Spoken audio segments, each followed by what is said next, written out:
All right. Let's see what's here tonight. Get this shit started tonight. You know why that goddamn thumbnail's up here tonight? Because from what I was told, the fucking Boston Celtics played like real fucking wussies last night.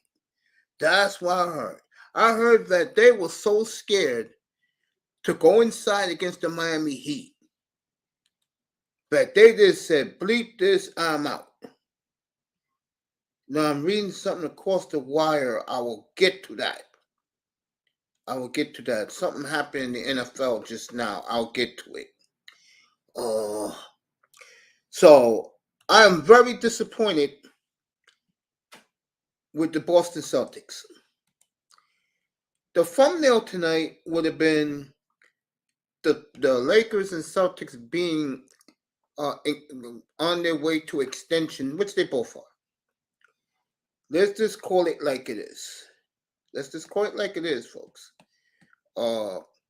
Miami's gonna win the finals.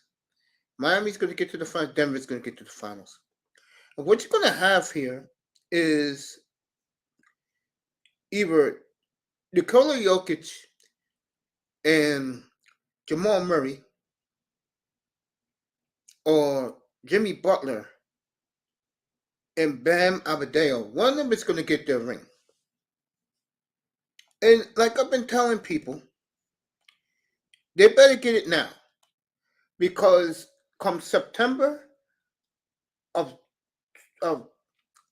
2024, the new born era of the Wimbayama era will begin. So if you're one of these great players and you haven't won a ring yet, if you're Jimmy Butler, Bam Adebayo, Tyler Hero, okay, not bum asses like Matt Strauss, whatever that asshole's name is, scare him. He's full of shit. Okay, if you're one of those guys, Jokic, and Murray and Aaron Gordon and Michael Porter Jr., you better get your ring this year or next. Because once June of next year comes, and most of you guys in the NBA are not celebrating that you won a championship, it's over. What a series you're going to have beginning next weekend out in Denver. What a series we're going to have in the NBA. See, if I'm the NBA, I'll start that series on Memorial Day. But what a series. That is going to be a war, folks. Because everybody knows, players will not say it publicly. Privately, they know this is it. These 2 years are it. You don't win it this year, Miami, then you got next year's left. Denver, you don't win it this year, you got next year left. Because once, there is a lot of rumors spreading around the NBA right now. San Antonio is trying to get this boy, a veteran star, to come help him. This is David Robinson over again, 1990. When they had the starting lineup of Sean Elliott, Terry Cummings. They got Terry Cummings in there to help them. Willie Anderson, Sean Elliott, and Maurice Cheeks. But Maurice Cheeks couldn't stand life in San Antonio. They traded him for Rod Strickland. But you guys, you older guys, you get the drift. Okay? Give Eric Spoelstra a hell of a lot of credit. What a tremendous job Spoelstra is doing.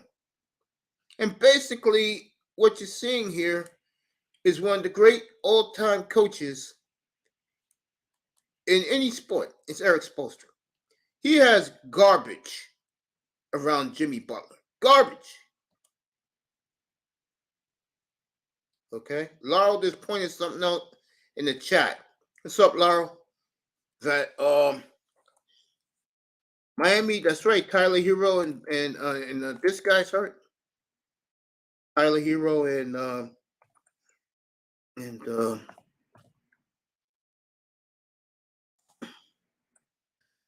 forgot my man name. He wears number 4 for the Heat.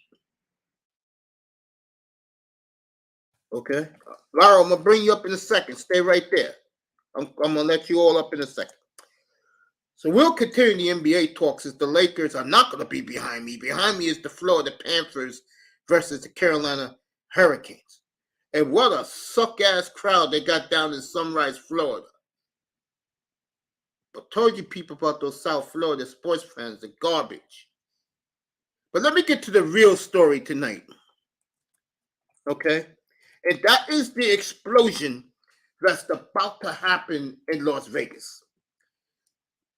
See, when you have a player in high caliber like Devontae Adams, you don't let cocksuckers like Josh McDaniels dictate to you. He said, no, motherfucker, I'm telling you, bitch ass nigga, I'm telling you that you, your general manager, and that fucking Playboy quarterback is full of shit. You tell him, Devontae. You tell the white man what they're really about, nigga. And that's exactly what you did. And then you hear these media guys today.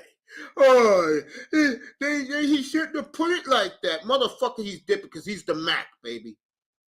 God damn it. You don't got no goddamn franchise quarterback in Vegas. He's fucking Las Vegas now. He told those motherfuckers what was up. That's right. And then you hear all these people crying in the media. You know why they're crying? Because the black buck told these white men what is going down. Your quarterback blows. He's absolutely correct. Okay? Blows. He's all right. He's nothing special. Okay?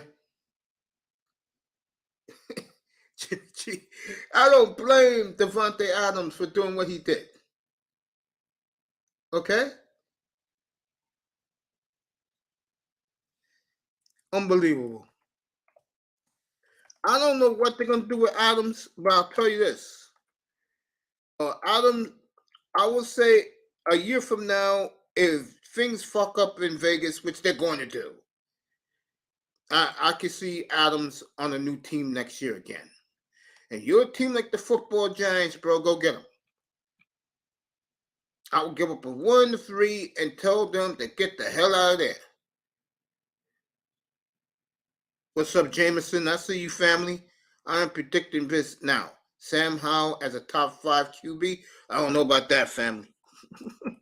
We got to see it. Just like me with Jordan Love. If you notice, I'm not talking about Jordan Love much. I'm letting the Green Bay people be delusional. I'll stay out of that one. Or as my man, Mr. Miami, will say, sideline. I know 305 likes that. Sideline. Oh, man. Good evening to you, family.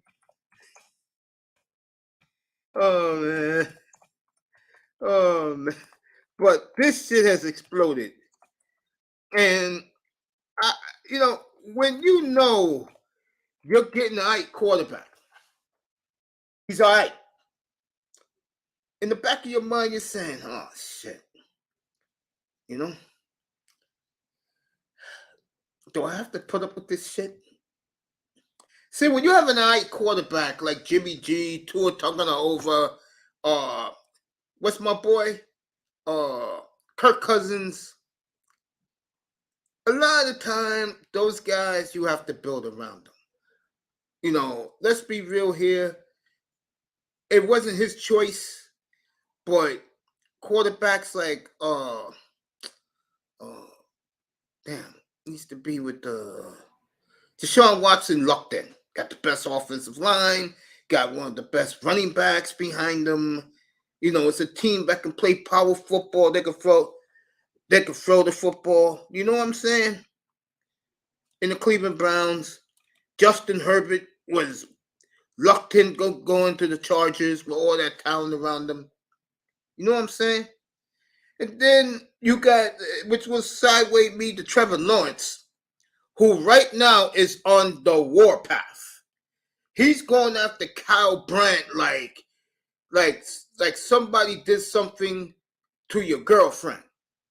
Okay? He's going full blast at what's up, Iman? At Kyle Brandt. You know why? If you didn't hear this, Kyle Brandt and I don't give a damn what Tobin and these guys say on QAM. Kyle Brandt put, and this is not about Tua. So you Tua niggas stay over there. I'm not even talking about your boy tonight. Don't even care. He put Trevor Lawrence in the lower tier of AFC quarterbacks. And he right now, wow. You talk about lighting a fucking fire, a fucking M80 up somebody's ass. Kyle Brandt has done it with Trevor Lawrence. Okay? Let me say this right now. Okay, and this is real talk right here. Let me tell you right now. This could be a little racial, but this is the reality of life. When you put down one of the golden boys of the sport, you don't expect Kyle guys are coming at you, bro? I mean, damn, Kyle. At least most experts agreed with me with my top 8 franchise quarterbacks. They agreed with it. They put it on paper for the world to see themselves. ESPN, NFL Network, who started this shit. Pro Football Focus. At least I got mine right. I agree with them. But bro, to put Trevor Lawrence with Tungala and I forgot the other guy was. Are you out of your mind? Wow. Well, and then you wonder why guys are coming after you, bro. Wow. I don't know what you're looking at, Kyle. I mean, and then you get this Jimmy G bullshit. Let me say this about Jimmy G right now. The only people who are bitching about this is women, female writers, and the hoes he pick up. Okay? There's call 1,000 here. Okay? And you don't expect Devontae Adams to speak up with him at quarterback? And a full of shit coach like Josh McDaniels?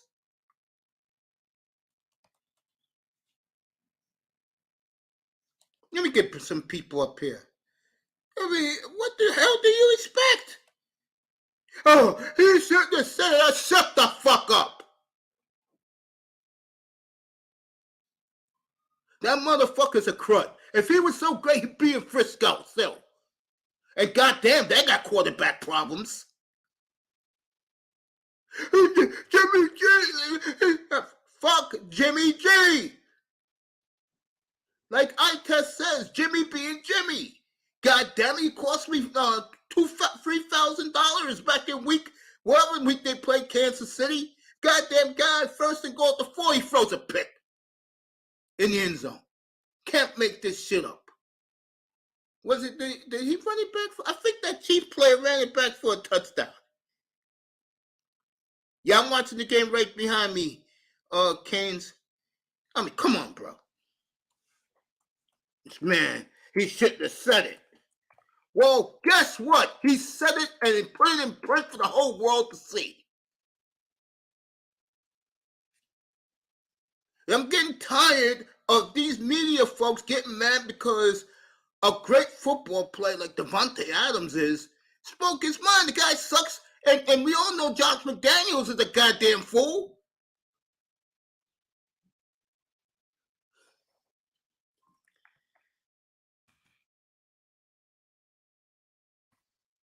Oh, man. Can't make this shit up. I came in here tonight firing, man. Oh, wow. Yeah, I had to get that off my chest, man. Jimmy G, boy, I tell you, you got to be kidding me. And you really don't expect Devontae Adams to speak up? Fucking, what's up, Shake? Fucking Devontae Adams looks at the quarterback situation and he goes, what the hell? I also found this out about Jimmy G today. And I said, damn, Jimmy, The only difference is you sleeping with 3 or 4 women a day. I'm sleeping alone as always. This motherfucker leaves his phone off, don't answer his text or his email.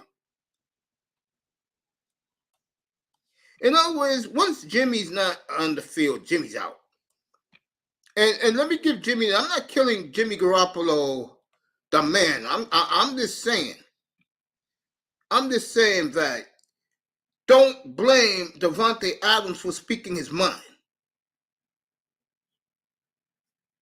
He'll never fire Josh McDaniels if he gets the Raiders.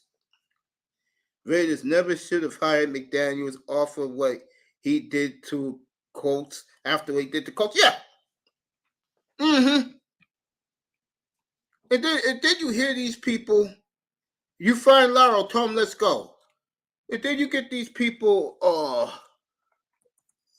today, Mike Florio, Chris Sims, are you kidding me? Well, man, let me get this off my chest. And then we'll get the guys up here. Talk about the Miami Heat and the Denver Nuggets. You know, Green Bay fan, could you pump the goddamn brakes on Jordan Love? I'm tired of what I read and what I see. Can we see Jordan Love fucking out on the field for at least 12 weeks? After the Thanksgiving game, then we can judge him for his first year?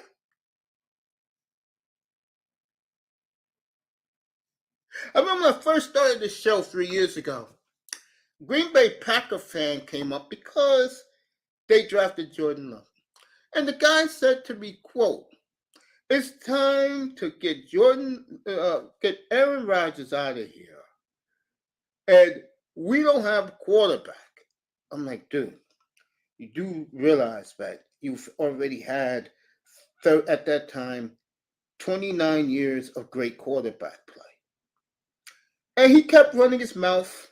I'll imitate it. Yeah, but you know, we drafted Jordan Love, and that means I said, you know what? Watch Jordan Love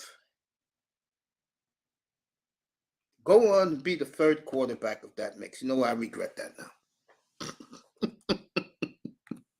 I really regret saying that now.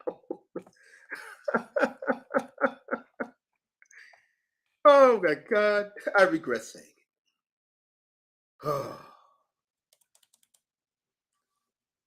Green Bay fan. I know Rodgers was an asshole up there. I know that he rubbed people the wrong way. But you know what? Can we see the kid for 12 weeks, please, before we all judge him with 5 games to go in the regular season? Can we see that? And believe me, if that boy is balling in here all the time, will be all love all the time, you goddamn right will. But can we see it first? All right, let's go. Let's get this shit started tonight. Panthers are behind me. I got that on. Back to the Miami Heat series. And then I'll get to the Lakers since they're about to play any minute.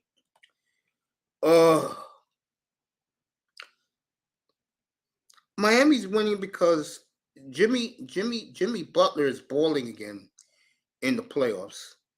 And Butler's balling. And Bam, I tell you, I saw a little bit of Bam at the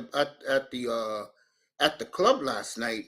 I was at a not a nightclub. I was more a sports bar, but it's like a lounge. Ran into an old chick I used to date years ago. Looking real snazzy with a Wade jersey on. And we talked last night for a little bit. And it was fun. It was good seeing her again. Shout out to Nicole. Nice to see her again. It's been a while. And I was watching that game for a couple of minutes with her. And she knows her basketball. And she's in heaven right now. I mean, God bless her.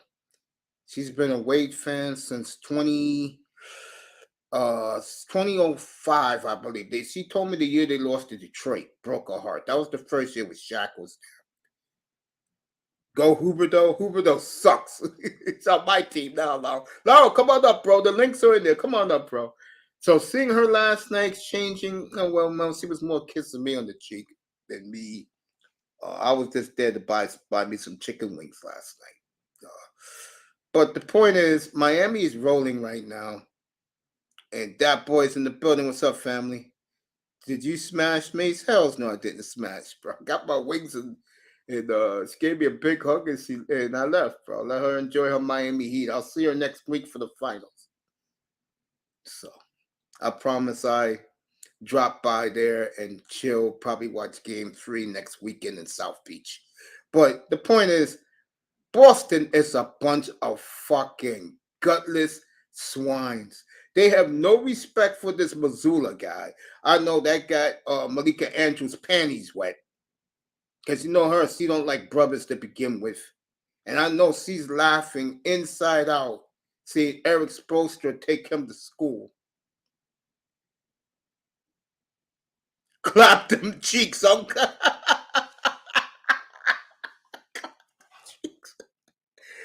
Well, anyway, Miami's gutless. Excuse me. My apology, Heat fans. Boston is gutless. They have no respect for their coach. I give Los Angeles a much better chance to at least win one game than Boston beating the Heat. That series is over. And next week, I'll start, maybe later this week, I'll start breaking down. But let's see Denver close out the Lakers first. Then I'll start breaking down Denver, Miami. My boys in the building. It's been a while since I did this. Little Rock. Little Rock in the building. The Razorbacks. I want the Dolphins next year. If they don't have a good year, to go draft my man, KJ Jefferson at quarterback. That's right. Best quarterback in the SEC by bar none. Folks, every coach admits it. He's the best in the SEC. He'll be the best this year again. Little Rock in the building.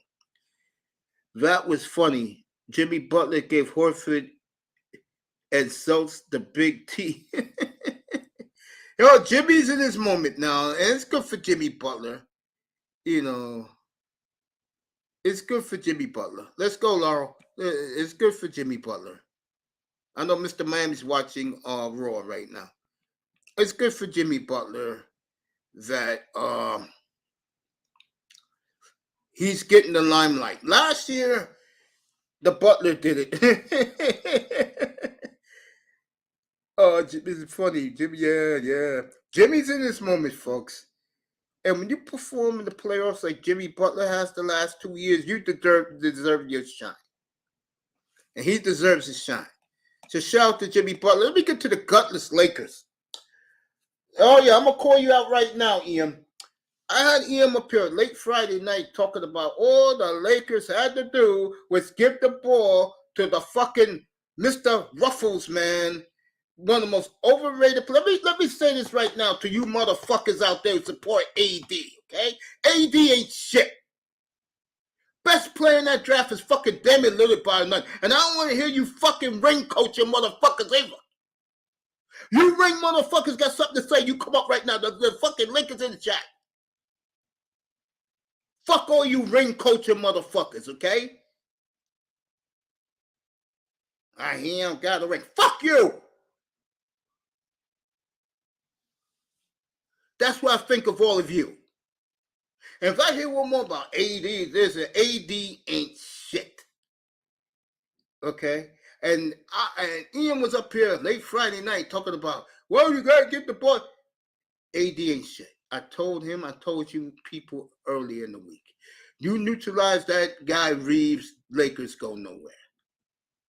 And now, You hear the good old media was putting Austin Reeves in the Hall of Fame? Whoa, he's limited. Which one is it, goddammit? Is he the new fucking Jerry West? Or he's limited? And all you goddamn Laker fans, go home. Same with the fucking racist-ass Boston fans. Go home. Goddamn, we know you're racist. Go home. Fuck out of here, both of you. Get Laura in here. What's up, family? Damn, Mace, what happened, man? What happened, bro? You know, how can I say this? I did this show Saturday night about these guys of today's players are a bunch of wussies, bro. Oh, okay. And I heard that Boston last night was so scared. The first 15 of 20 shots they took was freeze. Hey, well, check this out, Mace. Yeah, go ahead. Here's something frightening for the Boston Celtics fans, right? Mm-hmm. It's quite possible over the next off season and a half, they're gonna have to pay a total combined $600 million to Brown and Tatum. Mace chose blood tonight. What's it about? I heard they get rid of Jaylen Brown immediately. That's what I'm hearing. And he don't want to be there anyway. And you know, the thing is, I heard possibly that, you know, he's very fond of Ime Udoka, right? And, you know, the Rockets have like 70 million in cap space. But the way that... San Antonio got 61, you got 71. You can get any player you want to join that. The thing is, though... Bro, seriously, I will give him the 4 picks of Jaylen Brown. But Mace, the thing is, the way that guy has played in this series and kind of the previous series, I wouldn't want to get that guy a max deal. I mean, I guess I think I would, because players like that, like all-stars, they don't just come available, you know, every day. You know, if you look at the free agent class this year, I mean, James Harden is like the top guy. So if I was... free agent list is good, by the way. So if the free agent class sucks this year, right? No, it's like highlighted. I like it. Like, who do you like? Chris Middleton? Who? Nah, bro. It's severely weak and underrated, bro. I mean, overrated. It's weak, bro. Why? Because there's no mega stars in it? I mean, there aren't any stars in it. Like, it's headlined by James Harden, who just got booted, and he's like 33 years old, and he wants a 4-year max deal. So do you really want to pay a guy like that $45 million a year when he's 37 years old? I feel you. Hey, Melina, what's going on, girl? Hi, Uncle Mace. Hi, Laurel. How are you doing? Hey, what's up, Melina? Hey, Melina, let me ask you a question. What's up? You're good. Okay, so over in European football, right? Yeah. Oh, you asked Melina a question. When you have aging players, how do you feel? Do you cringe when it's time, when those guys want that last lick at a big quarterback, but we see you've been declining for the last 2 years? Are you on board with paying those guys, or are you like kick rocks? Nah, you gotta kick rocks. You gotta cut the sentiment out and keep it moving. Yeah, that's how I feel. I mean, damn, she's not loyal. Winning titles, winning trophies ain't got no room for sentiments. Yeah, and that's what I'm saying, Mace. I can't see paying a guy who's on the actual decline. So when the guy's on a decline, and Harden is the best free agent this year, bro. Have you pulled the list up yet? Because I looked at it like two. No, Laura, you think he's coming back to Houston? James Harden is willing to go wherever someone is going to pay him. And the thing is, the Suns, probably. Why would you want to go to a losing situation? You say what? Why would you want to go to Phoenix? Uncle Mace, I don't think he cares at this point. I think he just wants to bag. And that's why I think like everyone's saying, he's going back to the Rockets because it's something in Houston he likes. I don't know what it is. We all know what it is. No, here's the thing. Yes, it is, Law. Cut the shit. No. What happened in Houston last time is he basically ran the franchise for like 9 years. He was able to call his own shots with his boy Daryl Morey, and they pretty much let him do what he wanted to do. So yeah, he likes the woman in Houston. There you go. Melina got it. There you go. I mean, hold up. At this point in time, right? I mean, the guy's been in the league since he was 20 years old. He's been getting women all of his life. I mean, I would think that Houston women are different. Yeah, they are different. But I would think at this point in time, he would kind of be over that by now. I mean, not like ready to get married or anything, but he's like, I mean, you are like an international star. I mean, people know you all around the world. So you can go anywhere you want to, bro, and you'll kind of be good. I mean, now, do you want to come here? I got the free agent list in front of me now. All right, go ahead, bro. Yeah, go ahead, sweetheart. Oh, are you stepping out for a minute?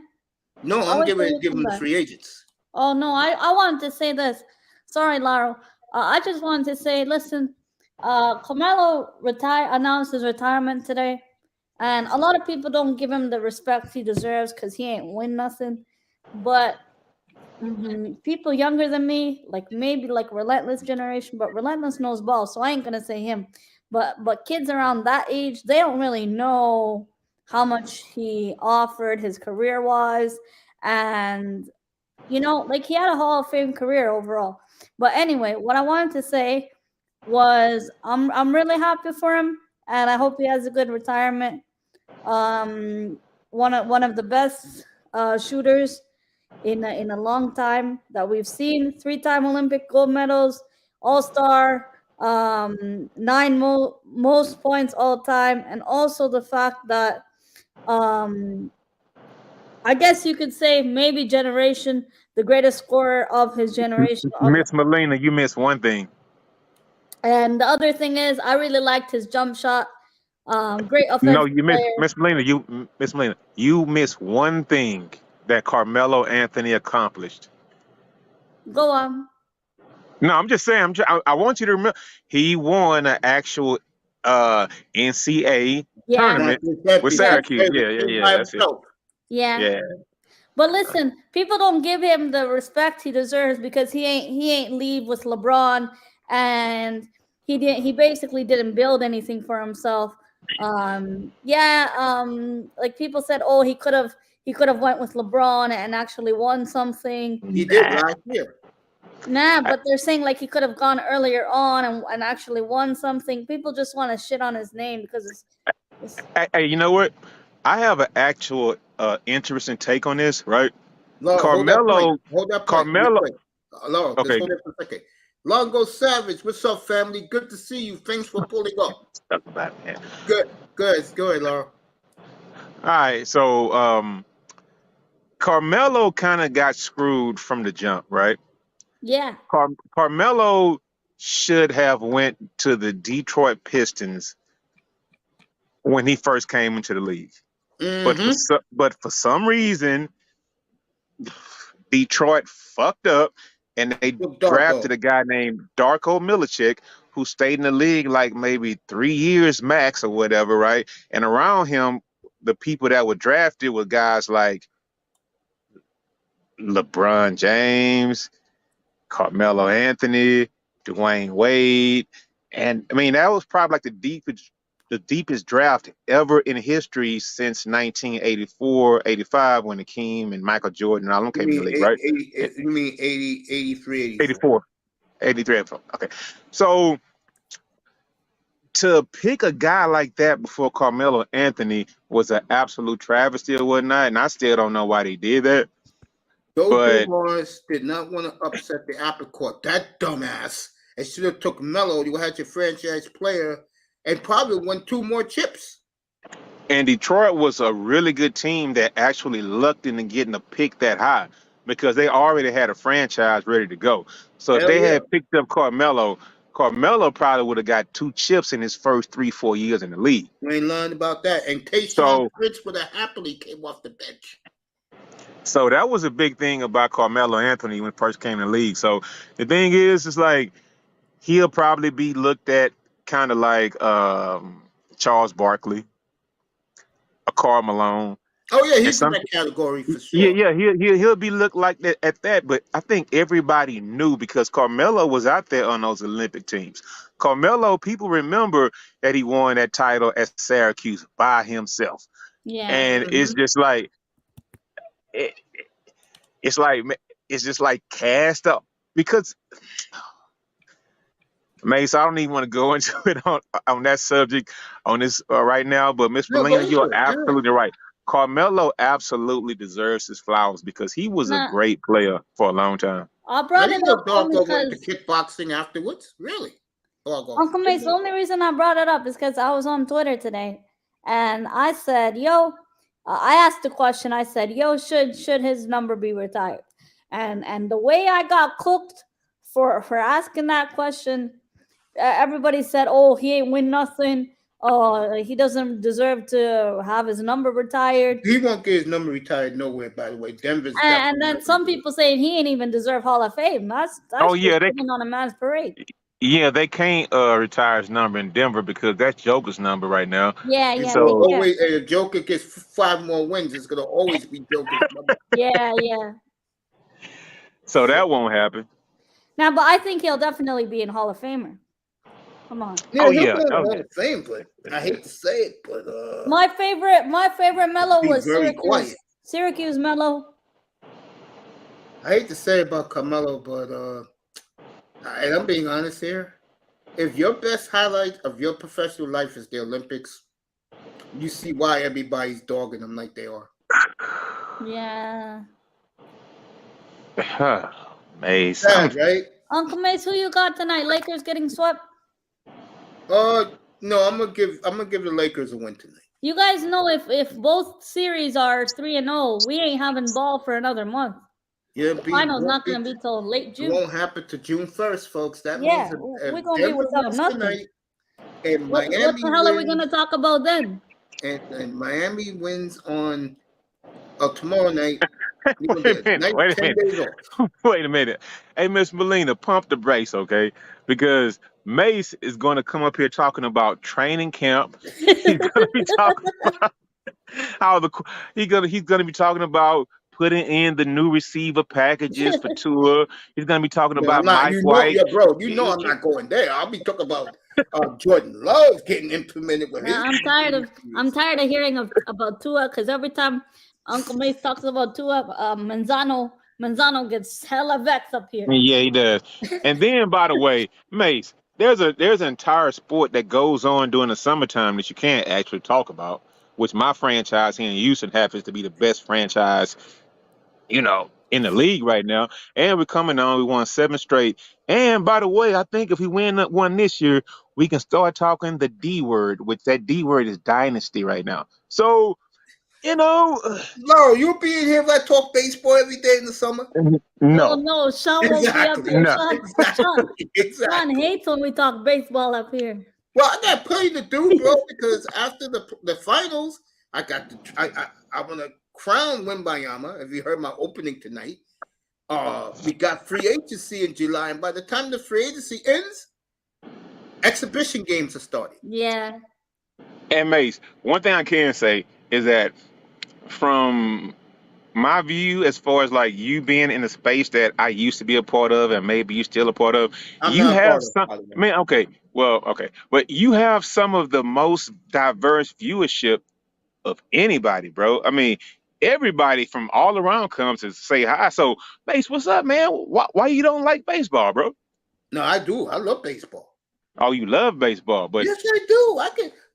We could. He talks about it all the time with me. But the problem is, Sean the don't audience don't like baseball, Laurel. That's what it is. All right, Florida and Carolina 0-0 after. We do talk about baseball up here. Oh, okay. I would love to. I would talk baseball all day. I mean, I got the golf coming up.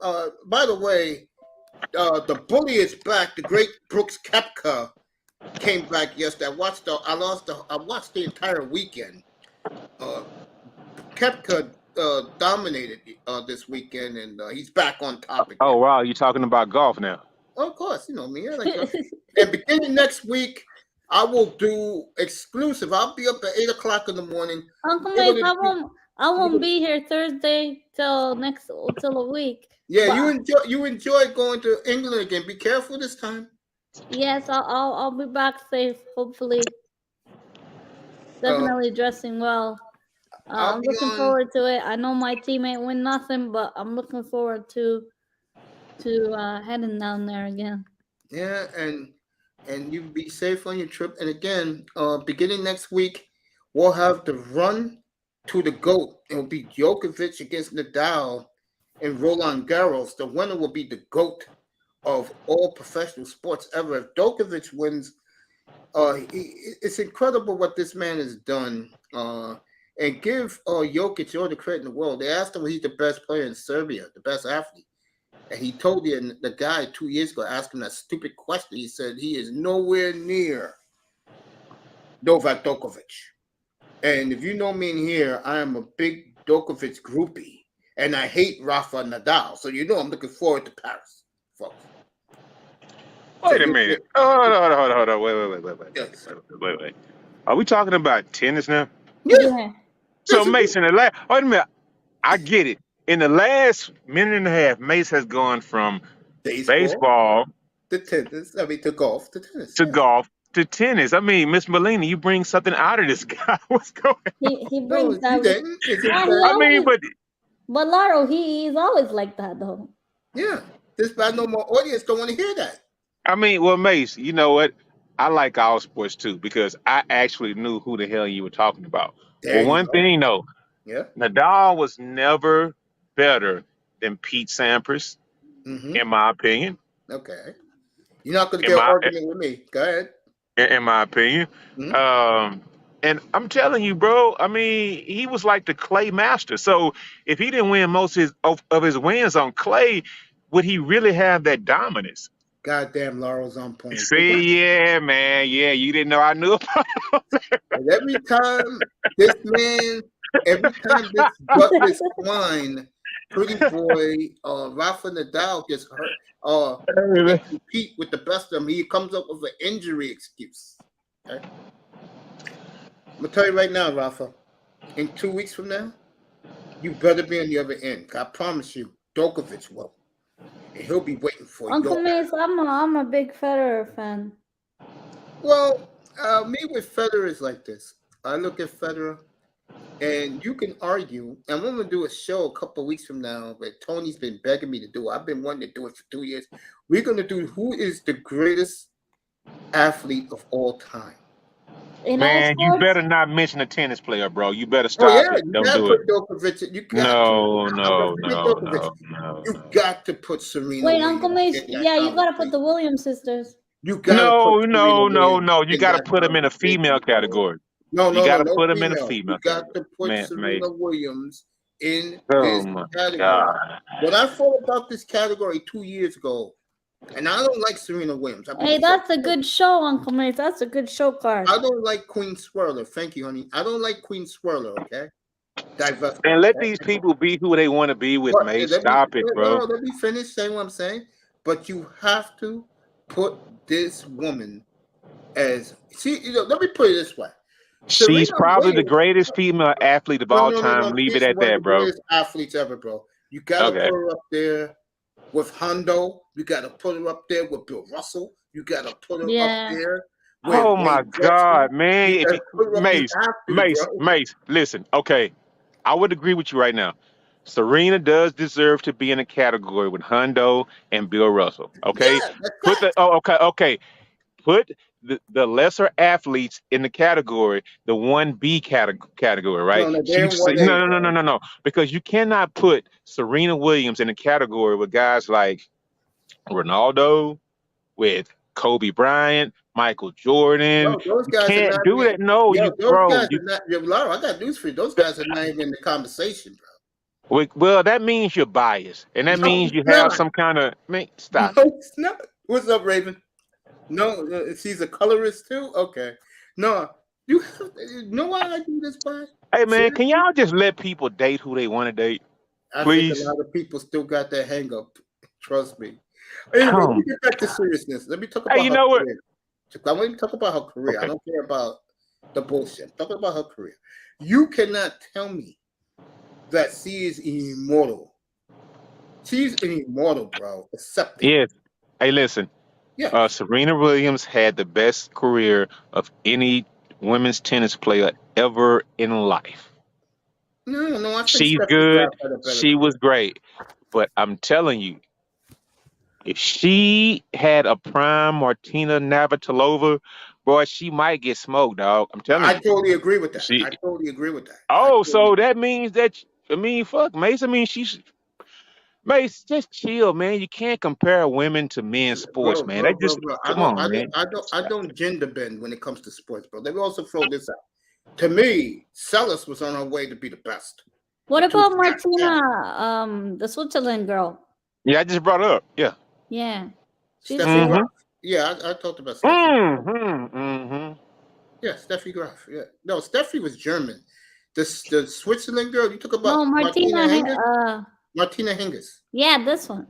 Yeah, her career was short.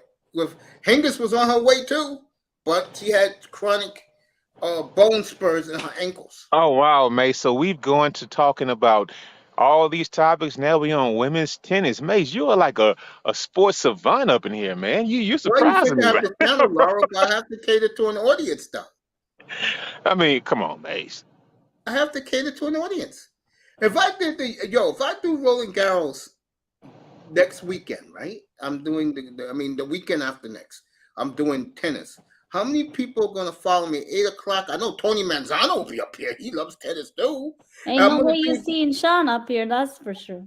If I'm doing the U.S. Open in a couple of weeks in golf, see if Phil Mickelson can finally win the Grand Slam in his career. No one's gonna be up here with me but Tony Manzano, and I'm gonna have birdies in the background chirping. It's true. You gotta cater to your audience. It's true. Why do you think my room is NBA, NFL heavy? Well, actually, do you don't think I want to talk about the hockey game going on behind me? Actually, Mace, when you get your most views, we're not even talking about sports, bro. I mean, so stop. I mean, Mace have 30 people in here if it gets like totally off the chain. So, Mace, no, you don't cater to like some of the junk that people like to listen to, and I appreciate you for that. But I mean, back to the topic, Mace. I mean, you know a lot of sports, and I appreciate that. That's why I like you so much, man. I mean, but the thing is, if you start drifting too far, right? I would love to talk about tennis. Tennis is probably about the limit. Just don't go so far as to go to like bowling or something like that. I mean, do you know any? That's what Raven wants me. None of us. Hey, that's Raven wants me to do PBA. Hey, Raven, what do you want me to do? Have a can of slick spear in my head too, eating Slim Jims while I play. Lara, Uncle Mate's gonna be talking about curling soon. Watch. No curl. Hey, I'm gonna tell you something. I don't know the sport. It's not, man. A lot of Middle Eastern people, Asians. Cricket. Oh man, they got this big ass cricket field right north of Houston, cricket, and a lot of Arabian / Asian guys. They put a lot of money into that thing. And, bro, that motherfucker be packed. Fucking Bargo. All the time, bro. Fucking Bargo. Whatever happened to Mace's WNBA dog? Dude, listen. It's not happening. Hey, bro, listen, Mace. Yeah. We have like 2 big cricket fields, right? Yeah. One is on like the south side, no, near the south, right? Yeah, and one is like like the suburb in the south, and one is like in the suburb, up north or whatnot, right? Mm-hmm. Bro, that shit be packed. Yeah, with all the names. I believe that, and you know why? It's a lot. Cricket. You know why it's big too? Seriously, a lot of people bet on cricket. Believe it or not, Laro. They do. But you know, Laro, those games are like 4 days long when you're watching on TV. Mm-hmm. Oh, for real? Got time for that? Man. Starts at 7 in the morning, bro. Get up for it. Oh yeah. I mean, you know what? I just remember when they were building it, right? Mm-hmm. And now it just actually manifested now, and right, you actually see the progress going on, bro. It is packed. I mean, if you ride by there, you see like cars and cars and cars and cars trying to pull up and get in there, dude. Like it's like, god damn, I understand. Like it's a big population in the city, right? But if you actually have like 40,000 people who are like immigrants or whatnot, it seems like they all want to go see that shit. It's like that's just like they pastime, like football or something, or basketball or something. They No, but all want to see it. for Asians and some Arab people, it's like it's life and death. You know how in America football is a culture. For them, that's their culture. That's their religion. Yep. You think Premier League and NFL are mad? Cricket is insane. Now wait a minute. Now cricket is the one where they wind up with some little thing on their arm and throw that little. Oh yeah. Yep. And that ball is hard, by the way. Yep. That ball. Hi, Raven. Hi, Kane. Sorry, I missed the chat. My bad. So what? Bargov has okay. I can understand. So Bargov is talking about cricket, right? Okay. Yeah, he is. It's you know what that's like for Bargov cricket? That's like baseball is to me and you, Laura. We still love it, even though. And let me say this, and this is very sad. What I'm about to say. Laura, have you noticed that they're starting to shrink down the stadiums now because no one goes to the games no more? Oh no. Hey, listen, Melina, when you come to the States in a couple of years, whenever you get over here, right? I've been in San Antonio back in a few months ago, bro. That's cool. Mace, you just said something. The Oakland A's are about to move to Las Vegas. And I've seen that stadium. They are building a 30,000 seat stadium. And you know what? And I get it. That will be the smallest stadium in Major League Baseball. But the thing is, it's good to keep it small. But the thing is, they gonna have all kind of restaurants in there. Yeah, but it's good to keep it small as long as you sell out, right? Yeah, so if it's like shit, if I'm going out of town, they just made a Vegas weekend even better. Let me go out of town. I've been a couple of times. My ex used to live there. Oh, really? Let me go out of town, watch my team for 3 days, and if the stadium is small, all that means is instead of paying for a $36 ticket, now you're paying for $98 ticket. So they're making the stadium small, so the Oakland Athletics are leaving for Vegas, just like the Raiders did. But Laro, you know how much money they'll still make off of concessions and stuff, right? Like food. Oh, because the concessions will be jacked up because everything is like 3 times the price in Vegas anyway. So yeah, they're expanding the Scotiabank Arena here and where the Blue Jays play. Oh yeah. Oh okay. I haven't been Yeah. to a game yet. The Blue Jays game, Rogers Center. Oh yeah. And by the way, Mace, we're the first team to 1 million fans. To 1 million fans this year. By the way. Wow. To the Houston Astros. Yes, we were first. World championship. Hey, I'm just a world championship helps that, 1 million. And then hold up, and it's not even June yet. Listen to this. So, hey man, they sell it. Are you going to catch the team who I predicted when they signed one of the all-time great managers? Do you feel they can catch Texas, bro? You say what? Do you feel the Astros can catch Texas, bro? I told you guys, Texas. Bro, hold up, man. We on a 7-game winning streak, and we had a little slippery start to the season, dog. So you better buy into Texas. Bro, and the thing is, here's the thing, bro. Mace. Listen, okay, Texas Ranger fan. Okay, I'm not a Texas Ranger fan. I know. Maybe Raven is. Don't be going there with me. You know I gave up after that last chance of the World Series. I knew you was going to rub it in. I knew you was going to rub it in. Okay. All right, so let me finish. All right, first of all, we had our number 1 pitcher go down.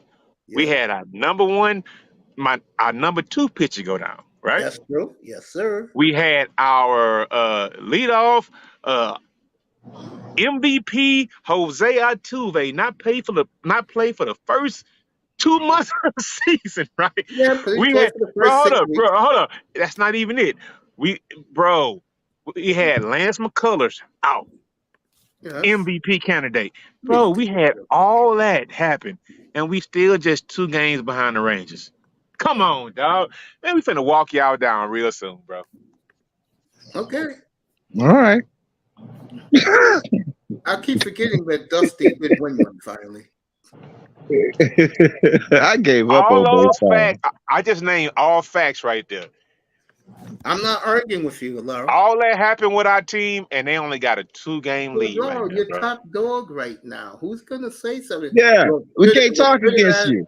Bitter ass Yankee fan will say something to you. Yeah, for real. A Yankee fan will say something against that, but I can't. I mean, shoot, Astros got 2. They got 2 pennants. I never thought in my entire life I would actually see that day. I wish my uncle was alive to see this day. So, I mean, for real, bro. I gave up. I mean, hey, when the Rangers went to the World Series and we were 2 strikes away, that was it. That was it. That was excruciating. I'm not gonna lie, because I have a buddy of mine who grew up a Texas Ranger fan, and they had it twice in the 9th inning and the 11th. I mean, if I go 1 strike away from winning the championship. If I go to a Rangers game, I go there to get drunk. Oh my God! I don't go there to watch them win. Hey, Melina. The thing is, hey, what y'all need, bro? Y'all need a man. And I know y'all built a new stadium, right? But man, y'all should have made that bitch retractable roof, dog. It is. Man, it's too. It is a retractable. So the new one is. But the old one, it wasn't. Because all I heard was, man, it was brutal going to Arlington Field, right? Sitting out there in hot ass seats. Yeah, that's all I heard. Yes, sir. Yeah, we fixed that when we rebuilt it. We fixed that part. Yeah, okay. Yeah. Yeah, buddy. Yeah, I mean, it's cool. It's cool. Don't get me wrong. I mean, it's a fun time out, but that's what it is. It's a fun time out. I remember those days when my man Knox, what was his name? The guy was the sideline reporter for the Texas. Now I know his last name was Knox. Oh, Jim Knox. I used to look at him and go, "Damn, nigga, you know it's 110 degrees out there, bro." Yeah. Hold on. Hey, look. Hey, man, Mace, check this out. Last week, man, I didn't come home. I was in Chicago, right? Last weekend. Not just past weekend, weekend for last. The Astros were playing the White Sox, right? Bro. Yeah, that was in Comiskey. I remember that. Dude. 2 weeks, man, look. We won 2 out of 3. The game I went to was Saturday, right? And it was the first time I ever kicked it in Chicago. But, dude, man, look, it's like May fucking whatever it was, May 12th or 11th or whatever, right? Bro, I went out there, I had my T-shirt on. I looked at my phone, Google. I saw what temperature was. It says 77 degrees, right? But 77 degrees is not a Chicago 77 degrees, right? So I went out there, and all of a sudden, I started shivering. I was like cold or whatever. And I'm like, why am I so cold? Right? Because I look at my phone, it says it's like 74, right? So I'm like, I went and talked to somebody in the vending at one of those vending booths, and I was like, bro, why the fuck is it? And it's Chicago, bro. If it says 74, that means it feels like it's 57. So I went and bought me like a White Sox little hoodie, and it's just like, bro, it's like to feel what Chicago feels like when it's 77 versus sitting in like in Arlington Stadium or stadium down south, bro. Survive Canada weather, bro. No, I would. You know how cold it gets here wintertime? Minus. Hell yeah. Let me convert it. But I'm talking about it being cold in fucking May and June. That's what I'm talking that's about. How it is. Yeah, it's cold in there. It's cold up. It's cold up there. Here. You know what the weather is what, Melina? right now? Hold on, let me tell you. What, you're at 60 something? Nah, I'm in Celsius. Let me convert it. Hold on. Let me do the math. So you're at what, 25? Nah, wait, let me convert it. Hold on to Fahrenheit. It's 14 degrees right now. Man, y'all got it, man. Y'all playing, right? Nah, No. Hard weather. That's like. Listen, Laro, the door's open for you anytime you want. It's like 60 degrees out there. Yeah, that's warm. Yeah, for them that's warm. So Lauro, so how has Houston handled their second pennant, championship team? I mean, is Houston like totally crazy for the Astros? I mean, what I just told you is that we were the first team to 1 million this year as far as like fans through the gate. So they selling out. So they damn near selling out every game. Those people they out there. I mean, it's juiced up. I mean, and to tell you the truth, they started the season so slow. I mean, we just picked it up over the last 2 weeks or whatever, right? Winning like 9 out of 12 or something like that just to get close to the Rangers. So, I mean, but they have been selling out. It was 39 people at the park the other day, 39,000. Wow. So let's be real. For the last decade, you've been the hottest ticket in baseball. Let's be real. Yeah. Yep, you have. I mean, you can hate on Houston all you want, folks, but Houston is. I know we all know what happened 5 years, 6 years ago. That's under the bush now. I mean, they did it this time the way you're supposed to win. Houston deserves to be champions. Oh, they deserve that. They earned it. I don't got no heat against the Astros. Zero. They earned that shit. They earned both of them. I'm proud of them. yeah, but you know what, Mace? I feel like we should have actually squeezed at least one more out of it, bro. I mean, between 17 and 22, we should have squeezed at least one more out of it, bro. I mean, it's cool getting it. When you blew the Nationals when you lost every game at home. That was the most bizarre World Series I've ever seen. Every road team won. That Washington could have won all 3 of those games in Washington. And Mace, even if we won this year, I couldn't even call us a dynasty, right? Because even though we made it there, it's kind of like, bro, y'all should have won one between 17 and 22. Yeah, you have it. You have to have. I mean, so yeah, we can't be considered like a true dynasty, but I know people gonna call it that if you win one this year. Yeah, you but, win. You in a dynasty if you win 3. You are a dynasty. Yeah. So it'd be nice, but I mean, to tell you the truth, I'm not a big baseball fan like that. I mean, shit. I would give up 3 Astros World MLB titles for 1 Houston Texans title, bro. I really would, bro. I give it up, bro. Lauro, there was always that 1 year where we almost did an all Texas Super Bowl. We almost did it. Yeah, we fucked that Matter of fact, y'all went further. Y'all went further than the Cowboys. Nah, I think the Oilers messed that up, bro. The Oilers messed that up, man. What we're not gonna the Oilers did. What we're not gonna do is bring up the failures of the Cowboys. We're trying to be in. Oh, hey, look, Miss Molina. Look. The thing is like I'm so happy. You know, the thing is, like the Cowboys fans. I'm down here in Texas, right? The Cowboys fans are still living on championships from 28 years ago now. Yes, we are. Yes, we are. You want to know what's the worst, Laro? I'm a Cowboys fan only because of my ex, and now I'm stuck with them. So, I mean, just imagine being a kid, right? Say you were 3 years old, right? You were 3 years old. You've been hearing about the Cowboys. You're 9 years old, hearing about the Cowboys. Then you turn 16, still hearing. Then 17, and you're like, when these motherfuckers gonna win again? Then you're 25. Then you're 26. Hey, I'm telling you, they living out. Hey, look. Hey, you know what? They got them back in the day, right? They got them. But the thing is, like, it's America's team, I guess. Because you have so many Cowboy dick riders all across the country. I don't know why, but they have. You know what it is about the Cowboys? What they do better than anybody else? They market themselves better than anybody else in the league. I agree with Pittsburgh that. wants to be. Pittsburgh wants to be. Yeah, we're steel town. No one wants to hear about that shit. San Francisco, they're wine and cheese. We all know Miami lives in the past. They're not even in the conversation no more. And then when you get who else is won multiple Super Bowls very high?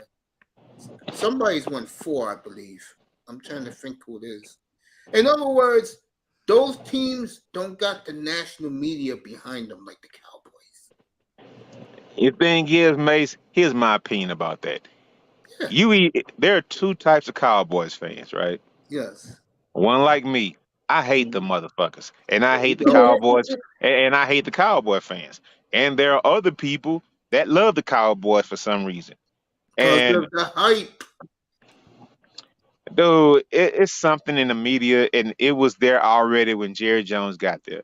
I mean, they were America's team before Jerry Jones. Before Jerry Jones got there, they were America's team. Yes, exactly. Yeah, First of all, the cheerleaders won America's team for it. So Landry. Point though, the way we market ourselves across the globe, like not just America. Wait a minute, hold up. Did you say we? Yes, he's a Yeah, Cowboy. we. What the fuck? Yeah. Cowboys cheerleaders are the most booked. They are the most booked squad in the world. Hey, bro, you see what the fuck I'm talking about? Miss Molina said we. Wow. We. Oh my. Yeah. We them Cowboys. How about that? Laura, I just told you. Were you not listening? I said that one caught me off guard when she said we. So the reason I support the Cowboys, I think I said this story before. I used to live in Dallas and San Antonio for a couple of months. And the reason I started supporting and watching football was because of my ex. And ever since he's a Cowboys fan. So ever since then, you can't just because he's your ex, that's why you should hate the fucking Cowboys. Exactly. But Laura, you can't just switch teams. Hey Laura, I ran into a woman last night, bro. I used to go out with her a decade ago, bro. I noticed her goddamn voice yelling and screaming for the Miami Heat, and she still is rocking her Mitchell and Ness Wade jersey, bro.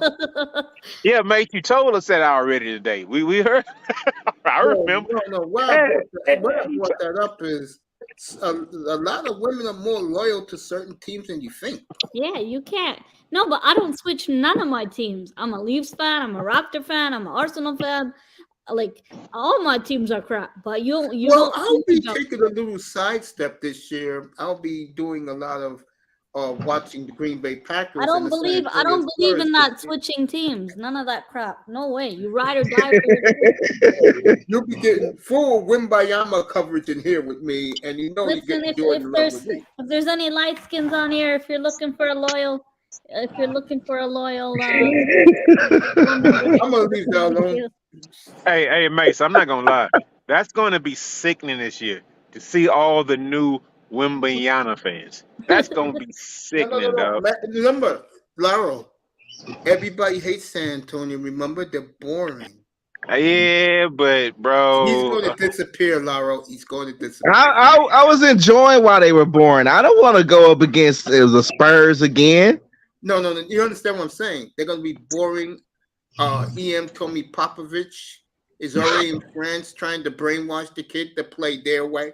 Which is bro, that guy's gonna get Victor's gonna get pop fired like in 2 weeks, bro. Like real talk. No, he's not. His mother, when Popovich and the Spurs brass go back to San Antonio, I heard the mother's gonna be with them to pick a house. Yeah, they get a nice house on one of those little hills up there, about 30 miles outside of San Antonio. He'll be living good. I mean, that's cool. I mean, it is what it is. San Antonio is not like a shitty city. No, I never said that. I know. Yeah, I knew it's a pretty cool city. It's a cool city. I mean, it's like all that Riverwalk shit is overrated. But as far as no, it's not. Hold on. How can you say that? Hold on. Take that back right now. Take that shit back, Laurel. Back right now, Laurel. Take that shit back. Okay, listen. If you visit San Antonio, right? Yeah. You can do. I don't know. If you visit San Antonio, there's 3 things you can do. I mean, you can go to SeaWorld. All right, that's cool. You can go to the little amusement park. That's cool. You can go down and see the little, Uncle Mace, we're not tolerating this. I mean, I'm Yeah, not saying. I mean, you're limited. You're limited. Yeah, you named it. You did name the top two. Hold on. Hold the phone. You guys forgot the best part. Fogo de Chao. We don't have that shit in Canada. Fogo de Chao. We don't have that shit in Canada. And that Fogo de Chao is Alamo. everywhere. The club down there. You get to see street fights now every weekend. We don't have those privileges in Miss Melina, you can take a flight to Brazil and have all the Fogo de Chao you want ever. Hold up. Miss Melina. Fogo de Chao is like street food. Fogo de Chao is like street food in Brazil. Like real talk. That is not. Fogo de Chao is street food in Brazil. They shave that meat down for you, that lamb, that beef, all that. Hey, man, I'm telling you, that's street food. And you're saying we call it street meat. Everybody loves street meat here in New York. That's gonna be cool. And that's how Fogo de Chao is. Like real talk. I mean, it's good. It's great. But yeah, I mean, it's great too, bro. Put some green peppers, onions. Nah, Riverwalk ain't overrated. Come on, Laura, you are never satisfied. What sign are you? God, what are you, a Taurus? What are you? No, I'm a Gemini, bro. No fucking wonder. Bipolar. No wonder. So what do you think about that? You know what? That's why sometimes when I come in these panels, y'all can talk to me. But sometimes I'm so belligerent and fucked up. It's just like, God damn. That's the dark twin. No wonder. That explains it. No, you heard what I said?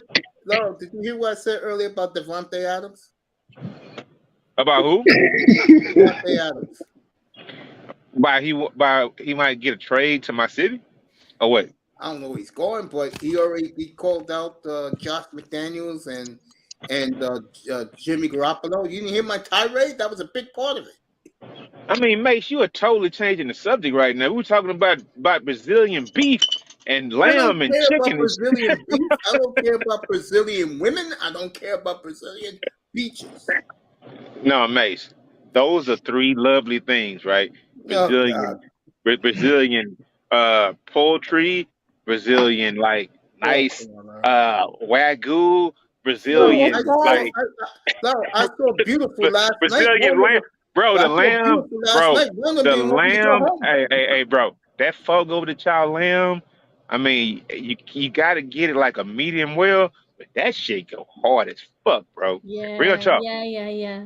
Well, I haven't been there in a while. I'm supposed to come down in December, hopefully Christmas time. Oh shit! Well, you going to San Antonio? You're not coming to H-Town, so. No, San Antonio and Dallas for me. Yeah, you coming to Dallas? And Dallas for you. Yeah, he's coming to Dallas. Look at Raven.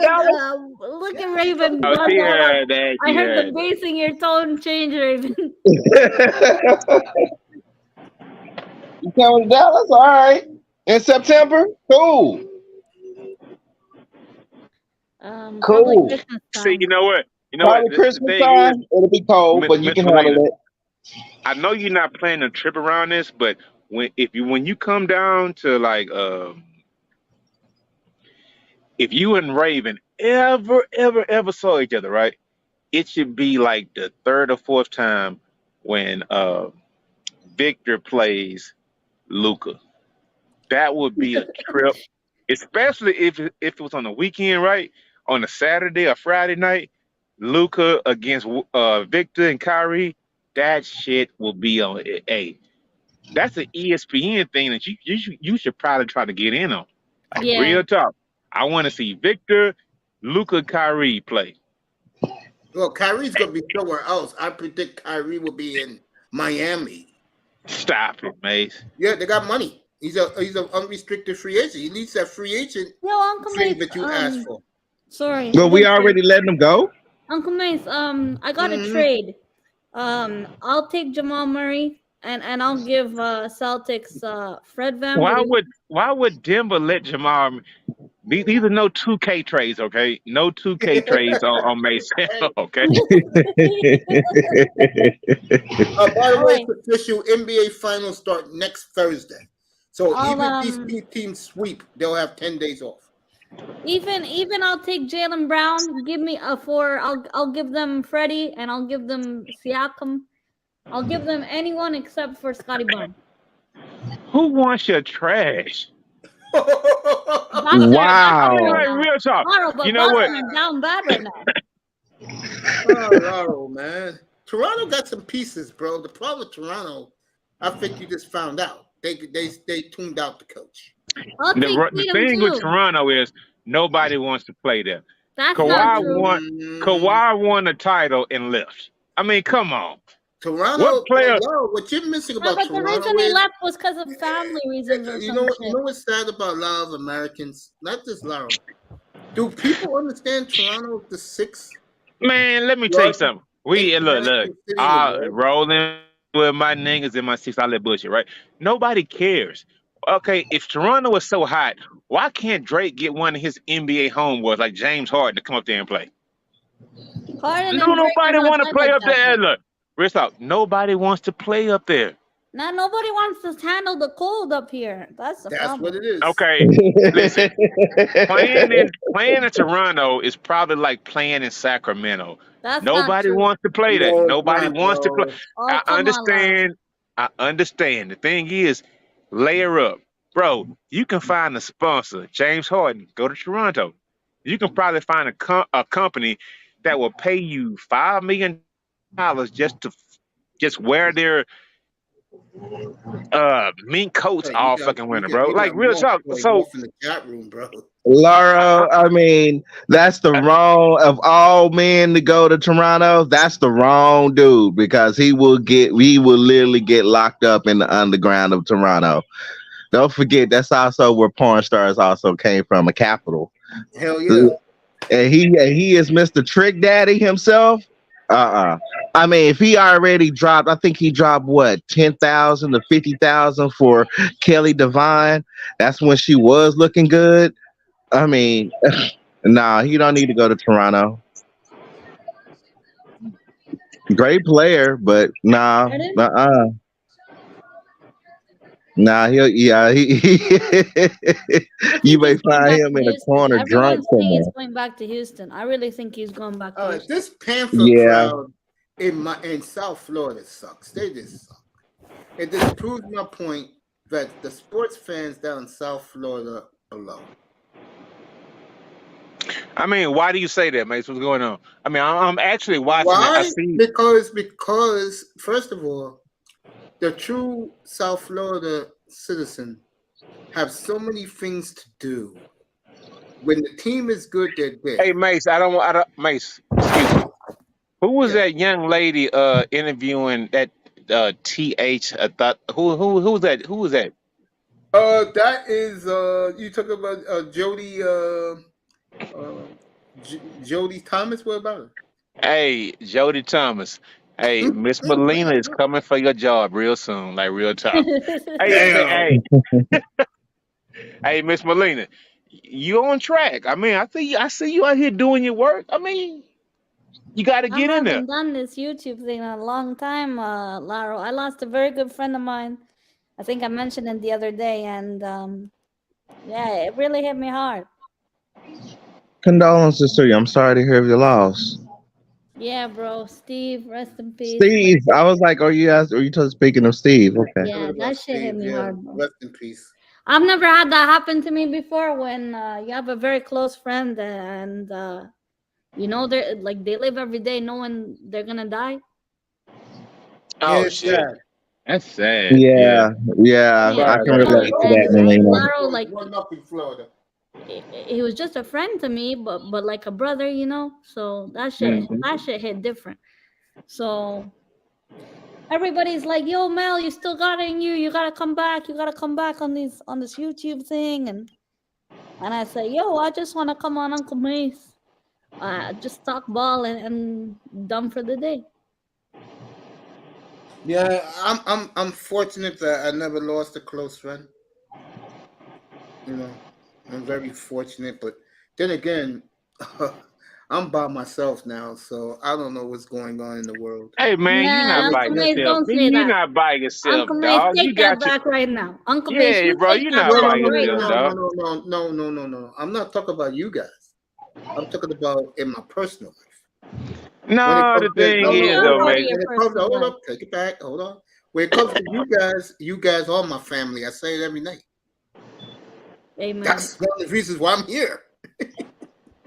No, Real but talk. see, this is the one thing I like about Laro, and I hope this don't make Laro's head big, because Laro always gives the respect to people. And Uncle Mace, he said, and it's true what your nephew said. You an influencer. You goddamn brought us all together on the same platform just to talk sports. Well, one And thing I said when I first started this, real talk, it was the first thing that came out of my mouth. Everybody likes sports. Black, white, wherever you are, boys, girls, women, men, we all like sports. So I cater to everyone as I try to, you know. Well, I'm gonna say something to Laurel. I was looking for you the other night, bro. Laurel, honestly, I laid some ground rules on Saturday night when I started my show. Laurel, good looking the other night, bro. Seriously, good looking, Which bro. I have no idea what the hell you talking about. Laurel, that crazy shit between EM and ITES, when my name kept dropping in there, I'm like, bro, I had nothing to do with none of this shit. I'm not in no dolphin rooms. How the hell do I know what's going on between the two of them? But you know what? That is the fourth time they have blown up. And I said Saturday night there'll be no more. If there's somebody up here you have a beef with, don't come up. Is that what happened? I had my mute. I had the volume down while I had company. So what I happened? mean, it was crazy, man. I'm not gonna get into the specifics of Raven. I'll tell you off the air, bro. If you still Hey, here, hold on. No. that shit was Don't even crazy. I talk thought about that it was like off a air. typical night. I thought that was like a Leave it on. typical Yeah, it's batter. still not. Hey, you know what? No, I'm not gonna Say, talk about it, hey, Lau. hey, I'm gonna Mace. talk Hey, about hey, Yeah. Mace. Hey, Mace. Listen. Hey, Mace. yeah, Listen, bro. yeah, It's just like we up here talking about sports, right? yeah. And all of a sudden, you guacamole ass nigga. Yeah, Why it's you crazy, won't you? man. I mean, It's Whoa. the same I said no my more, God, bro. I what? can't take that shit. I mean, we talking about sports, bro, and all of a sudden some little leprechaun comes up and like, you nigga, you ain't. I mean, come on, it's the same thing, bro. So, I mean, I get it, bro. I mean, I Mace, don't like it though, look, love. It's bad for my channel.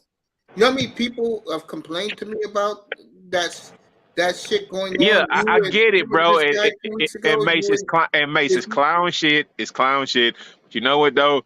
That dude supports you and he like you and he no, flip those out on guys they everybody. know. That's why Man, it is what it yeah, is. It is what it is. I mean, yeah. I can handle it. I mean, I'm a grown man, so I can handle it, right? So when it comes up here, just like, God damn, like really, wow. And Mace, I understand that you kind of like it a little bit, bro. You like the No, salacious not really, man. nature. Not the way it was the other No, night, Lalo. Mace is Sagittarius, we don't like that shit. No, We no, don't like that shit. When it no, go down, no, we just sit back because we're watching all the fire. We're just like, no. oh my Oh God. my God, Raven! You remember that one time? I think you were up here. Jefferson really pissed me off. He really disrespected me. Oh, I think he was drunk. I think he was drunk or some shit, right? And I know what Jefferson's like. You got to really know what Jefferson's like before you talk to him, right? Like, you yeah. either fuck with him or don't. But I think he caught me on a bad day, and I just said, like, he went off on me. He said, "This is why we shouldn't teach women about sports. Women shouldn't talk about sports." And you know, I got a mouth, right? Like, but it took me a lot to just go off the I stream without understand. saying nothing to him. So wait a minute, Miss Melina, you went off on Jefferson? No. He launched out at me. Like, I didn't even do Okay. anything. Shit was unprovoked. I'm up here with Jefferson over Star Trek. You remember that though? And you know what the worst part is? Uncle Mace wasn't even on the channel. He was like gone to take his medicine or some shit.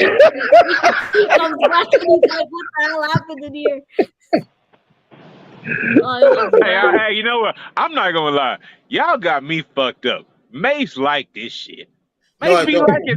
Hey, man, Mace be liking those battle royals on his goddamn channel. No. You You can't, know, man. You can, man. that's not Mace be true. That's liking not that true. shit, man. Okay, all right, okay. He might apologize to you later, right? But when that shit going on, Mace is not coming to the rescue of anybody. No, Hold your own. he actually did help. Oh yeah, you gotta swim in your own water. I mean, when Sir Izza pop up and troll, oh God. No, but I haven't seen Jefferson in some time now. Now when I see him, I just laugh. But when it happened, I was so pissed. I'm like, who the fuck you talking to like that? Hey, look, I'm not gonna lie. Hey, look, Jefferson is the inspiration to make me only want to drink once, maybe twice a week. Like, real. For real, I put my cup down last night. I'm like, oh. Yo, Moss, what did Ism say about me, bro? Shit. I fell asleep at that when these two was going on. What did Ism say about me, bro? Let me know, Moss. Hey man, ain't nobody being messy, or did I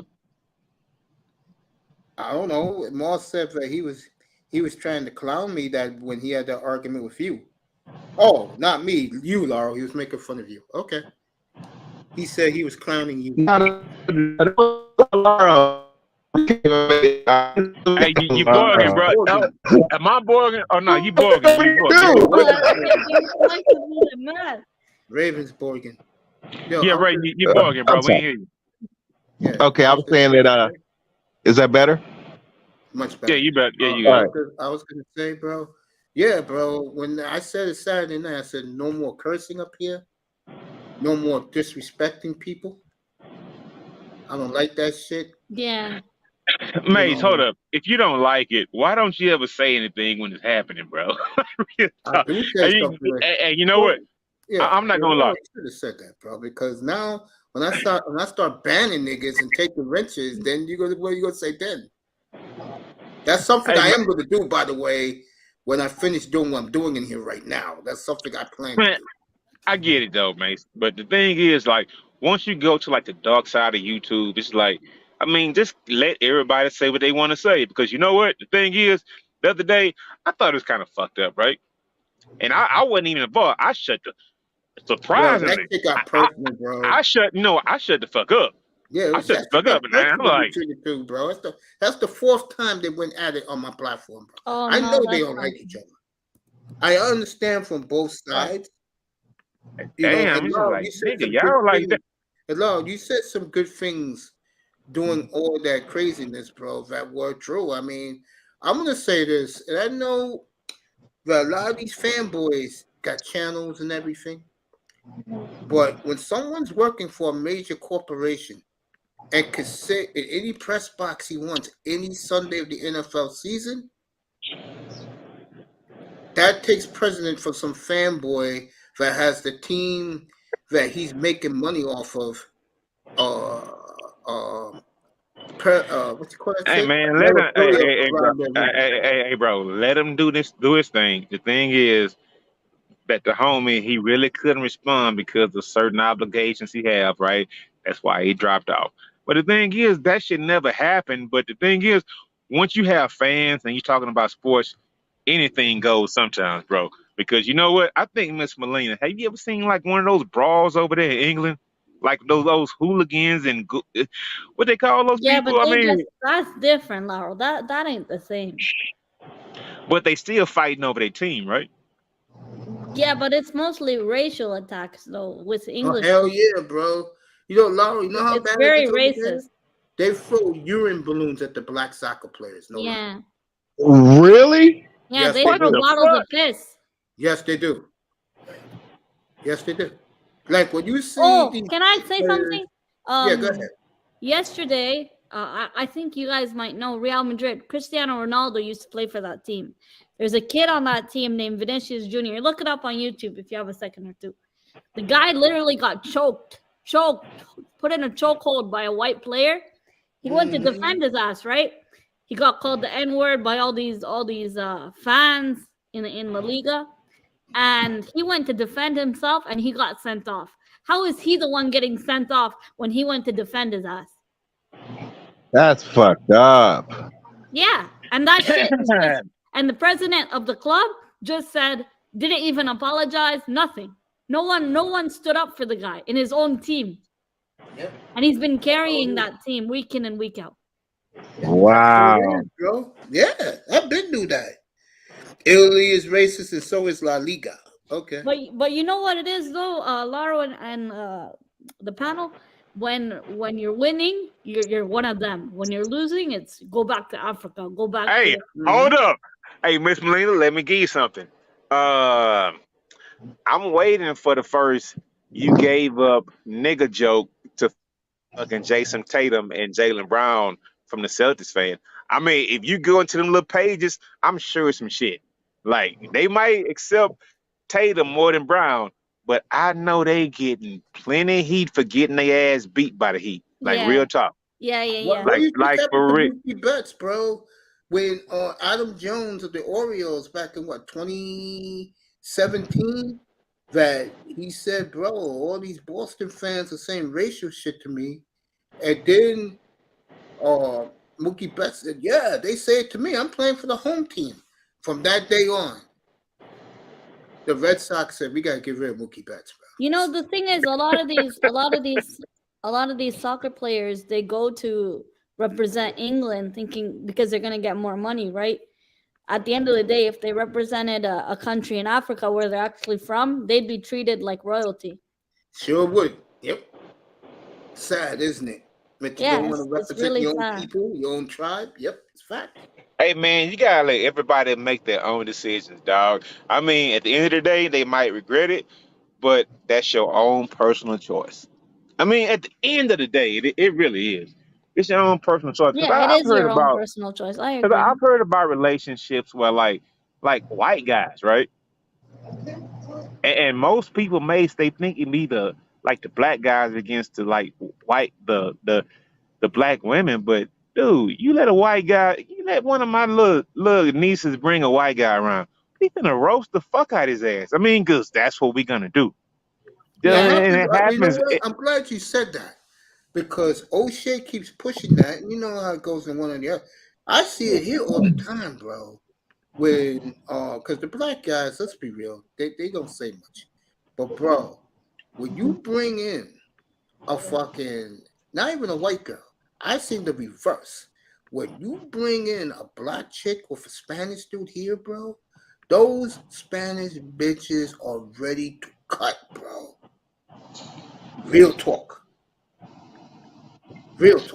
Hey man, listen. The thing is, that's what this country was built on. But they give they give like a big. No, it wasn't built on racism. It was built on trying to break down racism, right? But the thing is, it was built on like a system to where somebody's better than the other, right?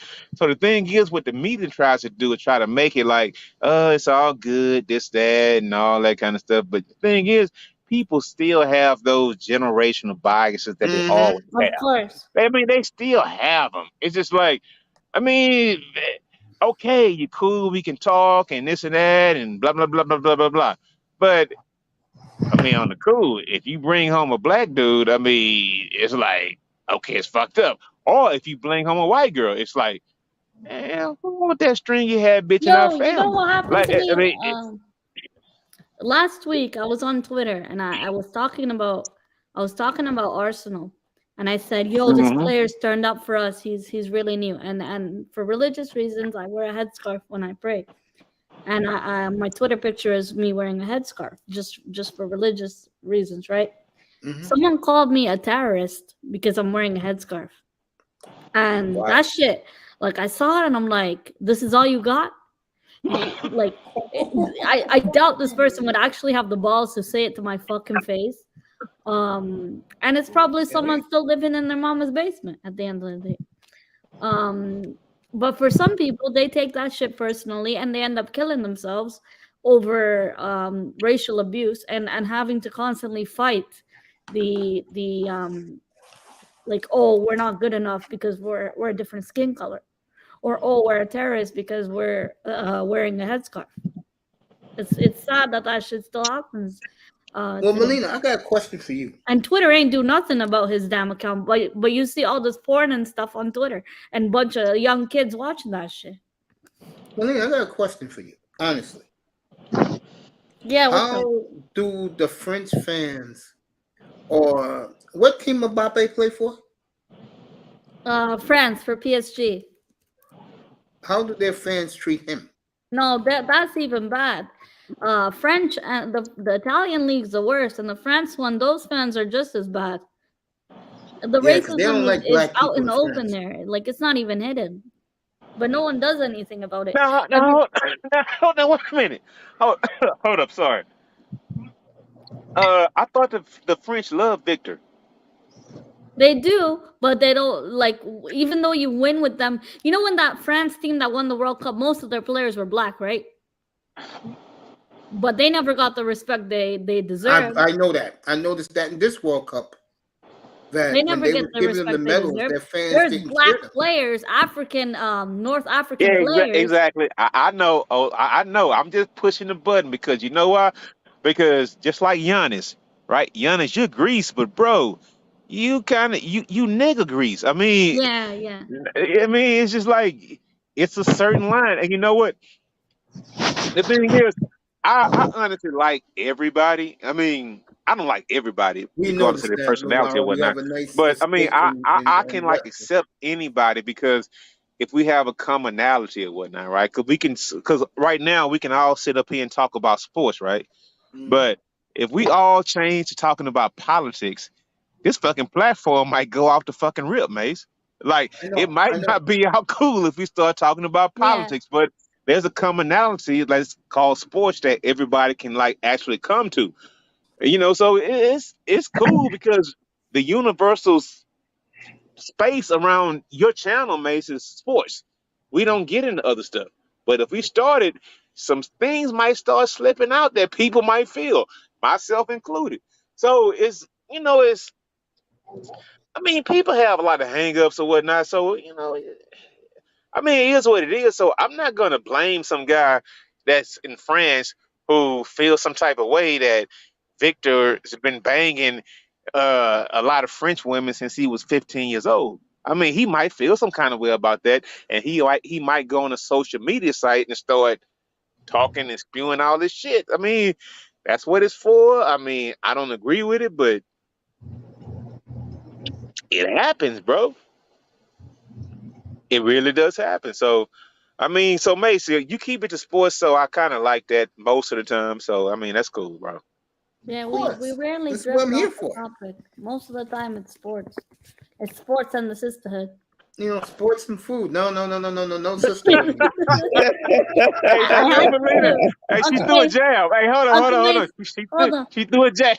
She threw a jab. Nah, Uncle Mace, I'm testing your listening skills. I gotta check if you're listening. Yeah, I'm right here, honey. I mean, I will say this. Hey, Mace, Yeah. I kind of heard something. Like, why you keep calling her Kardashian? You going a little bit too far, nigga. What the fuck you talking about? And I'm just having fun when I say, oh, she's a Kim I Kardashian never or whatever. said that But to you, Laurel. That never came out of my mouth to you. Oh, I said no, to you. you I said, didn't, Mace. Laurel, you You didn't okay? say it, Mace. A woman said that. Oh, really? Who said that? Yeah, that I was going too far with like the Kardashian thing Who and said that, the though? Miss Melina. Man, I'm not gonna go in there right now. We ain't gonna talk about that. What, But do I know this woman?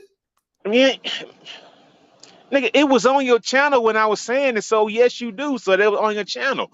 But I'm not trying to get into that portion of it. What I'm trying to say is Oh, I like, think I know who you're talking about. You do no, know you Mace, effed up that rap for me, too. Mace, just stop it because this was like months and months and months ago. Okay. Oh, I think I know who you're talking about. Man, don't even say that. But I'm saying it was months and months and months ago. So what I'm trying to say is like I can actually see why people feel certain ways about certain things. I mean, and I'm cool with it. Everybody feels that way. And so I'm not thinking that everybody is like actually like apolitical and they all feel the same way about things because we all don't. But we No, keep it but on Laura, sports. listen. When you call me that, I never take that shit personal to begin with because I I know what kind of. understand that, but somebody else could have. Yeah. But that's the thing. Like with me, like I don't really take nothing personal from here. Anyone can call me anything. But I guess you're saying like perception, how different people perceive it, or maybe I don't know. I'm just myself. Yeah, because I mean, one thing about Mace, and I appreciate it, Mace, is like when Bargov popped up, I really appreciated one day. It was maybe like last summer or whatnot. Bargov came up and was talking about the F1 races happening in Miami, right? And then somebody came through and like totally ruined the entire conversation. I'm like, fuck, I wanted to hear about all that shit in Miami because it's like shit. Do I gotta get a rooftop and watch the races like going through Miami or whatnot? So I mean, you do have like a wide genre of people that Yeah, actually like Bargav your was the channel, reason bro. we all found the channel. One day Bargav's like, "Yo, come check this channel out." He goes live every night for sports. It's very chill vibe. It's a man cave up here, and he invited me. And Bargav said, my first time up here, it's very intimidating, Laro. By the way, your little brother was up here the other night, and we took him off the air. He was tremendous. Oh, It put a relentless. smile on my face. Yeah, relentless was here. I just spoke to him earlier today, mate. Yeah, I he was said, here "Yo, late how you Friday been night. doing? What's up with school?" And he said, "Nah, Mel, school's all right." But I said, "Nah, man, I miss you. It's been a long time since I heard from him. I Yeah, I messaged told him him the earlier same thing. today. I told Yeah, him man. we Every met him. time he's up on here, I'm already sleeping. Yeah, I told him, bro. I said your friends asked for you. They love you. They miss you. We miss you here, kid. Don't be a stranger. Yeah, he was up here to about 2:30 in the morning. I'm Off the glad air he with I'm me and glad he Mr. ain't Miami. forget about us. I'm glad. Yeah, Bargoff told me check out Mace. Oh, Bargoff too. Thank you. Yeah, I owe Bargoff something when he gets back to Orlando. I'll Yeah, probably well, send him a Laro Magic Bargav's the jersey. reason we all came on the channel, and then Oh, Bargav speaking of showed. that, Melina, you didn't mention this. I caught this tonight before I came on the air. What's up? What's up with Neymar? Maybe going to Man U. Oh, Uncle Mace. How did you hear that? Yeah, that came across my path today. Yeah, it's the rumors are true. I don't think it's gonna happen, but Man United are interested in him. I know Kane's might be happy about that. Uncle Mace, World Cup 2026. I hope we do coverage. Oh yeah, if I'm alive, we will do coverage. And another person, Bargav, brought to the channel was Steve, and Bargav's he didn't have to do any of that, and for someone to show another guy, another man's hustle and respect it, that takes a lot. So Uncle Mace, you always give people a platform and always encourage people to grow their channels. As long as they're making I remember when yours. Snowman was up here, he was struggling with his channel, and now he's out there doing well, and Brother Grind, a shout out to him as well. But this channel, it's my third summer, I think, here now. Yes, it is. This will be your third summer, yes. And I tell you, that's one of the reasons why, and I'm being honest here. One of the reasons why I decided to go all over. Hey, shout out Sean. Sports. No, the reason why, yo, what's up, baby bro? The reps are definitely helping tonight. Yeah, I know, baby bro. Don't worry. I was gonna say one of the main reasons why I decided to go to make this platform bigger was because of Bargoff. I was thinking about him, thinking about Tony, thinking about you. And I just decided, you know what, it's better starting this fall to do everything up here. I got people who are brilliant that know what they're talking about, especially you, and you could do all the soccer in the world, I got Bargoff for Formula One. Me and Manzano could do tennis and golf. I love that. And and football is unprecedented. Everybody up here loves football. Oh, especially American golf football. And stuff. Yeah. Me and Moss up here, we could do the NHL. So we can cover all the bases now. Bargoff could do cricket. So now we can cover all the bases. I missed the days when you did them double headers. I missed. Oh, that's coming back soon. Oh, I gotta make up for the summertime because I missed a lot, so I'll make it up in the summertime. Hopefully, by opening day of the NFL would be to show 1,000. But Uncle Mace, before anything else of growing the channel, we're happy you're healthy and well again. Because that time you were you weren't well. We were all worried about you. Yeah, and I love and appreciate all you good people for that. That's why I call you all my family in here. Like, we're glad you're doing well, and it's nice to have the family back up here again, and nice to have Laro back because he was gone for a while too. I wasn't going for that long. Yeah, you were. You was gone for a long time, Laura. Yeah, you more than were. you think, bro. That's what happens. Hey, I would.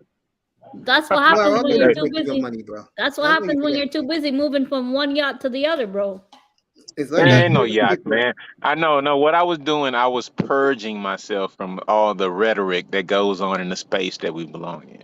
So I just No, stayed I would away. agree with you Now, with this. and I was doing things personally for myself, and trying to just be a better person and a better man, for myself first of all. But yeah, Exactly. Mace. I mean, one thing I can say about your platform, bro, is that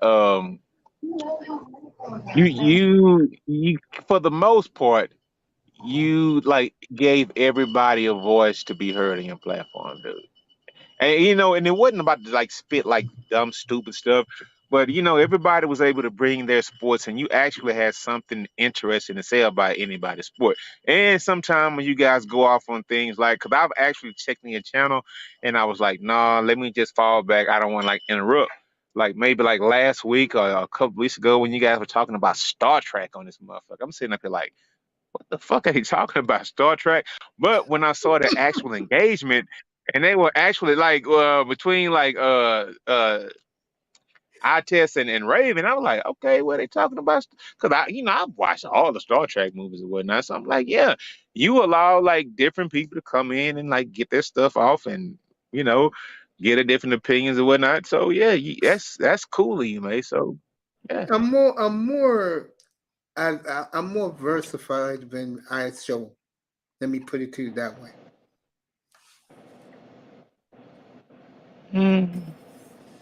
So, what's that's up, kind of a Anthony? byproduct. What's going on, Mace? What's No, good, just dog? chilling, bro. Just chilling. Yeah, I'm Sorry, I didn't see you back.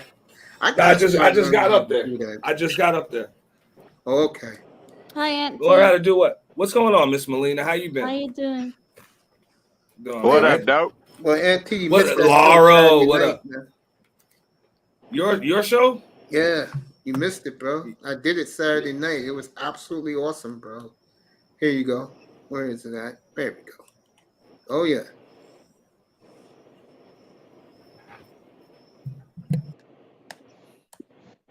Yeah. When the Mate just NBA want to Mate just want to show his little thumbnail. No, I don't care. Yo, bro, all I'm talking about is that's when the guys were gladiators. When I heard what the Celtics did last night, how they got punked, Jimmy punked them, bro. I'm pissed off, bro, because I gotta buy finals tickets now, bro. I wasn't going to this series and I didn't care. I was like, I'm not going to this one, but now I gotta go to at least one finals game. That's annoying. There you go. I think it'll be Denver Heat. Yeah, that's highly likely, Miss Melina. NBA announced today that unless the NBA is up to their old tricks, which they can be, they announced that they'll have if Denver's gonna lose tonight. So if Denver wins. Well, I'd like to know. Oh, go ahead, Mace. I'm sorry. I was gonna say if Denver wins Wednesday, and if Boston gets swept, no matter what happened, the final starts next Thursday. No matter what, yeah. No matter what. No matter what. So if both teams, like it starts on what, June the 2nd, no matter what. June 1st. June 1st, no matter. Yeah. So the finals is always on a specific date. Yeah, it'll be Tuesday. It'll be Thursday, Sunday, in either Miami or Denver. So yeah, it's always in your best interest to end your series as early as possible in the conference. 2 weeks from tomorrow night will be in either South Florida or in LA. Yeah, I mean, no matter what, the series doesn't start in Florida. No matter what, it doesn't start in Florida. If it's the Lakers, it does. Oh yeah, If it's the Lakers, they'll start in South Florida. That would be something next. I mean, but I did want to talk to Lauro about that. Yeah, go ahead, you can talk to him. I'll be right back. Because he called it like you called it, Lauro. He was like, "Yo, I see 2012 Game 6 in Boston, LeBron tonight. It ain't the same one, but it's close." And I mean, I'd like to know what the hell he had to leave the game 4 seconds early to go to the back and do what? Inject himself with painkillers. I mean, it's something, dog. I mean, I'm just saying, bro. And he went pretty far. He didn't just go to the team locker room. He went like a couple rooms further than that. So, he went to go take the Dr. Singh injection. Whatever the hell it was. I did. I did say that, but the thing is this, right? I mean, it was covered up. I mean, and at this point in time, I don't even care. But I will say this: if I see LeBron coming out Game 4, running like he was running when he was like 29 years old, I'm gonna call he did that something tonight. fishy. He did that tonight. I mean, don't get me wrong. The basket looks extremely large for him too, but that was just a few threes. Though he going to the rack, he's getting past dudes, he's blowing by. I mean, don't get me wrong. He does look a little winded, but bro, this ain't look right, bro. He got 31 in the first half. What the fuck? Yeah, he had 31 in the first half, bro. 9 for 11? 9 for 11. 4 for 5 threes. Oh, so when it's your team, well, not your team. I mean, I know you New York, right? But the thing is, when it's your second team, I mean, no, now you see it now. Oh, okay. What you talking about? I always saw it. I told you, bro. This looked like Game 6 LeBron and the man on something, man. Hey, no, the one like thing is else. when he chased down Iguodala for that block, bro. I mean, it's like, dude, and he was still like what 35 then, right? Yeah, but 35, 34. No, that was 6 years ago, 6-7 years ago. That was 7 years ago. I wouldn't say LeBron's taking steroids, but I read somewhere where an article about LeBron actually he's a vegan. He doesn't eat a lot of meat and stuff like that. So this is why he doesn't have a lot of injuries. I wouldn't be surprised if he's on a nootropic, something heavy, like a heavy nootropic right now. You know, something to change just his mind. Or maybe he's mindset. smoking weed. Maybe he's smoking the weed, and that's why he doesn't feel. It's not that type of nootropic. I believe he's on something like some kind of modafinil or something like that. You know what I'm saying? Some kind of nootropic. Let's hope LeBron is not like one that baseball player. I mean, he's clearly in pain. Let's hope he's not that. LeBron is not like that baseball player that was high on that psychedelic, pitching a no-hitter during the season. Oh yeah, he was on acid. Let's hope LeBron is not doing that. Well, if he is, you'll never find out, bro. Bro, it was just like Game 6 in Boston. I'm like, bro, you're on something. I don't even think it's anything extra for your body. It's something to put your mind in some other state. Because this don't look normal, bro. This is not. You look at it, it's like, bro, if you play like this, you down 3-0. You could have played like this any other game, dude. All he is just a little more aggressive than he usually is. You know what, though? One thing. I have heard this argument, right? He can bring it at times, but he can't bring it every game, right? It might feel different if he wasn't doing the same thing like 5-6 years ago, but he kind of actually was or whatnot, right? And I would actually get a dude a pass if he didn't have to try to form so many super teams, right? It was first with Bosh and Wade, and then it was like with Kyrie and Kevin Love, and then he wanted to bring AD over. I mean, come on, bro. I mean, now he's trying to get Kyrie to come over to LA. I mean, I don't know if that's what he's trying to do. I think he's kind of focused on what the hell is going on in front of him right now. I think that's something that the media is kind of pushing, So yeah, no, I know that, but in the back channel, we don't hear about it. But in the back channels, you better be sure. Hey, look, Marzano, in my opinion, it's just my opinion. It's probably too late for that right now, right? Because he's not the same player he used to be. And dude, if you come out playing when you turn 39 and 40 like you were when you're 32, everybody's gonna know what's up. There's going to have to be a time when he's going to actually want to walk away to where he doesn't want to taint his image, because he's the one player who up until the playoffs, nobody ever really said anything. Now the people that adore you, the younger generation, they'll throw your ass away in a minute if they see you playing bad, bro. They gonna start calling you washed and trashed and all that. And bro, you came up in a social media era. I don't think LeBron wants that, bro. Like to hear everybody saying he's a shell of himself. I don't think he wants that, dog. I understand when the players and the good thing about LeBron though, he hasn't had any major injuries throughout his career and stuff like that. It's not like Kobe, where Kobe Nah. washed He's at that stage, though. later He's on. at that stage. No. The same thing happened to Kobe. I mean, look, Father Time is undefeated. So what ends up happening is one minor injury leads to a bunch of other major ones. It started with Kobe tearing that rotator. You know what I'm saying? Fully tearing it.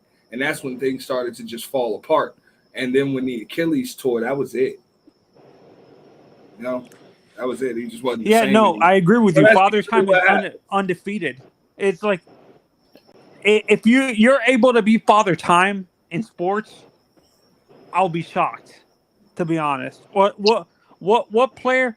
Maybe Brady. Nah, hey, Tom Brady. Father Time is undefeated. Every player you might be able to get a few extra innings, but you ain't gonna beat Father Time.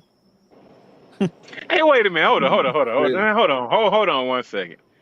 Now the thing is, you can't be Father Time, but you can play more than the average of your peers. You can do that. You can get some extra innings. So hold on. So Miss Molina, so what's your boy over there who's the biggest soccer player in the world? The one that has all the money? Messi? Cristiano Ronaldo, Messi, right? Ronaldo, yeah. Messi, Ronaldo. Mbappe, Okay. Neymar. Those guys are in their mid to late 30s now. They've been playing for a long time. Have you seen any slippage in their game? Ronaldo, yeah. Messi, a little. You're starting to see him They're slowing starting down a to little decline. Yeah, you're not seeing the Okay, same so level. okay, so check this out. The reason why I brought this up, NT, right? All right, listen. They finna start balling the fuck out. They can be like, before we start hold up, listen. Before we start slipping, Saudi Arabia want to pay us $400 million a year. Or some ridiculous shit. I don't know if it's $400 million. I mean, Miss Melinda, you might know something better about what Saudi Arabia is trying to do with these guys or whatnot, right? But man, they gonna cash in and get a bigger bag, right? They trying to do it with golf. They trying to do it with tennis. They trying to do it with football, with soccer or whatnot. Bro, it's just like this money is just insane right now. So you know what? If I was a star like that, I would take something too. I'm not hating on it, but just don't compare those guys to the greatest ever when you taking something. Just like Roger Clemens can never get into the Hall of Fame, right? They just like Roger Clemens was throwing that rocky heat, bro. At what, 46, 47 years old? Mm-hmm.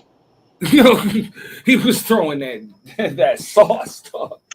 Yeah.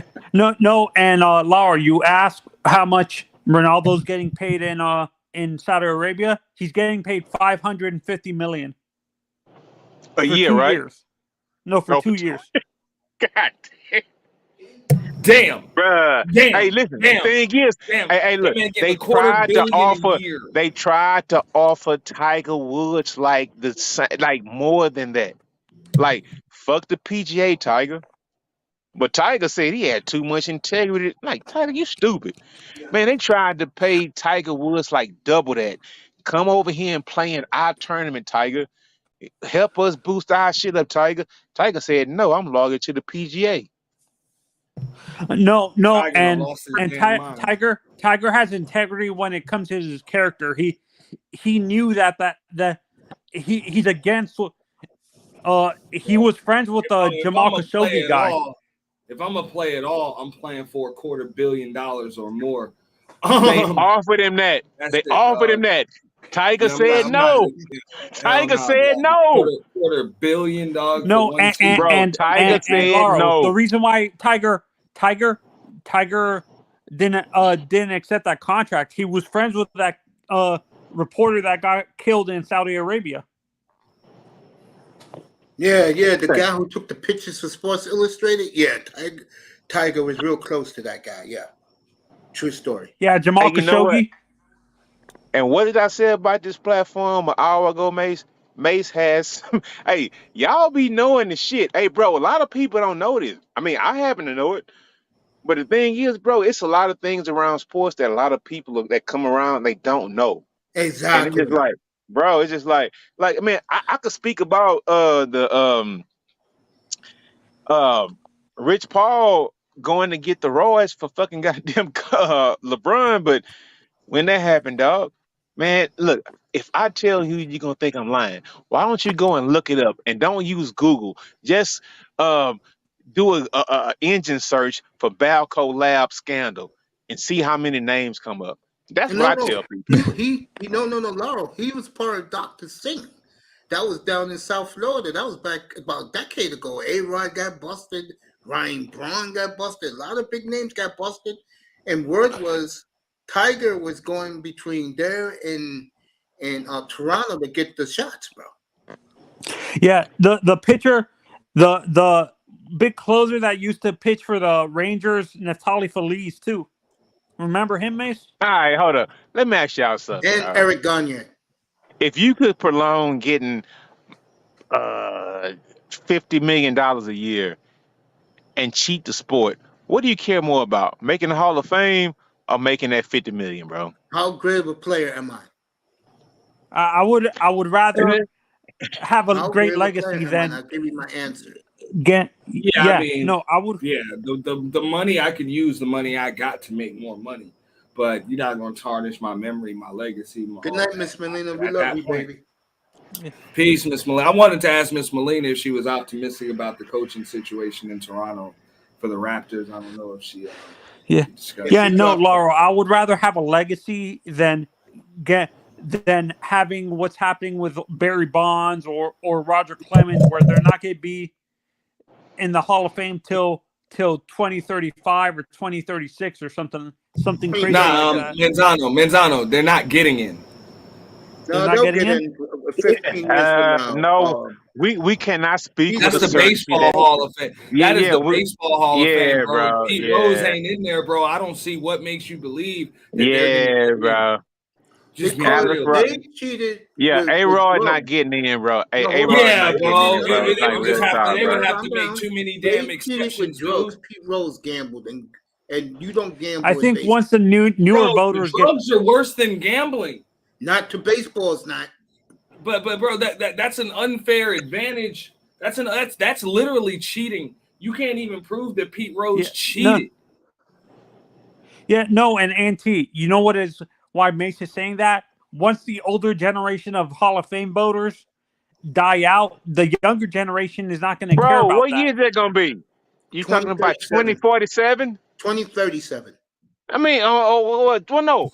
Some guys are gonna fucking die not die early, right? I mean, and they have influence, right? I mean, come on, bro. I mean, what are you trying to? What year?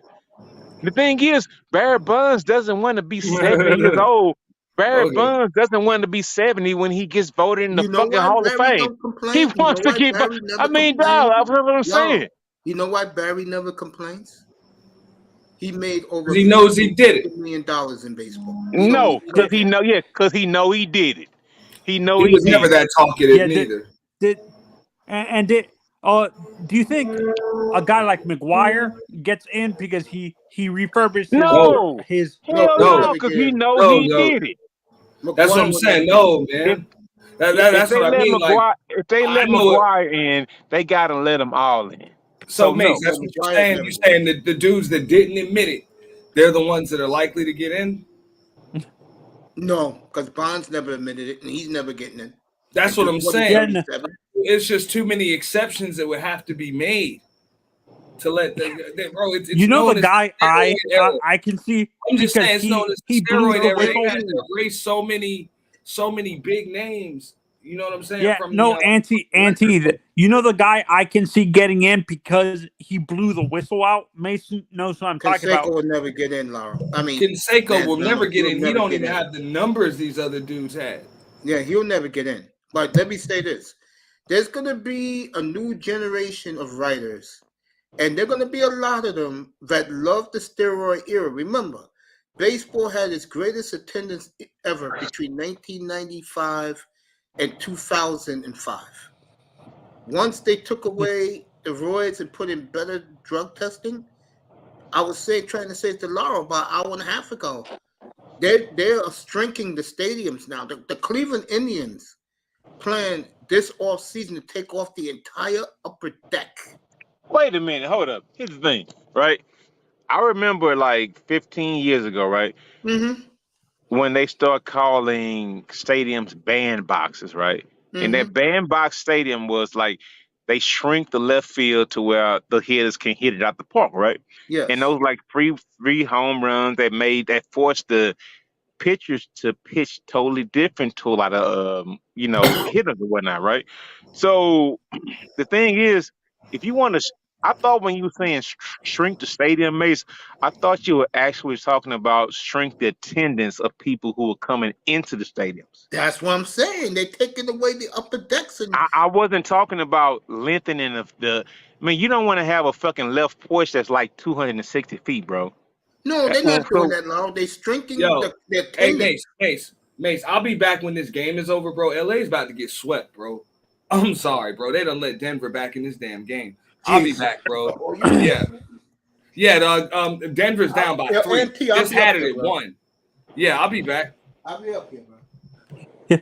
No, Laro, I agree with you. The bandbox, that bandbox term actually came after the new Yankee Stadium was built, because remember the Yankee Stadium had that short porch over right field when they opened up new Yankee Stadium, and it had that short porch over, like these new stadiums that had the short porch over right field or whatever. Mm-hmm. That's where that bandbox term came from.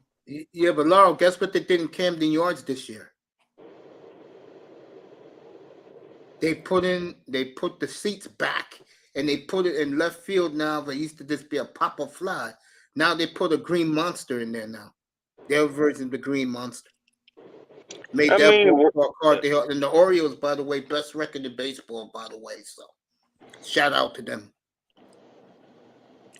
Yeah, no, and for me, when I look at the stadiums, the newer stadiums, eventually what's going to happen, I think they're going to have to rebuild Chavez Ravine and all the older stadiums come, like Fenway.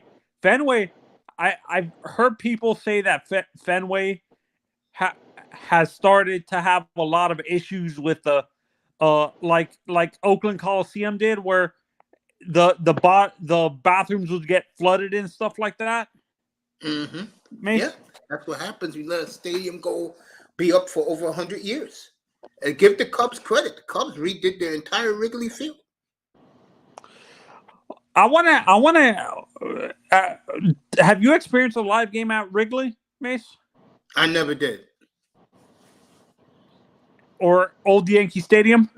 Yes, that I did. Yes. What was it like? What was the experience like? You felt something that Derek Jeter is right about, and I'm not lying about this for everybody. You feel the ghost of the great players when you, especially when you sit close. You feel it. Mm-hmm. You feel the aura of Ruth, Garrett, DiMaggio, Mantle. You feel it.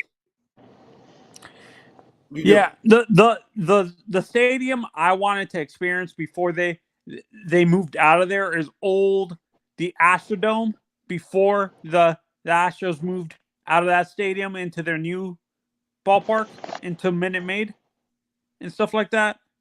I wanted to experience a game there. Laurel, you been to the Astrodome before? Oh no, he just dropped.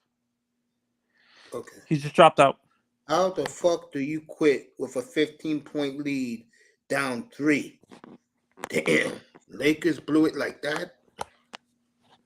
Yeah, I guess. So, Manzano, our boy is back on top. I watched that beautifully on Saturday and Sunday. Brooks Koepka, the bully is back, as they call him in golf. Yeah, I saw that. Brooks is back to his normal self now. Oh yeah, about to have his first child. He's gonna have a daughter.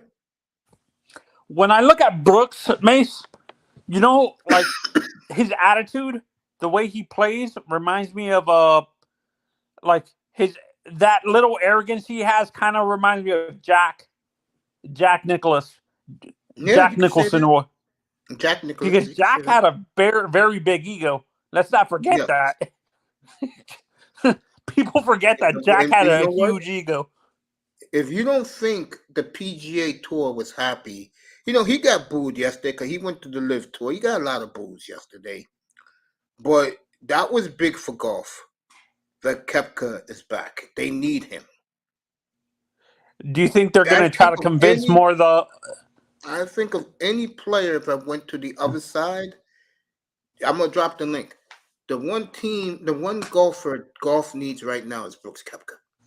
That was big for golf yesterday. Koepka is their new superstar. What's up, Red Planet? Shout out to the FBA, baby. Yeah, Koepka's their big star, man, Zano. He's their big star. Yeah, no. And do you think Brooks might convince some of the guys from the Live to come back? Okay, Laura. I'm going to say what's up to you now, Red Planet. Let me answer Tony's question. Nah, a lot of those guys like the money too much, Tony. And a lot of those guys didn't even come over. Phil Mickelson didn't play this weekend. Yeah. Bubba Watson didn't play this weekend.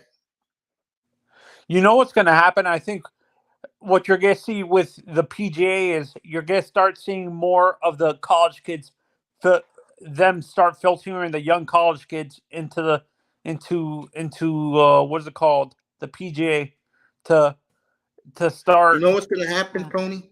I don't see that happening. You know what's going to happen? More Asians are going to dominate. You think so? Mm-hmm. That's what's going to happen. So you think the Americans are going to start losing the Ryder Cup? No, they'll always win they'll win the Riders Cup, but I think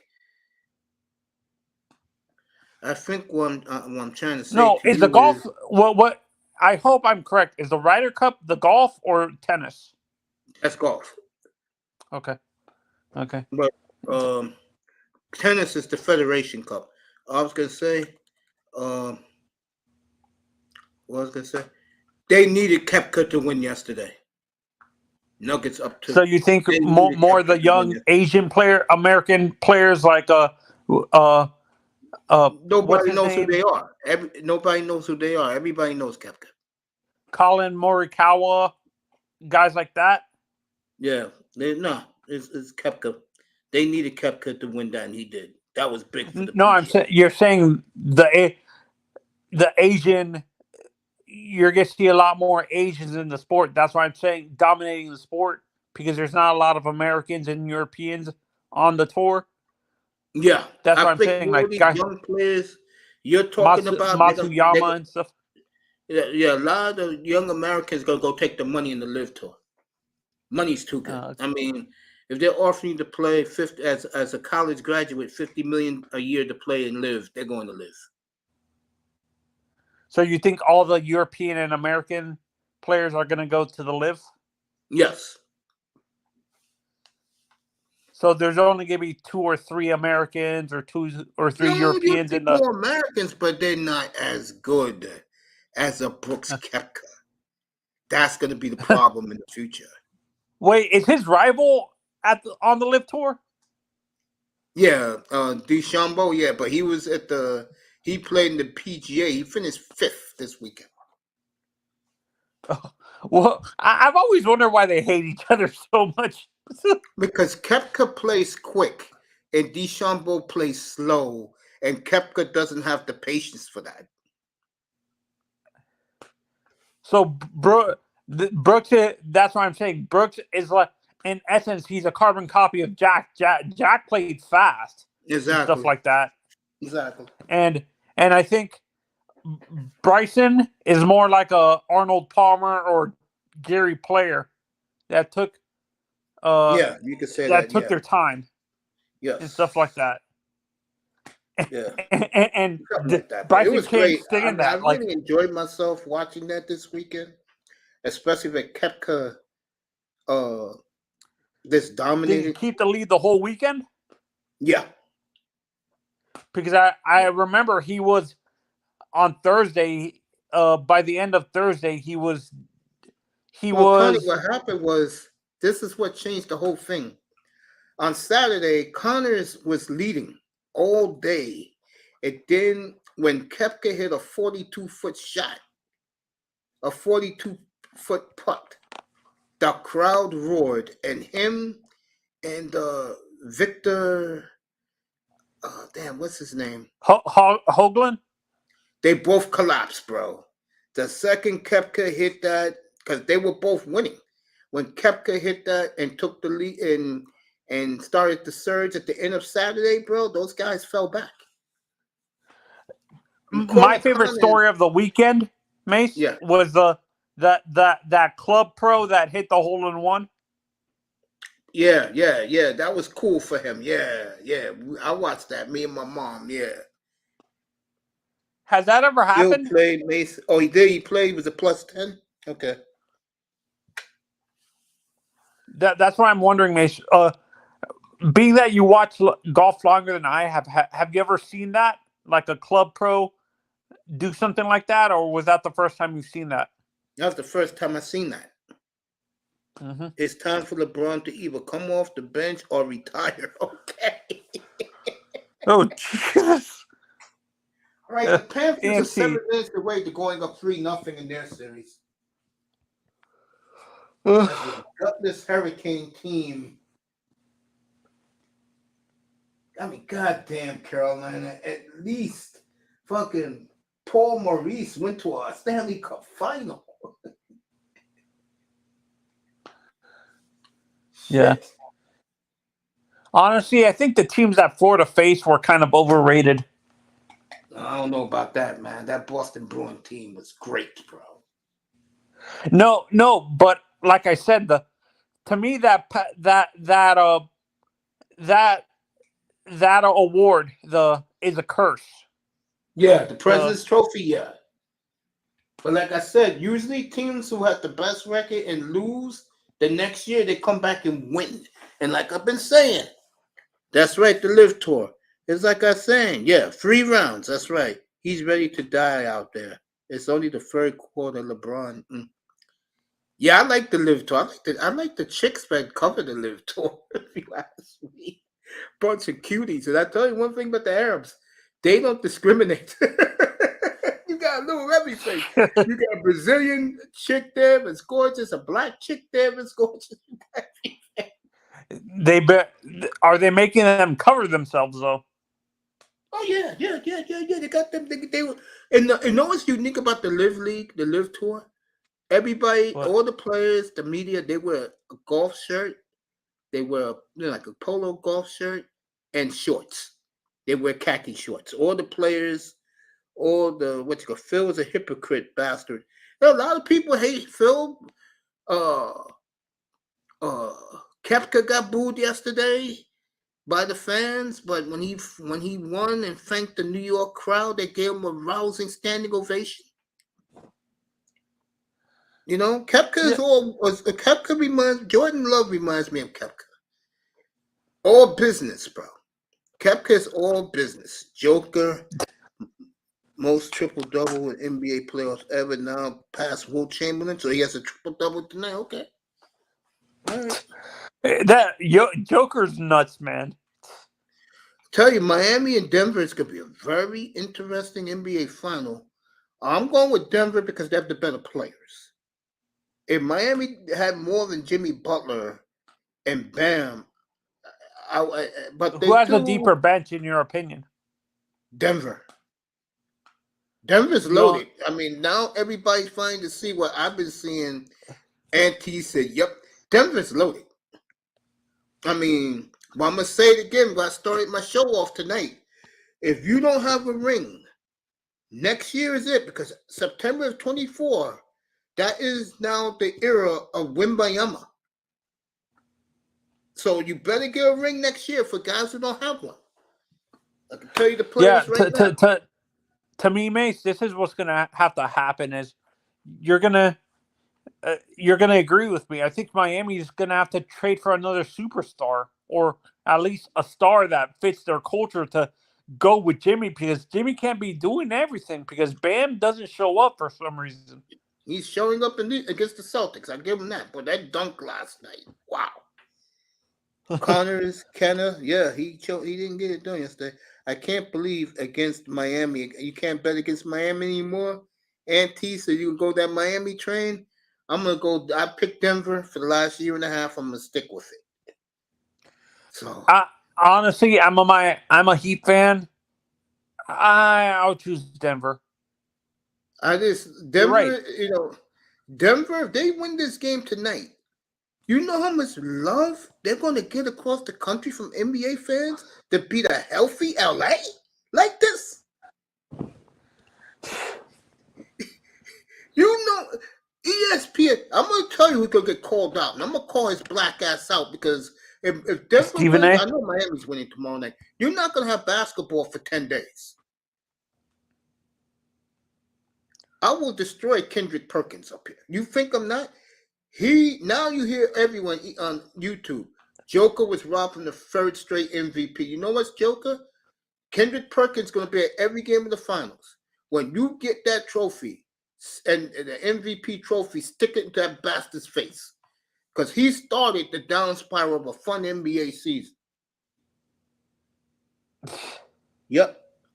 1-0, still Florida. Yeah, that game is getting late. So the Panthers are off less than 5 minutes to go of going to They're about to go into the Stanley Cup.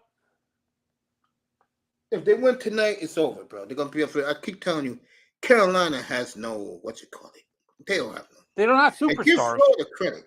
They're beating the number 1 seed in the East, the number 2 seed in the East, and they beat the number 3 team in the East, in the Maple Leafs. This is a historic run, folks. It's the year of the rat again, man. Say that again, Tony? Honestly, I think this guy is going to win GM of the year. Oh, yeah. Florida's guy, yeah. What's his name again? My God. I forgot who it is.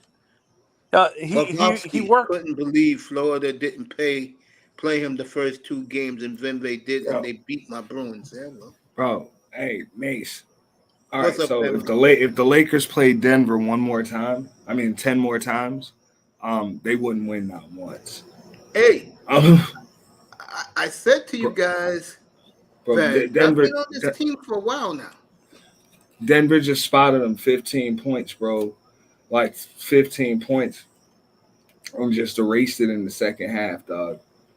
You know, LA was up 15 points at halftime, went into the fourth quarter down 5. It's like Stephen A. Smith said, Denver is toying with the Lakers, man. I keep telling people. Hey, Tristan Thompson trying to bring it, though. Hey, it's like I said, man. When you own a team, and this should be what? They're 13 or 14 if they win tonight against the Lakers. They just own the Lakers, man. I'm just saying, what it is. Even if somehow the Lakers were to fight back and win this game, I don't even see how, bro. How you give this up? You was up 15 points at halftime on your home floor just to save face. Your star is balling. I don't care. I put this on LeBron. I don't even see how you get an escape clause. You're supposed to hype these dudes up to follow you. Don't say they didn't follow you. You're supposed to hype them up, but you was too busy getting shot up in the other room during halftime. Also, to me, Auntie, that over the weekend, Denver is heavy favorite to win the NBA title. Yeah, Auntie, but for me, when I look at that, is how much do you expect LeBron to do though? Like, freaking Anthony Davis can't stay healthy. Nah, he's healthy right now. Exactly. I'm watching the game. I'm watching the game. Anthony Davis has been left out, even though LeBron has had a retarded game, or at least first half. You know what I'm saying? He's had a sick game. They have not tried to even get Anthony Davis involved in the offense. Yeah, none of that. Telling me about Anthony Davis, this Anthony I'm like, Davis, I don't see none of Anthony Davis even being used in the pick and roll. You know what I'm saying? None of that. So, and it doesn't matter who's got the ball. It could be Schroeder, it could be Russell, it could be LeBron. Anthony Davis is literally just roaming out there on offense. I'm going to tell you something else. And Across the Pond makes an excellent point. I think Denver will recuperate for all these days off. Eric Spoelstra is going to work that team to death every fucking day. You think so? I think that's a huge. No, I mean LeBron finally realized, but I guess he didn't have it in the tank to do what he was supposed to do, and that was get in the post and just make things happen from the post. You know what I'm saying? Because and he's what supposed happened to be to able Austin Reeves? Lakers fans were bragging about Austin Reeves the past 4 days. Reeves what showed happened? up. Austin Reeves showed up. He did? He didn't show up Saturday night. He didn't show up Saturday night in the most important game. I mean, he didn't get the ball. I mean, that's what happens. He's a player when you take them away from that Lakers team, they're garbage. I mean, I can't be mad about that with Austin Reeves. I mean, I'm not a Laker fan. I'm just saying. I mean, look, you down 2-0 at home. What up, Raven Knight? You down 2-0 at home. You got LeBron James and Anthony Davis. They got to kind of give you the ball. Like, you can't really, like, tell them to, like, give me the ball. Nah, man, they got to give you the ball when you open. It's that simple. So, this crowd at Sunrise, Florida tonight is one of the worst crowds I've ever seen. Yeah, bro, but you got to keep in mind where they're at. They are in the hood. They're in the hood. I don't know. That's if Sunrise. They play in the they play at the Bank Atlantic Center, if I'm not mistaken. Yeah, that's the place. Yeah. Yeah. No, BB&T. BB&T. The Bank Atlantic Center. Yeah. That's close. That's close to downtown Fort Lauderdale, but it's not close. It's not quite downtown. Like, it's not like Las Olas. You know what I'm saying? That rich area. It's the hood. You know what I'm saying? Oh! I didn't know that stadium was in the hood. Mm-hmm. All of Sunrise is the hood. Really? I didn't know that. Yeah, Sunrise Mall is right there.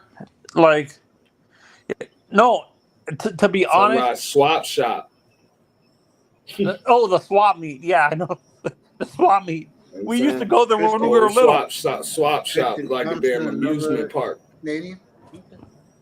And Pete, let me ask you a question. Which NBA superstar you see getting traded in July 1st? I mean, if you want to call them superstars or all-stars, and I think a few of them are all-star. All right, first off, Draymond Green, Jaylen Brown. Yeah, I was gonna say Jaylen Brown. Julius Randle. I definitely. Let me think. Damian Lillard. Yeah, Damian Lillard. You don't wait. You don't consider Kyrie Irving on a superstar? sign and trade. No, I mean, I guess he's superstars, whatever. But yeah, he's getting traded. Kyrie Irving will get signed and traded. I heard Dallas wants him back, but word is whoever next place Kyrie goes, he's going to sign June 30th. The only thing that might where he goes next, that might keep Kyrie from LA is the fact that Mark Cuban won't want to help out the Lakers. No. Lakers said they don't want him. Lakers like what they have. They would have apparently the favorite to get Kyrie. Bro. Apparently, D'Lo fits in better with Dallas. D'Lo fits in better with Dallas. You know what I'm saying? You can get a sign and trade, move another piece or whatever, and it will work out for both teams. Well, LA said 2 weeks ago they don't need him. And I think I know why the Lakers say that. I mean, that's what they're supposed to say while they're still playing.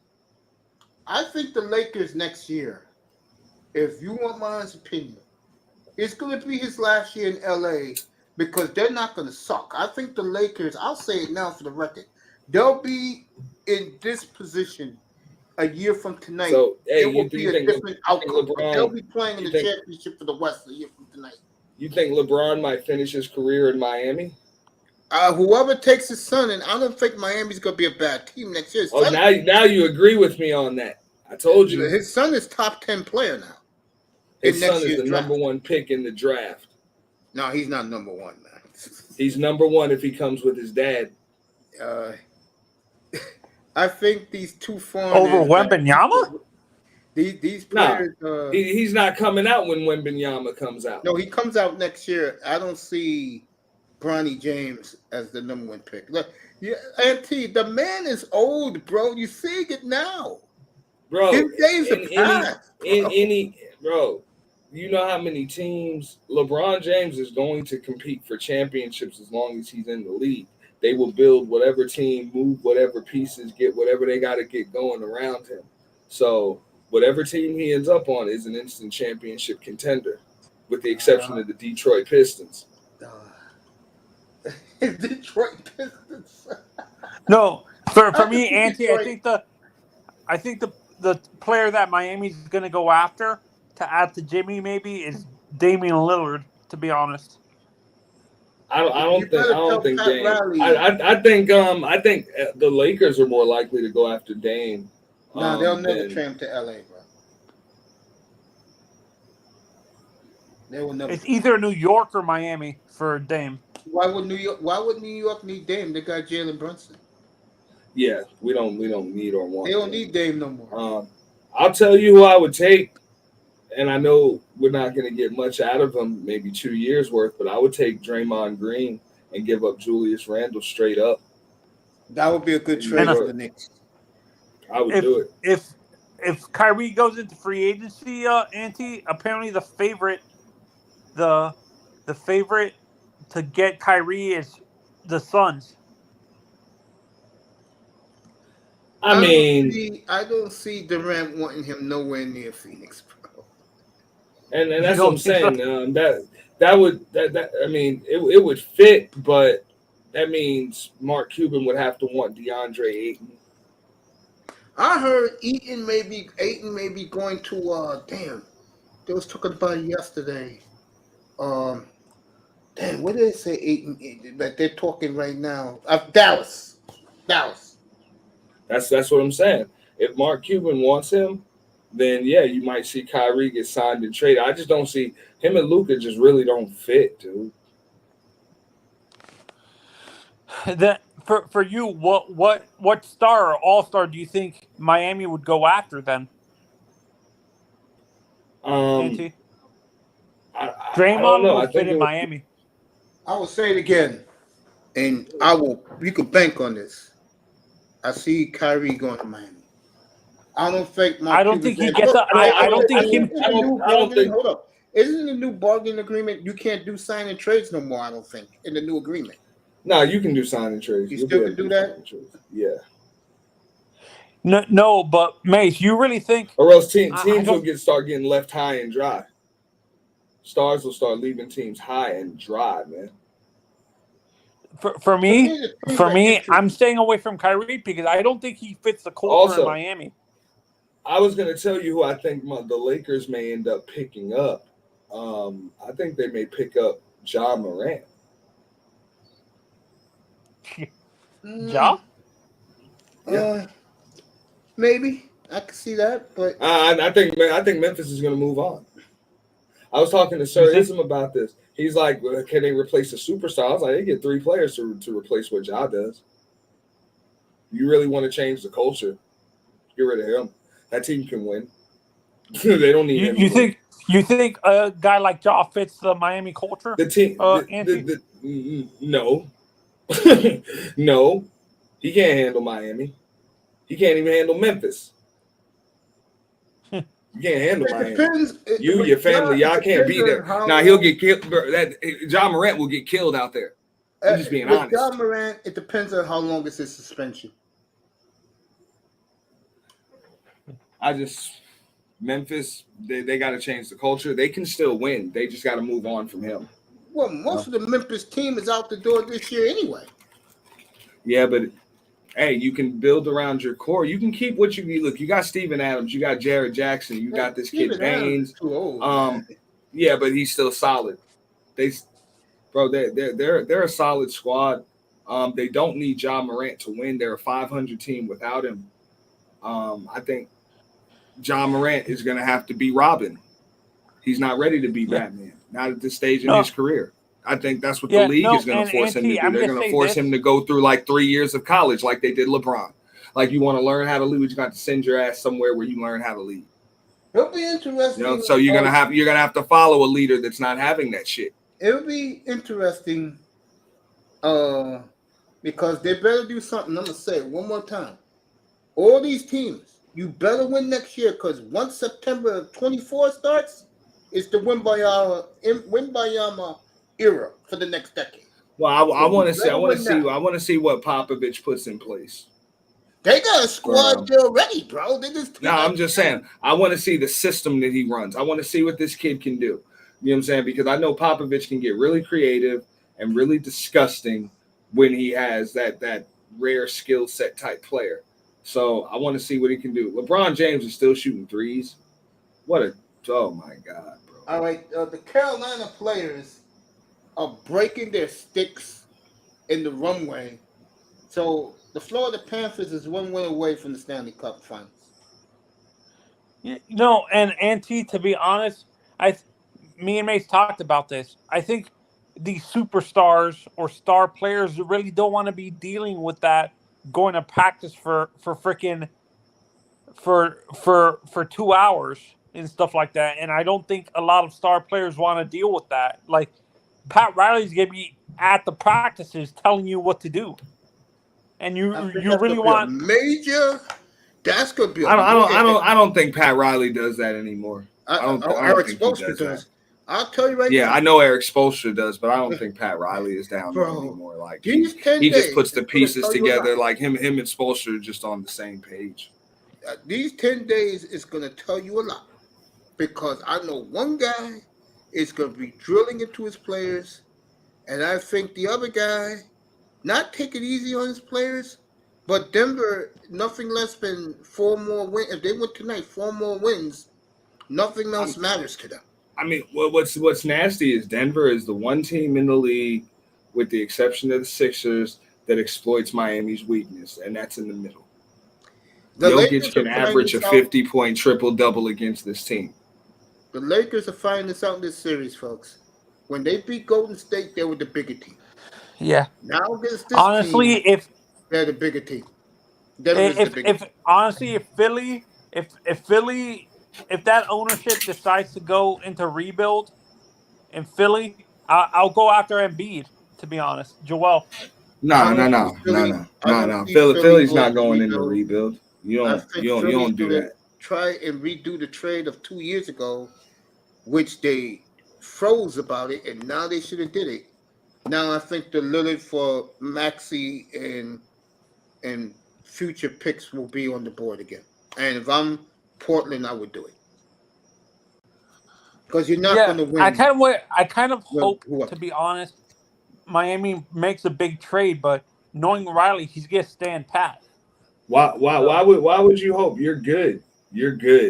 And Riley's not going to stand pat. Even if the Miami Heat win a championship this year, I disagree.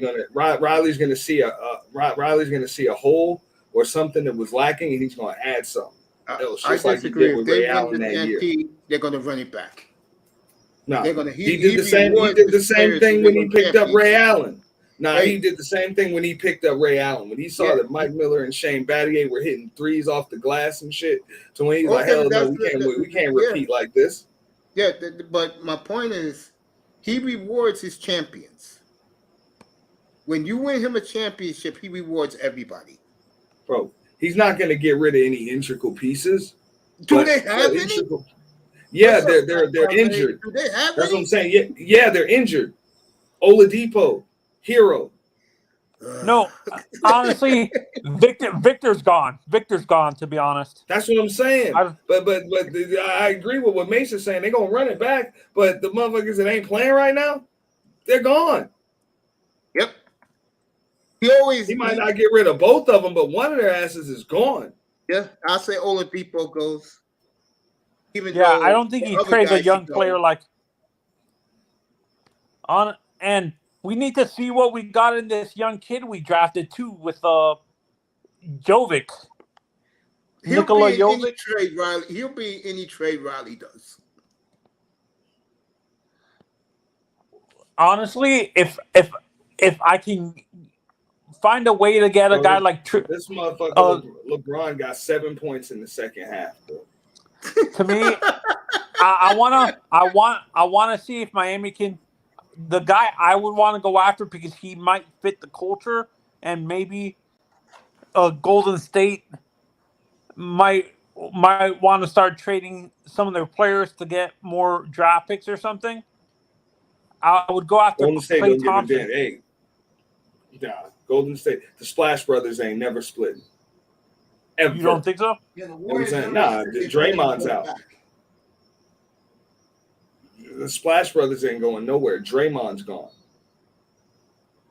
Or I could go after the. Hey, Draymond is gone and Poole is on the block. Huh? They're both on the block. Jordan Poole? Yeah, he's on the block. Yeah, they're both on the block. Let's. This is Oz's question. For that whole scenario, for that whole Draymond Jordan Poole thing, do you blame Draymond for that whole situation? Hell yeah. Or? The kid didn't do anything to him. He was minding his own business, watching practice. Draymond tried to be a bully because he knew Poole was getting his money and he wasn't. Yeah, and but he was being a bully. And you're the veteran on the team. Like, there's no excuse for what he did. Like, At first I was like, whatever, teammates getting scuffles. And then when I saw it, I'm like, nah, man, you tried to hurt that boy. Nah, man, that wasn't cool. That wasn't cool. You're right, bro. I can see the Heat doing that. Real hero. I can see that. That's why I said I'm like one of them's gone, bro. If not both of them. Join us. I just dropped the link. If they can get the right dude, and I wouldn't be surprised, dog, if they just move on from those two and like end up getting Chris Paul or something. You know? Yeah, no, and to be honest, Riley will just be like, whatever, I'll win with him. I'll win with Chris Paul. And Mace if not, I still got Gabe Vincent. You know what I'm saying? Whatever. You know? No, and Mace said this the best, Auntie, about when it comes to draft picks. If it's not lottery picks, Riley doesn't have the patience to develop the player and stuff like that. Yeah, that's why I think that's why he already gave up on Jovic. Now, did you see that, Moss? That tells you how stupid the Miami sports fan is. What just happened was, and the guy who's doing the studio for TNT just said it. Bravowski is trying to give away his hockey stick, and not one Florida Panther fan went for it. If that was in any other market and the goalie's giving away his stick, they're fighting for it. I tell you. Yeah, no, we don't really have. The dude, Nikola Jokic, dog. He just hit LeBron. Look like with a LeBron flop, but it just looked nasty. I gotta look. No, and Mace, to be honest, I think even though Panthers don't really have heart, like the issue with Panthers, they don't really have like a lot of homegrown fans. I bet you Boston fans are still going to that game, hoping the Panthers are going to lose the series and stuff like that. They're buying up all the tickets. The Stanley Cup, bro. Panthers? You think so? Yeah, they're going to win. Yeah, across the pond, you're absolutely right. But if the Lakers figure something out, they're supposed to punish Jokic inside because he doesn't play well in foul trouble. He does not play well in foul trouble. And if you figure something out, I mean, you gotta kind of ride with that. You know what I'm saying? And that's what I was saying. I mean, the only thing you could really do, like people like, Anthony Davis didn't perform. I'm like, he's not gonna get 40 and 20 every damn night. He's not gonna, and he's not gonna be able to outplay Jokic. But if he can get 20, 10, and 4, and I mean 4 blocks, you know what I'm saying? Three or four blocks a game. Huh? Yeah, I don't give a fuck. Assist is whatever. He can get whatever number of those he wants. You just want him to be aggressive and make Jokic work on both sides of the court. You know what I'm saying? And then hopefully you wear his ass down come fourth quarter. That's really all you can do. You know? Yeah, no, and me and Mace were talking about this too. back to what we were talking about with the Heat, Auntie, is Pat Riley. He only cares about draft picks if they're in the lottery. He already gave up on this young kid, Nikola Jokic, the kid we. I mean, yeah. I mean, it is what it is. Riley ain't stupid. He's like, if the kid was better, he would have got picked higher. I'd rather just get a bunch of dudes that wasn't even that tried out or whatever. You know what I'm saying? And earn their spot. Like, come on. You know, I get where he's coming from on that. You know, every now and then you find But those great players that you've been recruiting for years, and remember, there's a D League now. Like, there's a D League, bro. You can just you call them up. You call them up. You know what I'm saying? And the whole overseas market is a big ass D League as far as I'm concerned. Yep, sure is. You know, college basketball is dead, bro. Yeah, that shit's over. That shit's over. Only people be watching college basketball are the alma maters that sit in the boosters. Nobody else. Yeah, the fans don't really care about college basketball. No, I mean hardcore basketball fans, like hardcore basketball fans, might watch college basketball, Mace. Not like the casual. The one and done brought in casual fans. That is gone with that rule being done and stuff like that. The casual. Darvin Ham and LeBron James are disgusted with Anthony Davis. They both just like the look Darvin Ham gave Anthony Davis. And LeBron just gave him a mouthful, dog. Well, now Jokic also just took LeBron's knee out too. He's pissed about that. Joker's the only traditional center left in the. Ain't not traditional. Ain't much traditional about the center about Joker, bro. You know? Jokic is a young Bill Walton. What Bill Walton would have been if he never got hurt. No, Auntie. What I'm saying, he's the only traditional. Where he actually has a low post game. He's the only traditional center Embiid, but he got one too. I find Embiid a little bit overrated though, Miss. I mean, I don't think those guys are traditional centers, bro. They have a face-up game and shit. You know what I'm saying? That's weird. Joker played point guard and when he was 19, he actually said this. He would have, if he didn't have a growth spurt when he got into his late teenage years, he would have stayed at point guard. Yeah. Jordan Love. Green Bay has just won the NFL draft, so they'll host the draft in 25, and the 49ers won. Why are you giving that fan base, that delusional fan base, the draft? I think Green Bay is delusional about Jordan Love, but they're not a delusional fan base. No, that's what I'm saying. That delusional fan base when it comes to having too much faith in Jordan Love. Yes, I was saying that earlier tonight. He pump the brakes, Green Bay. Pump the brakes. If he was such a good quarterback, he would have been drafted in the top, like Auntie said with Jovic, the young power forward that the Heat drafted. If he was so good, he would have been drafted higher. Number one, he's going to be that good. Number two, when you have fucking Aaron Rodgers in front of you, you're going to sit. I know that. I know what you're saying. But you understand what I'm saying in terms of the draft, he would have been drafted higher if he was such a good quarterback. I understand Aaron's there, but what I'm saying in terms of his draft class with Herbert, Burrow, and Tua. I'm going to say it again. He will be, of that draft class, he will win a Super Bowl first. Better organization, better way they treat quarterbacks. And like he said, Aaron Rodgers taught him a lot in 3 years. And if Aaron Rodgers is teaching you, I'd rather have that than getting concussions, than being overrated. And the other guy is very good in Joe Burrow. I think, do you think what's going to happen with Cincinnati? Do you think they sign Burrow before, do they sign the two weapons first, then give Joe Burrow his money? Yeah, but let me add to this since Manzano likes this guy so much. Yeah, I mean, they got to discuss that with Joe Burrows. The problem is Joe Burrows peaked very, very early in his career with Cincinnati. So because of that, you got to pay his ass now. Yeah, but he said he's going to take a lot less to keep his guys. Well, he was a high draft pick. He's delivered. You got to pay him off rip. Yeah, but he already said that he'll take a lot less to keep his guys there.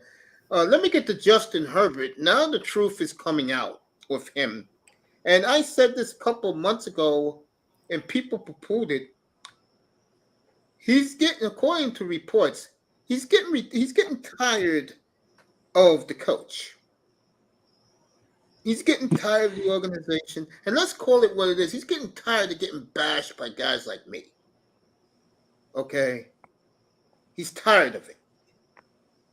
And I tell you, look how quick the Chargers gave him the 5th-year deal. Chargers better do something this year, or they're gonna have some problems moving forward. Yeah, they better fire Doofus. There was talking today about how Sean Payton wanted that job, Jim Harbaugh wanted that job, and he heard the rumors that those two guys, like I said, Sean Payton was sleeping in the parking lot in the car. We know damn well that man. That man had a not in the locker, not in the parking lot, mates. We know damn well he was sleeping in the locker room. We know damn well that man had a sleeping bag in that locker room. Yeah.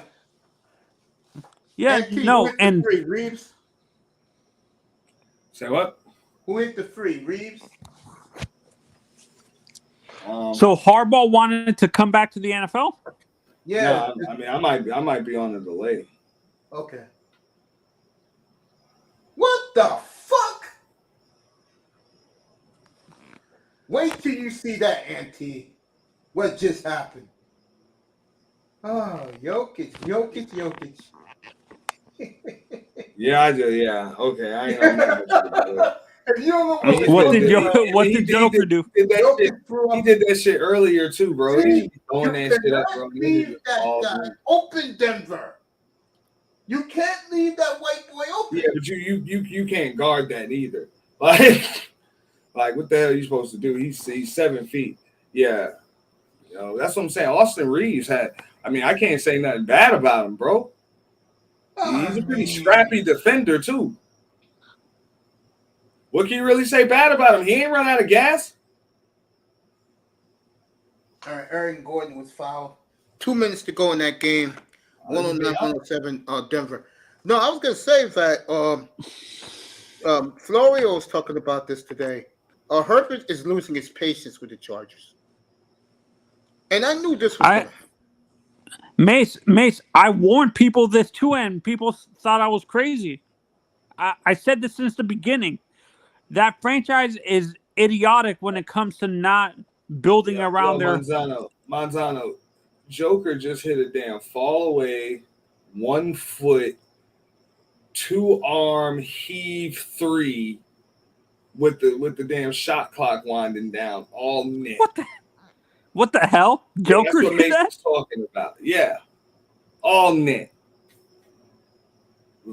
How lucky do you have to be with that type of shot? 30 footer. Lucky. I don't think he's lucky at all. I mean, we've seen it happen too many times to call it luck at this point. Joker has done that before. He's done that like 2 or 3 times this game already. He does it every night. Am I right, Mace? Hell yeah. I'm talking about buzzer beaters too. Buzzer beaters at the end of the damn half. Denver is 2 minutes away, folks. Joker is a cheat code. Sapase says. Sapase is right on the money. Like you can't beat that.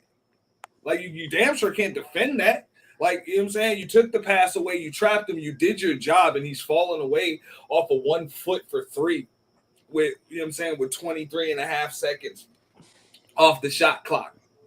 They make this poor kid wait 5 minutes on the foul line.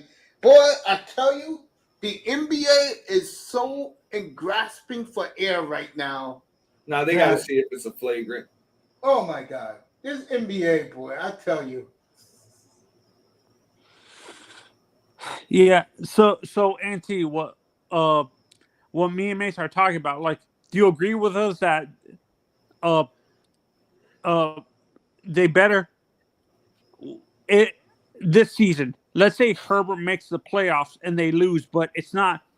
He does everything he has to win the game, but the coach is making the dumb decision. Do you think the owner still makes the same choice and keeps Brandon Staley? Yeah. I mean, look, they're gonna do. The owners, for the most part, are gonna do what the fans say to do. You know what the fans say to do, especially when you got a losing franchise already. You know, Miami, you think Lions, Lions, ahead of Justin Herbert. He did it more than once. It's not luck at all. That ugly 4-way shot is money. You're right, Si. That's what I'm saying. All right, Davis hit the first. Alan Gordon missed the second. No, I've never seen, like, with the highlights I've seen of Joker, I've never seen him do that 1 foot fall away 3-pointer. That's why I'm saying. I've been seeing him do it every night in the playoffs. In the playoffs, I've been seeing him do it every damn night. Every night. Am I right? And he makes it, or does he miss it? Yeah. At the buzzer, he's making like one or more every night. Yeah. Yeah, bro, against Phoenix, he even did the shrug. Yep. He did the shrug on one of them, like I don't know. All right. Or no, I wasn't against. That's what I hate about Joker sometimes. No, it was in game 1 versus the Lakers. When he was like, what the fuck? You know what I'm saying? When he had that crazy masterpiece. Yep. No, Auntie, you know, that's where I kind of hate Joker, when he does something like that, where he shrugs his shoulders like, I don't know. You damn well know what you're doing. Yeah, you know you skilled. So stop doing that. You know you got skill, but he's good. You know, I get it. Yeah, he's just like really good. All right, we got a minute and 22 seconds left in this one.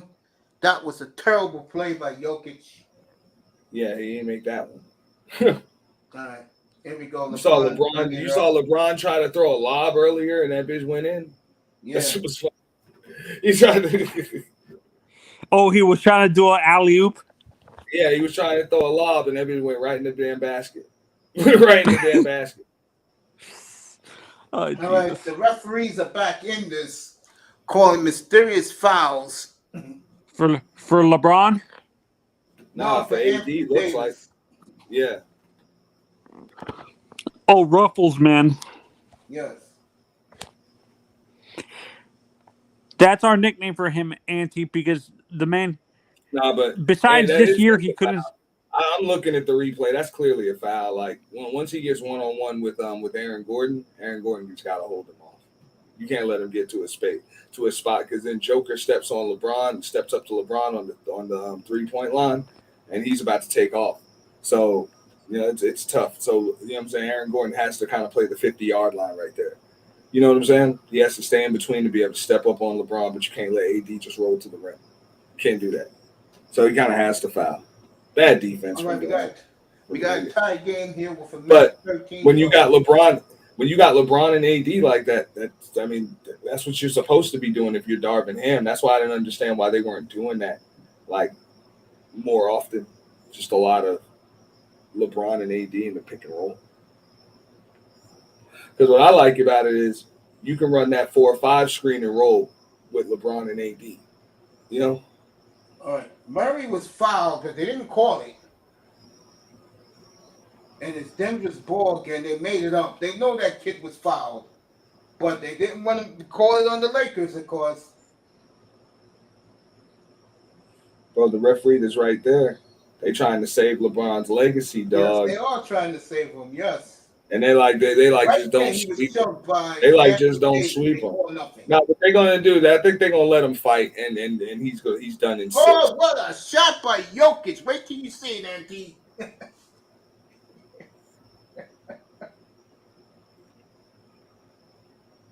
Denver up 2, 40 seconds to go in the Lakers season. Yeah, nah, he just took it to the rim. That's what I like. I'm thinking he was going to hit another fall away or something like that. Nah, he said, "Fuck this, bro." I'm just gonna put he said, "I'm just putting the ball." He's like, "How about this? I'll just put the ball in the damn basket. How about that? I'll bully my way to the basket and just put it in." Nah, LeBron, that's it. Did he just give the ball up? No, they said Yo, he don't even want LeBron don't want the ball. Mace, LeBron don't even want the ball, bro. Yeah, I know. I'm talking about 6 seconds left in the shot clock. He gives it to Schroeder. All right, Lakers call timeout. I think it's their last. And you're down 2. You don't want the ball. Yep. And now you gotta run some pop out flare for Anthony Davis. You know what the hell they're gonna do? Yeah, that's true. That is true. You know Thank God I got nothing to do tomorrow, so I can stay up and watch the end of this. Florida Panthers a game away from the Stanley Cup. Everybody, you heard my rant in the beginning of the show about Devontae Adams. And if you didn't hear, he just basically threw the whole Raider organization under the bus. Said he ain't feeling Jimmy G. Nor is he feeling Josh McDaniels. Or is he feeling the GM? And like he said, Aaron Rodgers didn't make me. I made me.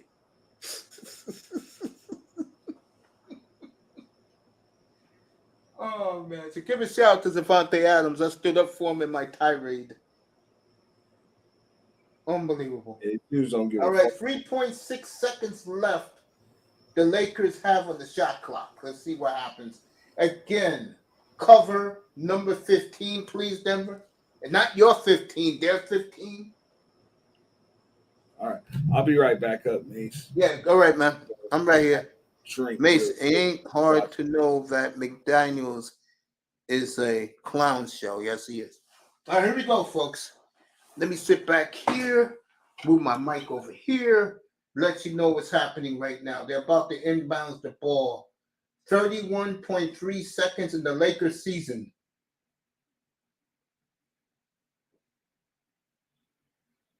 Off the backboard. All right. The Lakers are not going to foul. So the Lakers it's 10 seconds left. Jamal Murray missed. All right, Jamal Murray missed the easy free footer. The Lakers got one shot to win or overtime. One shot to win or overtime. You know who's going to get the shot, folks. It's going to be Austin Reeves.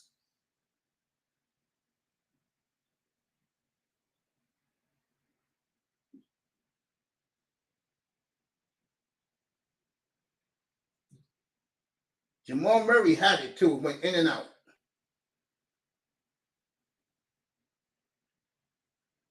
So the Lakers got 4 seconds left to their season, folks. Denver 4 seconds away from sweeping and going to the NBA Finals. Another commercial break. Well, I'm going to stay right here with it, but it's interesting.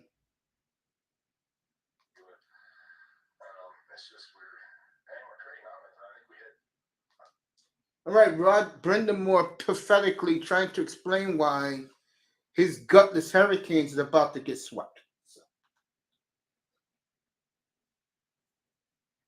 All right, here we go back in LA, everybody. Watch Austin Reeves. I keep telling you, Austin Reeves. Forget LeBron. Watch Austin Reeves. Let's see who's inbounding the ball. All right, Reeves is going to inbound it. I see what's setting up right here. Cover the inbound. Remember that, Denver. LeBron misses, game over. The Denver Nuggets have swept the Lakers.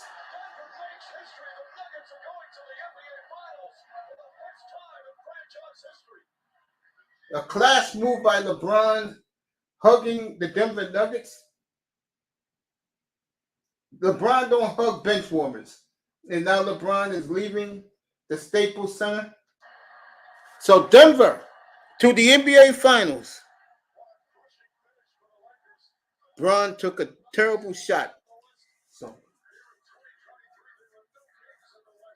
that's right, Mike Breen. Denver are the new kings of the West, baby. And they'll don't play again till next Thursday. So the Denver Nuggets, LeBron is going to take a shower. He's going to go clubbing tonight. It's LeBron. And then he'll start barbecuing for the family on Thursday. It's a LeBron tradition, folks. The Denver, who I predicted a year and a half ago, well, really a year ago, to be playing this far tonight, folks. They have fulfilled my prophecy. And they are the new kings of the Western Conference. And it's 4 wins away from being the new kings of the NBA. What a job by Jamal Murray. He tied up LeBron. Good job. And the referees let it go.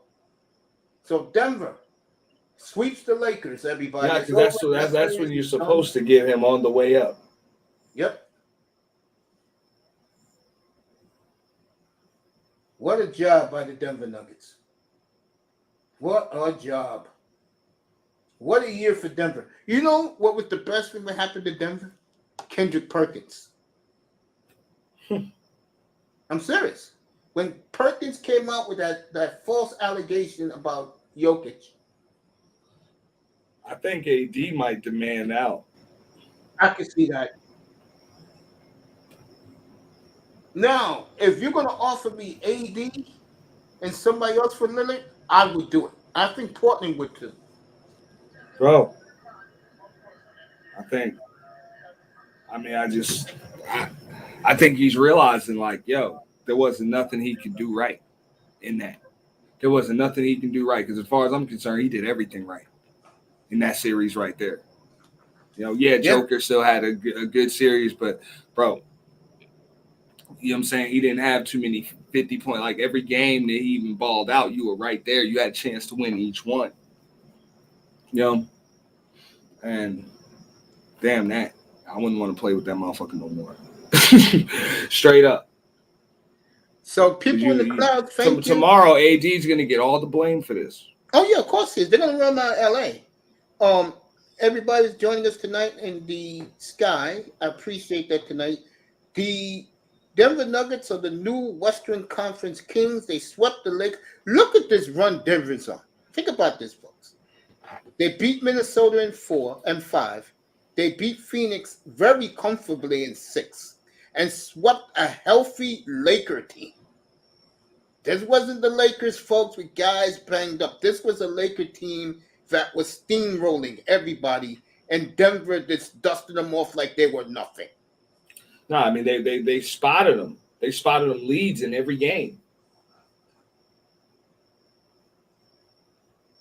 Now the whole world knows how great Nikola Jokic is. And Denver is 4 wins away from a championship, folks. All eyes on tomorrow. Yeah, tomorrow will be interesting. But look at that. The Denver Nuggets. Congratulations to Sean if he's listening out there. What a series Jamal Murray had. Bro, just like you said, they got 10 days off no matter what. That's what's up. When you sweep the conference finals like that. My point is, last time that happened, they steamrolled the West, folks. They slapped KD. Minnesota wasn't even in the question. Rudy Gobert also on the block. Let me say this: Gobert is going to be on the block again, and so is Donovan Mitchell. Cleveland's getting rid of Donovan Mitchell. I don't think so. They just you might be right, but at the same time, man. The thing is, man, I like Miami to sting these dudes, dog. Like, they got finals experience. These guys about to have 10 days off. I think Miami might just come in there. They get 9 days off. They're not. Yeah, Miami's done. Miami's over tomorrow. After they saw what happened tonight. They're not even, fuck that. They're not playing around. You know, you risk injury. Any extra time on the court, you risk injury. Just end these motherfuckers, bro. They don't want to play no more anyway. Now the whole world knows how great Jokic is now. Yeah. I mean, but the thing is, what I've noticed is every time somebody sees him play, people that don't even really know basketball, they're like, yo, he's really good. That guy's really good. You know? I kept telling people he didn't have his guys. 2 years ago, he didn't have Murray. Last year, he didn't have Murray and Porter. Now he got his crew back. And look at them now. I mean, you gotta give them love. I'm glad the media has been getting called out all over social media and YouTube for trying to stick all of this on everybody else but LeBron. Oh, of course. I don't blame LeBron for this. People been getting on him. It's like, nah, you got to, bro. They would have had a good chance to win a lot of games. I mean, a bunch of those games, at least 2 of those 3 games. I mean, I wouldn't blame him for this right here, but I damn sure. I mean, I'll still blame him for this right here because it's your job to take control of the huddle. You know what I'm saying? You got a first-year head coach. You've been here before. You got to get these guys through it. You were up 15 points in the second half going into halftime. You can't give this game away.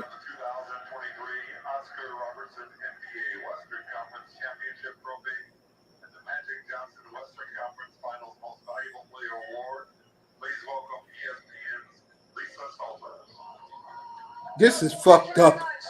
Denver is celebrating. Yeah, the Lakers overachieved. Yeah. Denver's out to be massive. They are celebrating. Yeah, no, the Lakers definitely overachieved, but getting swept is like, nah, man. Nah. You know?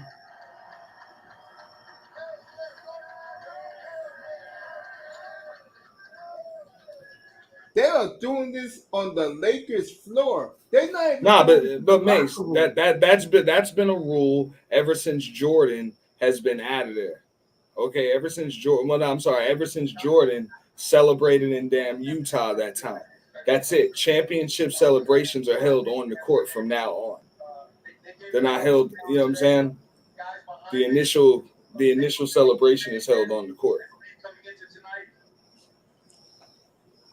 Wow. So Denver marches on, folks. Very, very impressive. Stan Kroenke, 4 wins away from his 3rd championship. He won with the Rams. He won with the Avalanche. And now is looking more and more. This is 3 years in a row for Stan Kroenke. He is on the verge of another championship trophy with the Denver Nuggets. So, congratulations to Stan Kroenke.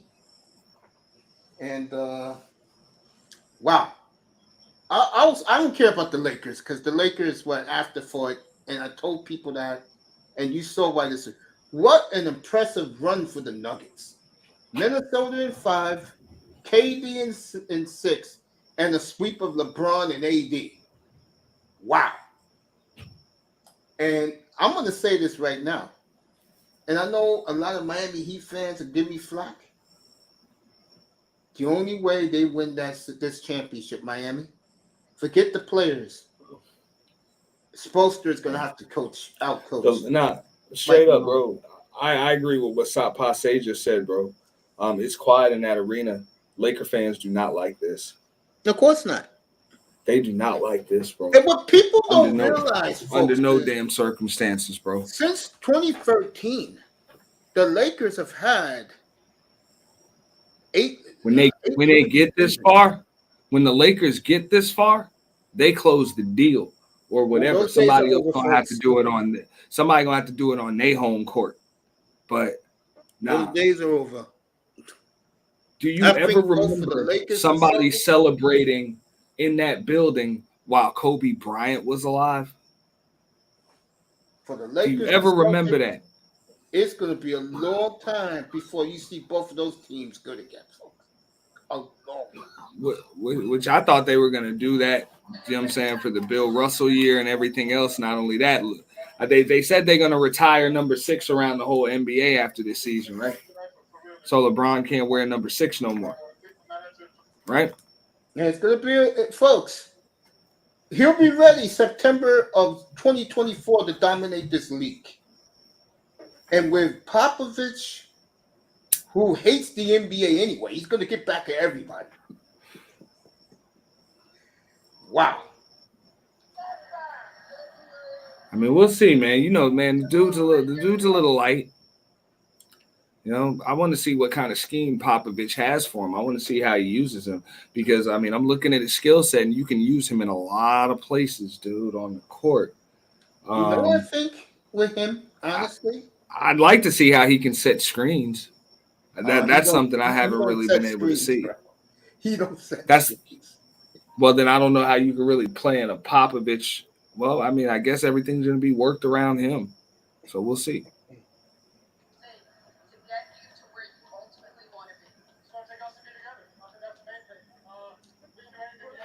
Wait till you guys see Jeremy Sochan. He is the new Dennis Rodman. Looks a little bit like Dennis Rodman. Colors his hair like Dennis Rodman. The only difference is this kid scores 22. He could score 22 points a game, and he will do that with Wembanyama as his teammate now. I keep telling everybody, San Antonio took the year off, and it paid off.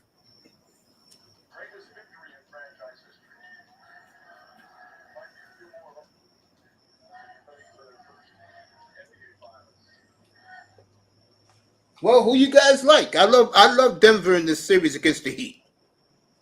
And both of them will get the same amount of time of rest. I mean, Miami could fly into Denver next Monday and get used to the altitude. So yeah, are they the oldest 10U team in the NBA without a finals appearance? I think they might just be. Pacers got in. Yeah. Who else? The Pacers. This is the last ABA team to get to the finals. Nets. And who's the other ABA team they put in the West? The Spurs. Oh, yeah. This is the last team, yeah. You're right. I'm not going to argue with you. You're right. That's the last team. And other than that, all of the original NBA teams made it. Oh, I'm sorry. Because the Atlanta Hawks used to be the St. Louis Hawks, right? Yeah. So, yeah, they never won the title. Bargoff said, wouldn't it be great to see Jimmy get one? Yeah. Oh, no. So the St. Louis Hawks did win one. Yeah, they beat the Celtics. Never mind. Yeah. Never mind. So they got one. Yeah, they're the oldest 10U team without even a finals appearance. So that's something special, dude. And like Jokic's brothers gave him a big hug. I feel like Bam doesn't get the credit he deserves. He could guard Jokic. How old are the Buffalo Braves? LA Clippers. How old is that franchise? They're the Clippers, yeah. They have been, in the NBA terms, they've been the longest. Them in Atlanta. Okay. But now they've been to the finals. Buffalo Braves have been to the finals, right? No, they never made the finals. Never. Okay, so that's the oldest 10U team not to make it. Oh, not to make it? Yeah, it's the Clippers. Yeah. It's the Clippers. Bam, I don't know, man. I think Miami fans are in for a rude awakening in this next series. Bam about to have his damn hands full. I'll tell you that. Like I said, and I'm not kidding when I say this. This is the one series where those cute little undrafted guys with the Miami Heat have. This will be the series where reality will hit them. Because like I keep telling these Heat fans, how are you going to guard 6'10" Michael Porter and 6'10" Aaron Gordon on the wing? Who's going to cover them? Bro, it could be Jimmy Butler. I was wondering who the hell was going to guard Jason Tatum and Jaylen Brown. And I guess that whatever the hell they're going to do, they're just going to do it as a team. I don't know how the hell they're getting shit done, but they're getting it done, Mace. So I don't know. Yeah, I know Miami's doing work. I know that. I mean, I'm not knocking Miami either, but I hate to say it. The NBA is about star power. And I'm looking at Denver. They got 2 mega stars right now, folks, and they're doing it. Okay, let's just call it like it is. You know. No, I mean, I agree. It's just Miami just keeps finding a way to be better than everybody they play. The reason why that is, they have the best coach on the planet right now. And I tell you, I don't know if they still have the best coach. I don't count Popovich to next year. I mean, bro. I mean, I think you might just see something. I don't know if he's this. I mean, Spoelstra is good. He's experienced. Mike Malone is a straight up basketball head, though, dude. Yeah, and you could tell. And I said this about Denver last year when training camp started. Me and you and Fred Ward had those talks about the NBA. I told you guys Denver was going to be hungry this year. It's their time. You can tell they've been together too long. They grew up together. You know, this is their time for Denver. I think next year Miami, they get somebody like Kyrie. Miami's going to be my favorite in the East unless the Knicks get somebody who I know they will. I just don't know who. Nobody knows who. Well, Anthony, let me ask you a question. Mm. If he's available now, which the rumor is he is, would you go get Donovan Mitchell now? Who? The Knicks. Would you go get him now? Hell no. Okay. Hell no. Okay. Just asking. We got our point guard. Okay. Just asking. Then you can move Mitchell to the 2. Yeah. No, I'm good. Okay. I'm good. I want Jaylen Brown. You can get him. And salaries matches with him and Jaylen Brown. I think him and Jason. Yeah, I think him and Jason Tatum are done. I don't think they want to play together anymore. Yeah, they don't like each other. You could tell. Toronto and Milwaukee got it done as underdogs. Spurs, Mavs, NBA is littered with teams that weren't supposed to win it. Heat got a similar feel. Okay.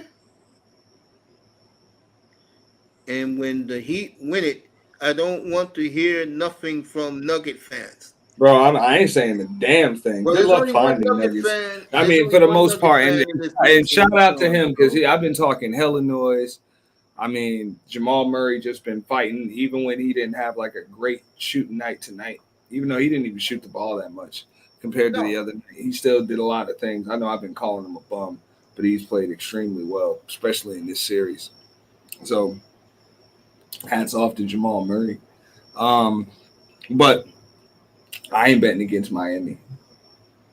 Fuck that. So Andy's going to take Miami against Denver. You know me, I've been riding Denver since. I mean, I got to root for Miami. I got to root for Miami, but at the same time, I'm not betting against them. We'll have that next week, folks. Beginning next Monday, we will do full NBA Finals coverage until whoever wins the title. So you'll get full NBA in here beginning next Monday. I'll have it every day, all night. The NBA. But I will bet whatever on this right here, and Nuggets fans will even say, "Hey, Miami don't get swept." I bet Miami don't get swept. No, I got Denver in 6.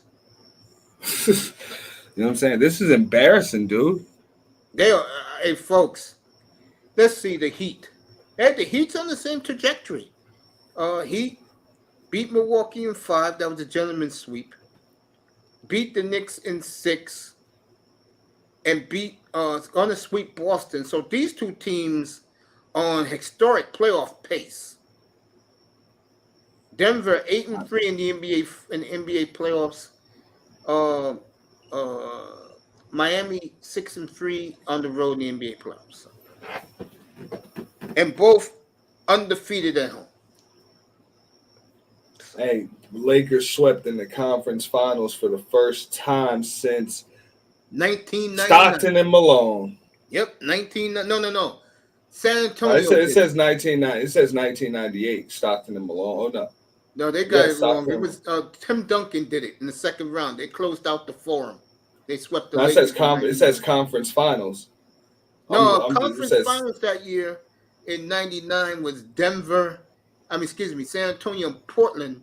The Sean Elliott Memorial Day 3 that started the Spurs dynasty, and Portland never recovered from that Sean Elliott 3. So give the Denver Nuggets a lot of credit. Just dusted off the Lakers. Dusted them off like they were nothing. I mean, bro, they had 15. They had a 15-point lead at halftime, dude. LeBron had 31. There's no excuse to have 9 points. And I don't give a damn. You can say he's old. That's running out of gas, dude. That's running out of gas. It's time to come off the bench if it's like that. Now, you need a coach to really manage your minutes. Get your ass on the bench. Can't have Aaron Gordon getting the chip. Both of these teams, by the way, on historical playoff runs right here. And they're going to collide next Thursday night. And our buddy is here. What's up, 305? What's up, everybody? How y'all doing? Well, we're good. Hey. I'm enjoying this Nuggets sweep of the You Lakers. know what needs to happen, though, 305. Miami got a sweep, too. They got a sweep, too. It's Gotta like, get bro, another sweep. you can't screw around. Don't let them sit there and watch all that film. Hey, just in this team, take their hearts out in the first half. They'll quit. They'll quit and lay down just like they did. They going to sleep tomorrow night. I don't like the way I just saw LeBron put in a damn first half escape clause. So tomorrow morning, the man had 30 in the first half. He had 31 in the first half. What was he supposed to do? What else was he supposed to do? The other night, The man, 38 years old. He had 31 in the first half. Yeah. What else is he supposed to do? Come on, that's the GOAT. He the GOAT. 31 the first half, and his old ass showed himself. He looks old out there, by the way. Went to sleep. Yeah, Now, he don't get me wrong. looks old. I do LeBron. think that what LeBron 2014. did is damn near close to what Michael Jordan, like it would have been the equivalent to Michael Jordan making the damn conference finals with the Wizards or some shit. I'll give him that. I will give him that. Yeah. But I mean, this is historic, folks, what Denver just did. And Miami's about to do the same tomorrow. It's going to be a great series. no, I just think they're gonna I think that Boston's done, dog. Yeah, they're going to break that team up. Mr. Miami, you proud of your Miami Heat? Always. I'm a Heat fan till I die. There you go. 3 or 5 till I die. Born and raised. You might hear the Undertaker music tomorrow night. Oh. They're going to join Milwaukee tomorrow night. Again, Denver beat Minnesota in 5, beat KD in 6. Where KD was so humbled, he had to say, I'll be right back. I'll be right back, Mason. Yeah, Go ahead, man. I'll be right back. I'm about to get a drink and toast to the Joker because he deserved it. There you go. I've been on him. Now I've been on him for years. I'm like, this motherfucker can play. I've been saying that long before he won an MVP. You know what I'm saying? I was like, this some bitch can play. And see, But damn. Oh, yeah. ready to smoke? Yeah. Red hour back up one time. So both the Heat and the Nuggets, a collision course that begins next Thursday night in the Rocky Mountains. Both teams on historical pace in these playoffs to go down to as one of the greatest teams ever to play in a season. Wow. That puts you in the league, whoever wins this final, with the 83 Sixers. Let me see who else was a great team. I'm trying to think back. The 83 Sixers. Wow. 83 Sixers. Now you got to go in the 90s. The 96 Bulls And the 87 Lakers. And the 89 Pistons. That is impressive territory for whoever wins this finals.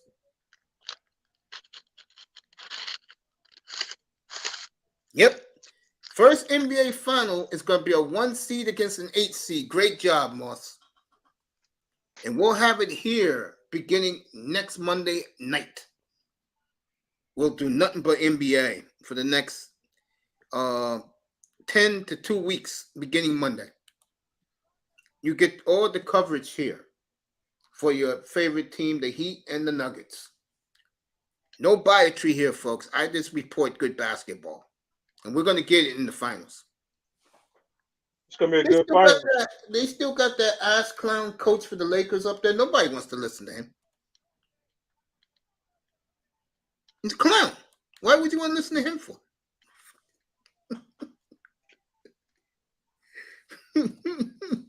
Or something like that. There you go, Mr. Miami. Something like that. We will do Eric Spoelstra tomorrow night live here. When one of the all-time great coaches, when his third is, let me see, Spoelstra. Let me get this right for Spo. 1, 2, Spoelstra as head coach of the Heat. 1, 2, 3, 4. His 6th Eastern Conference title by the great Eric Spoelstra. He win it tomorrow night. We'll cover that.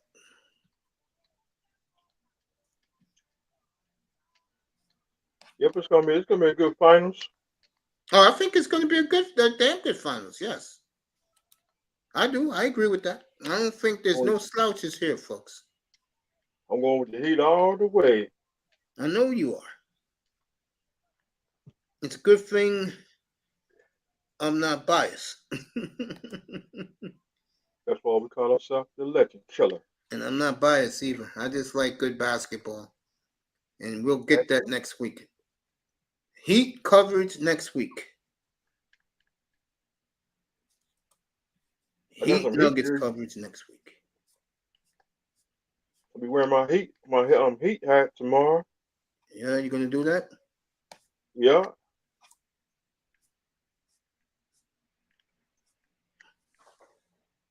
No, I gotta put on my Heat gear tomorrow. There you go. Getting ready for war tomorrow. It's a shame I don't have to wear my team stuff anytime soon. Portland? Yeah. Nothing to wear. For what? Ain't you got a Portland jersey? I got all the Portland jerseys, bro. I think sometime this week I'll rock a Brandon Roy.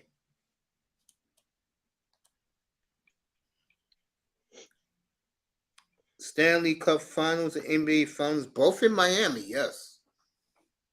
So Miami's been the city this year. The Hurricanes basketball team made it to the championship game. Yeah. FIU made it to the Final Four. Now you got the Heat and the Panthers in the Stanley Cup Final and the NBA Finals. Why do I get the feeling that the Hurricanes will be better than the Dolphins this year? No, all that. Why do I think that? Miami, if the Hurricanes win the ACC and the Dolphins don't win a playoff game, would you still be pissed off, or would you be happy for the Canes are back? I'll be angry. I'll be angry. I go to the gas station and set myself on fire. Why would you do that? I get the Sandman. I get the Sandman. Especially the way this guy's been recruiting, bro. Get the Sandman and hit me in the head with a Kindle stick. It sounds like a Dolphin tiempo. Panthers, Vegas, maybe Mace. Yeah, I think Panthers. I'm disappointed in Dallas. That's 2 games they let slip through their fingers. I'm gonna still ride with the Dolphins.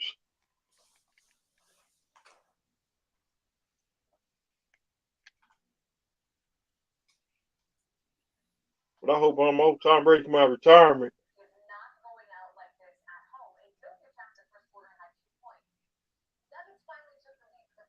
I can see Tom Brady come out of retirement.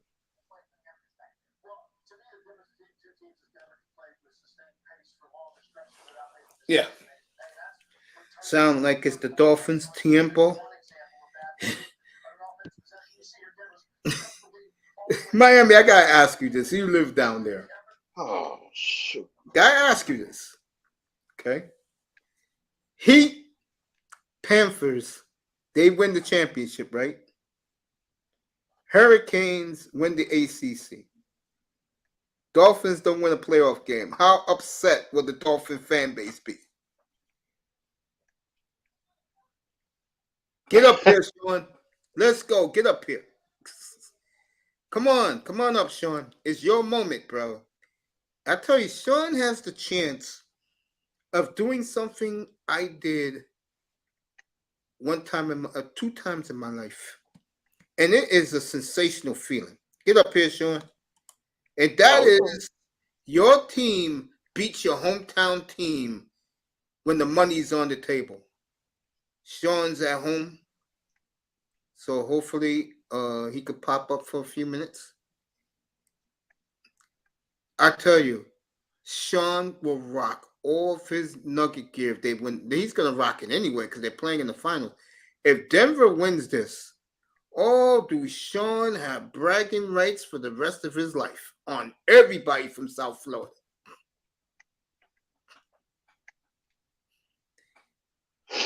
So, what a job, folks. We're going to have a hell of an NBA Finals, folks. You know, and since this man's up here, let me kill. If you missed me earlier tonight in my monologue, I keep telling you, watch the first 50 minutes, Miami. You're going to love it. You might as well make that mixtape. If I hear one more time that AD is a great player, AD sucks. Like I said earlier, that he blows. And you saw it again tonight. I'm going to say it one more time. The best player in that draft was Dame Lillard, period.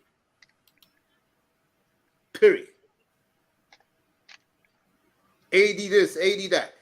And that's why both the Celtics and the Lakers are in oblivion now, because it's going to be a long time before the Lakers and the Celtics are going to be relevant again.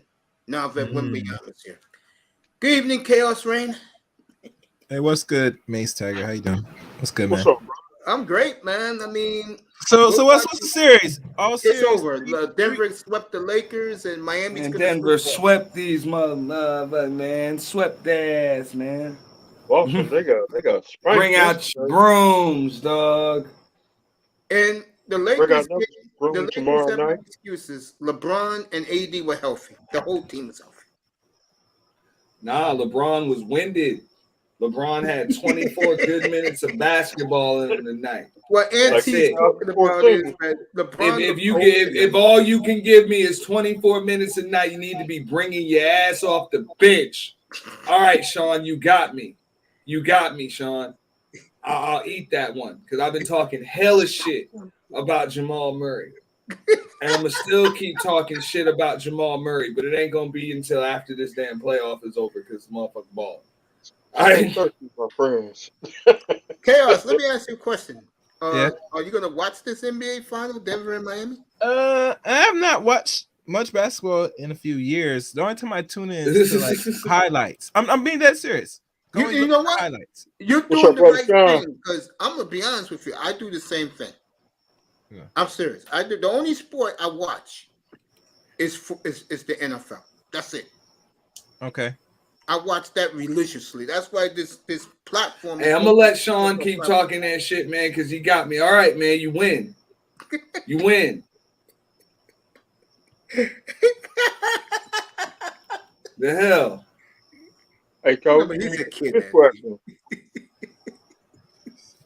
Hey, Coach, let me ask you this question: If Dolphins go to playoffs and the Green Bay go like 4-13, you coming back?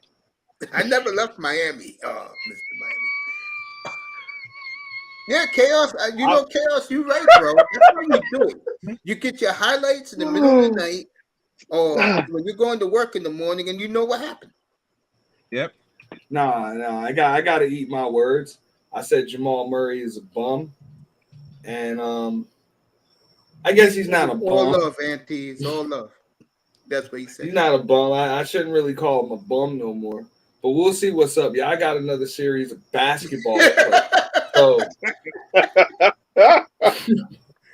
Oh wow! Hey, back to Chaos Ring because we got him up here for a little bit. Where do you think, in your opinion, where LA goes from here? You know the Knicks already let their fan base know they're gonna go out and get a star, a superstar. Well, it's time to get a star now, but the question is, who are they gonna trade to get that one star that will hope to perpetuate them to make a decent run? Julius Randle and RJ Barrett and whatever the hell else they want. Knicks got 21 draft picks. I mean, I heard more. They're more moving towards trying to trade Julius more than anything else. Damn right. And I have no problem with RJ Barrett, and here's why.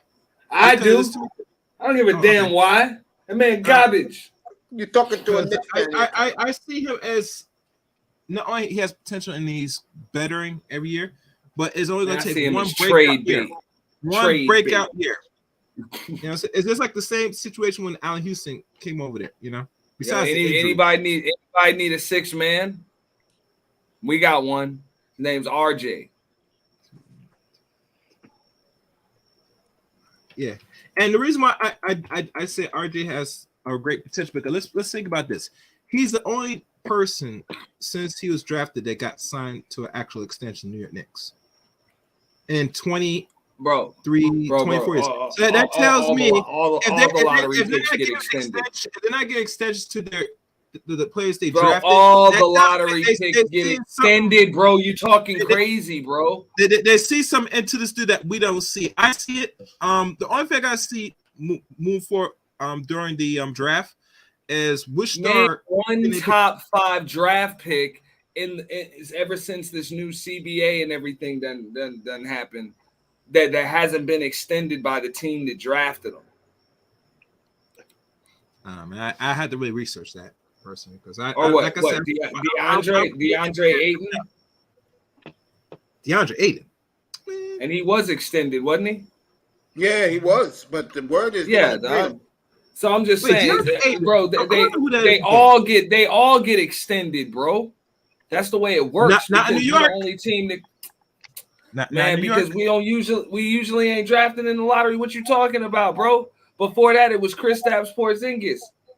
We extended his ass. How he turned out? He wanted to leave New York. We extended him. You talking about a contract extension? They all around the whole league. Those guys get extended. I don't know, man. They made a big deal with this dude I'm gonna explain to you exactly why. Because even if you gotta move him, trade him, you gotta lock him up for that extra year when you own his draft rights. Mm-hmm. Okay. You know what I'm saying? You're the only team that can give him that extra year, so you give it, and even if you want to use him as trade bait, whatever, having that extra year on the contract locked up makes it better trade bait. But giving a damn rookie an extension ain't shit, bro.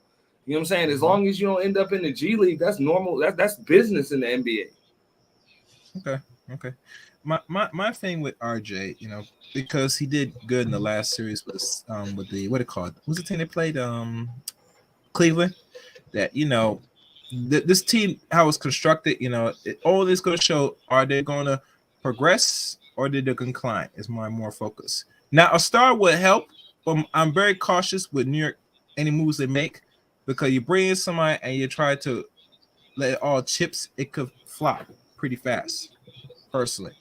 You know, the way how they're trying to build. Think about it, they kept some of the picks, and they're going to be very, very picky who wants to play for New York and who they could get. Now, I heard rumor that they were going to trade certain picks and a few players to get, what's his name? Zion Williams. But the problem is the guy's not healthy. He's not consistently healthy. And that's the danger of me, because when I was watching my Snapchat about the history of Zion, I'm thinking any team that takes him, he's going to now have to show and prove now. Because at 23 going 24, you're a liability at this point. So if somebody's going to trade away their picks and a few good players for you, you're going to have to produce. And that means you're going to have to really watch your weight, be consistent, because when you're healthy, you're putting out roughly 25 and a couple rebounds and a few assists on an average. When Bro, healthy. all the Knicks have to do, dog, is put together. Even if they were to get a Zion, dog, they put together a team that can go 500 without Zion. The formula's already proven. You can just get in, play in, whatever. You don't even need home court. Load manage his ass into the playoffs. I personally don't even think a dude like Zion can be dealt with in the playoffs. Personally, yeah, I agree. You know what I'm saying? If he's healthy come playoff time, I don't like a lot of other teams' chances, dude. Yeah, that's my thing. If you can have a 500 team without him, you're in good shape. And that's the direction. If New York's going to risk that, that's how they had to look at it. Say you're going to have to just keep your record consistent, just get the playoffs. And once he's really, really healthy, and if he could stay healthy or healthy at the right moment as playoffs, you're good. You get me? That's my focus. If they decide to get him, I heard a rumor that they might try to get Damian Lillard. Zion is that type of player. Well, Zion is just that type of player where if you can just have him healthy playoff time, he can't mess up the rest of your team's chemistry. He really can't do it. You know what I'm saying? So I think goes to the Knicks. He's going to change a lot, and he's going to be healthier. He's going to be happy because that's where he I think so too. Be. But you know, I wouldn't be surprised they try to get Damian Lillard. I heard they're going to eventually have to move him. That point, but my issue is the point Brunson. guard. They don't need Lillard no more. They got Brunson. Yeah. No, I'll take Brown. I would take Brown. I would take Brown, and I would take Draymond Green. Sean's talking to you in the chat, bro. You give me. I'll give you R.J. Barrett, Julius Randle, and a couple of picks, and you give me Jaylen Brown and Draymond Green. It's gonna be a good series this year. You know that will work. I think that will work. Yeah, that sounds good. I like that. I'll let you Knicks guys talk. I'm just gonna be chilling right here in the background. You know, Auntie, I know you're a Knicks fan because Auntie, I know you're a Knicks fan because you born and raised in Miami. Nah, I'm born and raised in New York on Long Island. Oh, that's what's up. Okay, all right, that's what's up. Okay, I was born in Miami. I'm here in the Bronx, bro. I still see some good upside with New York, the way how they made the good run. But like I said, I think they're like 1-star player away to really. That was 10 days ago. Like Auntie ran into John Starks, and that's the picture right there. Yeah, that's what's John Starks doing right now? What's he doing? So he's with the Knicks. He's working with the Knicks. I caught him on the way out of the game. Yeah. Okay, that's what's up. I don't think Auntie's an Islander fan. Yeah. I had the Islanders over the Rangers, but they ain't never win shit. But yeah, I had the Islanders over the Rangers because they play right in Nassau Coliseum. Yo, Auntie. Yeah. $500 million. The Islanders owner paid for that new arena in Belmont, bro. State of the art. State of the art. Sense. Gorgeous arena. Yeah. I got an uncle living in Brooklyn. Get Zion away from that Cajun food, man. No, Zion is mama's fried chicken. Okay? Mama's collard greens. Mama's potato salad, mac and cheese, okay? Mama's barbecue spare ribs. That's why that fat bastard is big as he is. And I swear to God, it makes me Labor Day, still a blimp, I will destroy him again. You know what amazed me about Zion is a man that's 6'7", 6'8", and as heavy as he is, he exerts a lot of force, put a lot of pressure on his body up. Yeah. That's why his power. And I'm saying strength and power. And I'm saying, you can't keep that up when you get a little older. I see Zion Williamson traded. I see him either going to the Knicks, Brooklyn, or to Portland to make Dame happy. We'll go to the Lakers. Bro, you can't make Dame happy in Portland. No. They're trying to, Auntie. They're trying. Yeah, the only thing that's going to make him happy, y'all need to sign that petition. I agree with that. No, he wants to stay, Auntie. He don't want to leave. Word is, he don't care I about don't believe ring, that. bro. That's I the don't believe problem. that. Oh man, let the man eat his mama's fried chicken. Nah, they ain't eat no mama's fried chicken. If y'all want to win, y'all got to move on. I totally agree. But this dude don't want to leave. He likes told being a JJ small. Redick- He likes being a on big his fish, big podcast, fish in a small pond. He likes that. He said, bro, they already consider me a loser in the NBA. Yeah, see, Dame's problem is this. Dame is his own man. He doesn't do what the players do. And this is the part why he has a lot of haters among his peers in the NBA. He's the baddest rapper of any athlete on the planet, bro. Let's go, Shaq. Please. I heard when he said back to Shaq, bro. That shit is funny. He did No, make a Shaq song. ain't living, bro. Shaq did make a song with that one group from New York. It's a Foo I forgot Foo their name. Snickens? Yep. Yeah, that was 30 years ago. What was that? What's That that gonna rock? Yeah, that crap? That song was hitting. Bro, my shit was Tootsie Roll. You know that, bro. We was doing that a couple of months ago. Tootsie Roll. That's right, baby. That's a different genre. Hell yeah, bro. Right. Let me see what's being said here. New Orleans all butter and fat French food. Lily Lever say Shaden Sharp, the real deal. Yeah, they comparing him to Kobe Bryant, I know. Do I think he's the next Kobe Bryant? Maybe. He got everything down packed, except, and this is a simple thing to be taught. He needs to learn how to pass out of double teams. He does that. Wow. Don't forget about the Two-Line crew. That's right. But let me get back to basketball for a second. What do you see for the Lakers, Chaos? I don't know, man. I'm not really much a Laker fan. Personally. Okay. All right. I'll tell you one thing. Yes. Jamal Murray's healthy. They're very much dangerous. It's proven evident when he got injured during the bubble. I think playing Lakers, maybe, or before reaching, that it shows they are very much an incomplete team. But as he's healthy and he's back, you see the results. Yeah. So make sure you go ask me. I'm saying, Hey, Chaos Rain. Next week, bro, be here for the beginning Monday into the end of the NBA Finals. It's going to be NBA every day up here, bro. Okay. Yeah, and I do the NBA better than these guys who want to talk over each other and talk stupid talk. I bet you in those rooms right now, they're still crying how LeBron got swept. Now they're making excuses for him. Oh, of course. Yeah. He scored. He's 38. He scored 31 in the first half. What else is he supposed to do? He had no help. He had no help. Somebody else got to step up. Mm-hmm. You ever see that guy who imitates LeBron? Oh, which that's RDC great World job doing it, bro. That always wears the do-rag when he does it. Oh no, not that guy, not him. I know who you're talking about. The guy who does the do-rag, nah. All he has is LeBron's beard.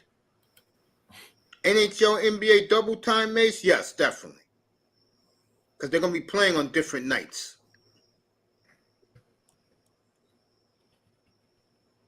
Yeah. Mixtape be out this summer. Mace's roast.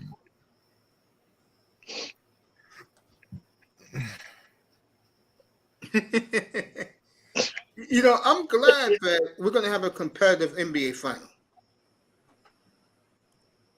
No more Golden State. Golden State sleep. We just need, I mean, look, for the sake of Miami fans, y'all need to just put this damn series away. Don't play with your food. So I got to say, don't play with your food. You know, because you fuck around, this series go longer than it's supposed to. Anything can happen. Yeah. Anything can happen. Yeah, they swept. Y'all need to sweep. We gotta put them. We gotta put them to sleep. Because ain't no reason to have to go to Boston, then go back home. You know what I'm saying? Anything can happen. Just as fast as it's 3-1, 3-zip, it could be 3-2. That fast, dog. Yeah, Chaos. Yeah. We're gonna be watching. We're gonna be doing NBA all in here next week. Okay. For the next 2 weeks, we'll be doing the NBA. I mean, I'll make the chance, see if I can get up here. You know, depending on the days. Yeah, because you know when it comes to basketball, you're always welcome. You know that. Yeah. No, real talk. You're always welcome. Yeah, I'm not no shy. I come up, give my little insight. You know, that's all. Your problem is tonight you came in perfect. Your problem is like 2 years ago you used to come up. You be coming like an hour after everything is wrapped up. And I said, Chaos, come in a little early. In the curtain. I call Chaos Rain. Chaos Rain is the human version of the end credits for your stream. When you see Chaos up here, it means your stream is over. I appreciate it. That's when Chaos be waiting until your shit is over. You be like, all right, peace, everybody. That's when Chaos click the link. What's going on, man? What's the topic tonight? I'm like, damn, Chaos. Word. And the credits coming down. He is the credits.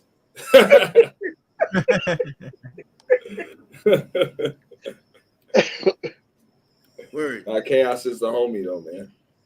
Yeah, man. Yeah, Chaos. We respect you, family, and another thing, we're very happy that you've been monetized. Yeah. Really. Oh, you got your button. You got your buttons up there, Chaos? Yeah, I mean, I don't know if I told that to Auntie. I got monetized. Oh, not. Nah, I haven't.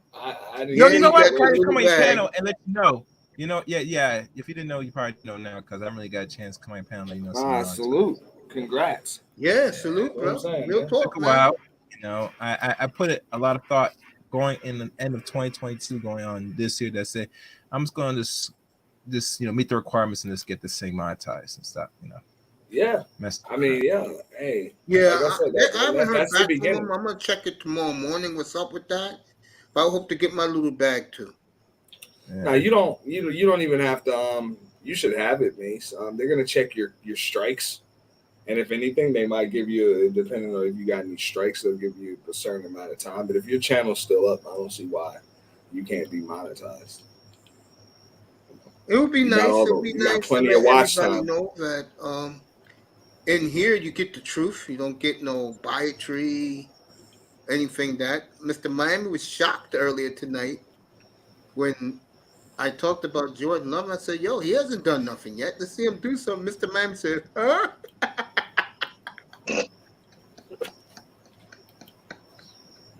We're going to see. That's what I said, right? That came out of my mouth, right? Yeah. Thank you. We're trying to walk away. But back to the NBA, man. That's what I'm about to do for the next week. I'm gonna have myself on NinjaTube. I'm gonna find somebody to roast or some shit, bro, for the next week. There you go, bro. We're gonna bro. I'm looking forward to next Monday, man. I'm gonna take the weekend off and I'm gonna prepare. I'm gonna prepare hard, man, and get stats, tidbits about all these players from both squads, but people really don't know. Like today, the media is all of a sudden in love with Jimmy Butler. They did a feature on him today on Microsoft with his badass white women he be chilling with.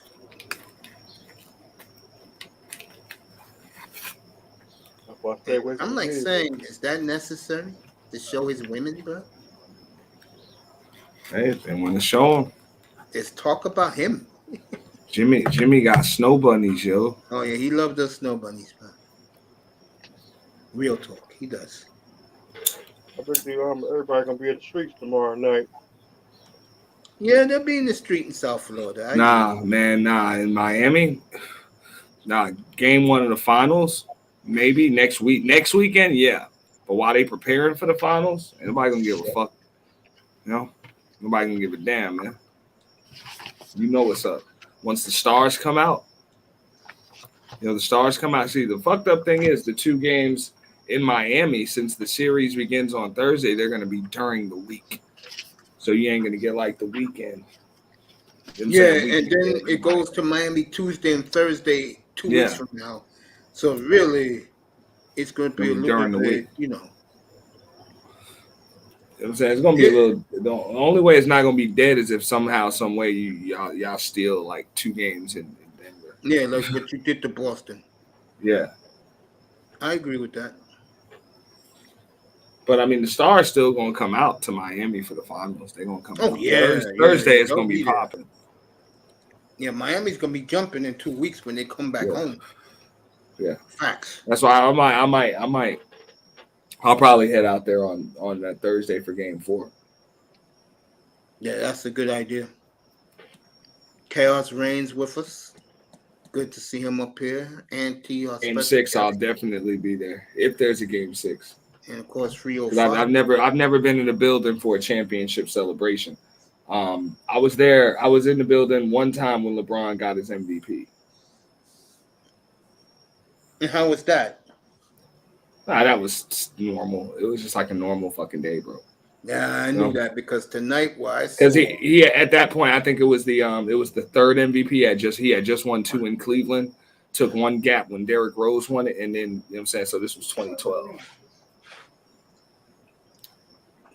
So it was like he was winning it damn near every year, and then he won it the next year too. When the Hurricanes won that national championship back in 2001, everybody was in the street. Yeah, okay. And the Marlins. To this day though, I wish I was in that damn game when Ray Allen hit that damn shot just to see the look on the fans' faces that was trying to get back in and couldn't. I would have loved to see that.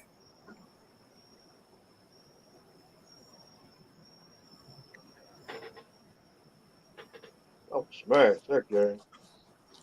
Yeah, man. I know you're not betting against them. So how many games you got Miami winning? And 2. I got him winning 2. Okay, so Denver in 6. I know Mr. Miami. How many games Miami wins the title, Mr. Miami? And don't I'm not mistaken. I'm sorry. Miami's undefeated at home in the playoffs, aren't they? Yeah, I know. Yeah. I think Denver better sweep in Miami.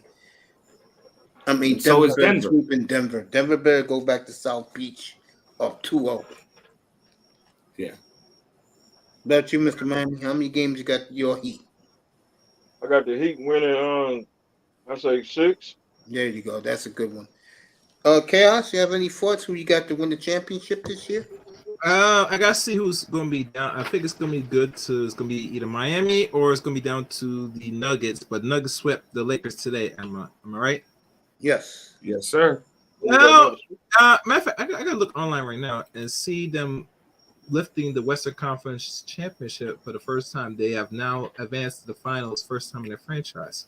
So most likely, they're gonna be playing Miami. I would say they have a better shot. They'll be playing in Denver. Denver had the best record. I mean, Denver. Yeah, Denver is gonna probably, if it plays out right, they're gonna probably sweep the Heat. And the reason why I say is because who Miami got on their squad? They got Mbaya and Butler, right? And Butler, and then a bunch of role players. Yeah, that's not gonna beat. Heroes out. So here you go. This is why me and Chaos Reign. This is why me and Chaos Reign have issues with each other, but in a respectful way. You have to prove to him something happened. Here you go, Chaos. Now you got your proof. There you go. Oh, yeah. Shoot. Is that Green? Is that Jeff Green? What? Yeah, Jeff Green. That is the Denver Nuggets as your new Western Conference champion. You know what came up?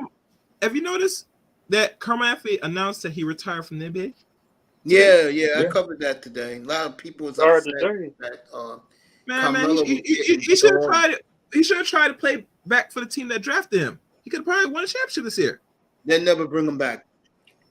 They didn't bring him back. That bridge bro. Jokic is wearing his number. Exactly. And Jokic is going to go into the Hall of Fame with that number. Yeah. Jokic wins this chip, and he should have been 3-time in a row MVP. But of course, Kendrick Perkins and ESPN ruined that for him. Now, you know what's going to happen next series? ESPN going to be blowing up Jimmy Butler and not giving Joker and Denver their due. Possible. KSE winning supersedes all. This sports Kroenke ownership group of a franchise. Yeah. Stan Kroenke 2021 won the Super Bowl with the Rams. 2022 he won with the Avalanche. And Stanley Cup Finals exactly a year ago. And right now his Nuggets are 4 wins away from that man doing the trifecta. How many teams do he got? 4. He has hockey, basketball, football, and the Arsenal football team in England.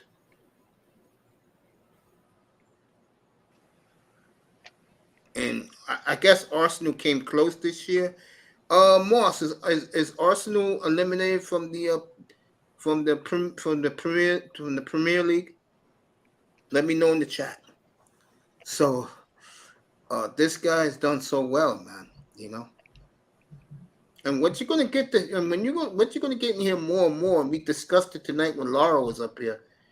You're gonna get a more variety of sports up here. Beginning this fall, we're gonna be doing soccer up here. We're gonna be doing MMA. We're gonna be doing live fights with the boxing, Formula One. We're gonna do all of that. I got people who can cover everything now. So this channel is only gonna get better. Auntie, did that beautiful woman finish doing your things for you? Which ones? You know, the what you call that? The intro and all that stuff. Oh no, I got I'm still in the middle of it. Okay. You know what I'm saying? Working. Okay. But I gotta mix some stuff together. But I've got it all. It's coming within the next couple weeks. Okay. Yeah, I'm looking for someone to do me an intro. I was gonna I'll do some I'll do some screen graphics for you. You know what I'm saying? I will. Look kind of cool. You let me know how much that will you want to be compensated for that, sir. And I'm not talking $20. Like guys begging to do it for free. I'll play with some stuff. You just tell me what you like, whatever. Just use it. Definitely. Give me a few days on that. I've just been playing with stuff because I've been learning some new stuff. Yeah, Arsenal second for sure, Mace. Man City celebrated. Okay. So Arsenal's out of it. Title's done. Next year, Champs League, Arsenal though. Okay. So next year, all he needs is Arsenal to win the championship, and he would have completed in a 3-year span all of his teams winning world championships.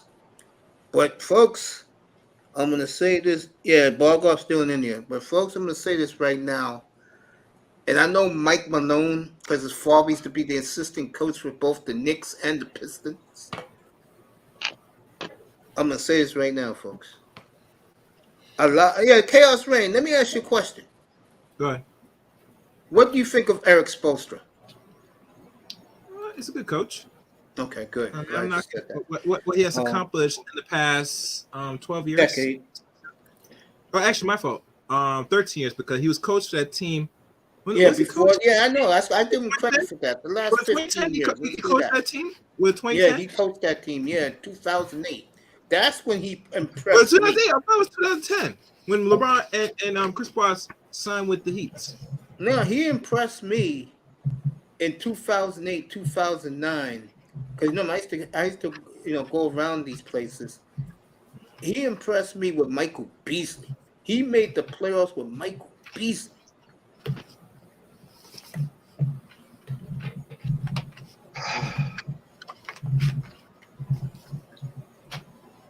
Yeah. Yeah. Well, he has the Colorado Rapids too, and he owns the Rapids in the MLS. Boy, it pays to be a man worth $22 billion. I'll tell you that. Mm-hmm. Oh yeah, we're gonna have some fun. Seriously, we'll have some fun this NBA off season because I think there's gonna be a lot of changes in the NBA this summer. You know, so if you're an NBA fan, you come in here, you don't listen to that bullshit rhetoric that the certain element of people do. And like Auntie said, right now it's crying, making excuses for LeBron and blaming AD for all this.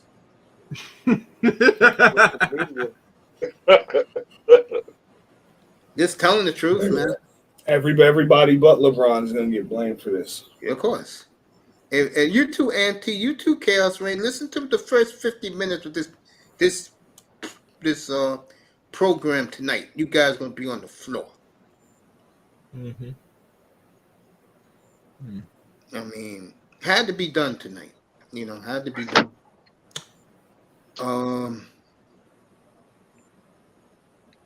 I'll be back tomorrow. I'll take Thursday off. I'll be up here for the Heat celebration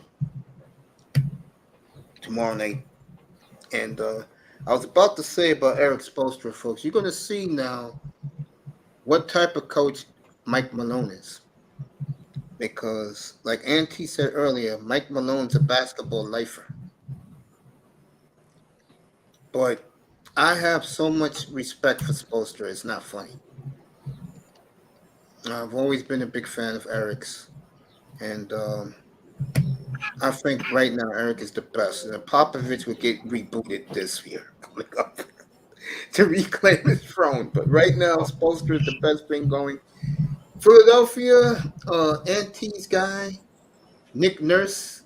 They're gonna be talking to Nick Nurse in Philadelphia. It looks like he's in the lead for their job. Milwaukee is Scott Brooks. I think that's a horrible move for Giannis. God, you see what happens, folks, when Jimmy Haslam buys your team. I hope Doc Rivers don't go to the Milwaukee. No, Doc Rivers is done. He won't coach again. No one's gonna touch that. Dang. Too toxic. He had his chances. He should have been back at TNT. Yeah, Milwaukee's gonna be interesting, folks, because I get the feeling one Giannis Antetokounmpo a year from now may be on the block. Because Jimmy Haslam already blamed them for not beating the Heat. And when Jimmy, and Mr. Miami knows this, Jimmy fired the coach. So that's one hit, okay, out of the blue. He doesn't get what he wants, which is a championship next season. The next person is going to get the hit. And I think that's going to be Giannis. Because, see, Jimmy Haslam don't care. The only thing he cares about is Deshaun Watson. That's his quarterback. He owns the Browns too. Folks. He don't care about Giannis Antetokounmpo. He really doesn't. Jimmy looks at things seriously, folks. Wins and losses and progress. That's what more ownership. I wish he was owning the Dolphins. I swear to God, he wish he was. So watch Milwaukee very closely, folks. Because that is a time bomb waiting to happen. I'm telling you that right now. I'm telling you. Imagine he was with the Dolphins. Imagine Haslam with the Dolphins. Shit, imagine if Jimmy Haslam owned our team, bro. Shit, I'll be so happy because I know guys ain't gonna last. They're gonna put the stick on. Hey, Mace, man. I'm gonna drop down. I'm gonna get myself a little sleep. You know, definitely a pleasure, big dog. It's great to have you, man. Thank you so much. Yeah. All right, brother. Hey, do me a favor, man. If you can, I'll throw my email in the back chat. You can also IG me or whatever. Just send me some images. I got you on IG. Just send me some images real quick. Just some regarding Mace Taggart experience and all that. All right, I'll tell you what. My nephew's a graphics designer. Give me to Thursday. I'll tell him to send me some designs from. No, take all the time you need. All right, I got you, man. Hey, thanks for. No, just anything, even your logo, your banner, just something that I could just play with a little bit. All right, man. I appreciate you. Always. No problem. Thank you. It doesn't take me long to put those things together. I'll put something together for you quick. I appreciate that, man. Thank you so much, family. We need you in the studio. We gotta drop mixtape. We need you in the studio. Great MT, everybody. All right. Yo. All right, Peace, everybody. So Peace. All right. Yeah, dog. Just hit me up on IG, Mace. Yo, peace All right, out, I Mr. got you. Miami Chaos. Peace to the chat.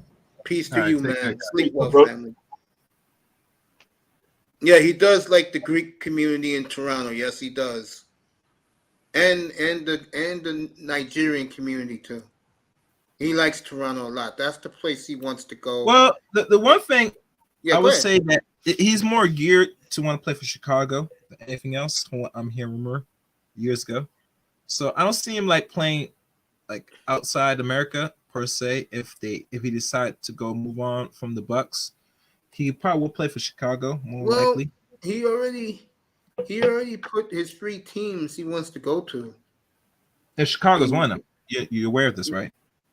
No, I didn't know this. I know Toronto was number 1 on his list. No. I don't know. Oh, yes. Yes. And the reason why I meant Chicago, because he likes the city, he likes, because he emulates Michael Jordan, because he always want to play for Chicago. And let's be I honest, can see him in Chicago.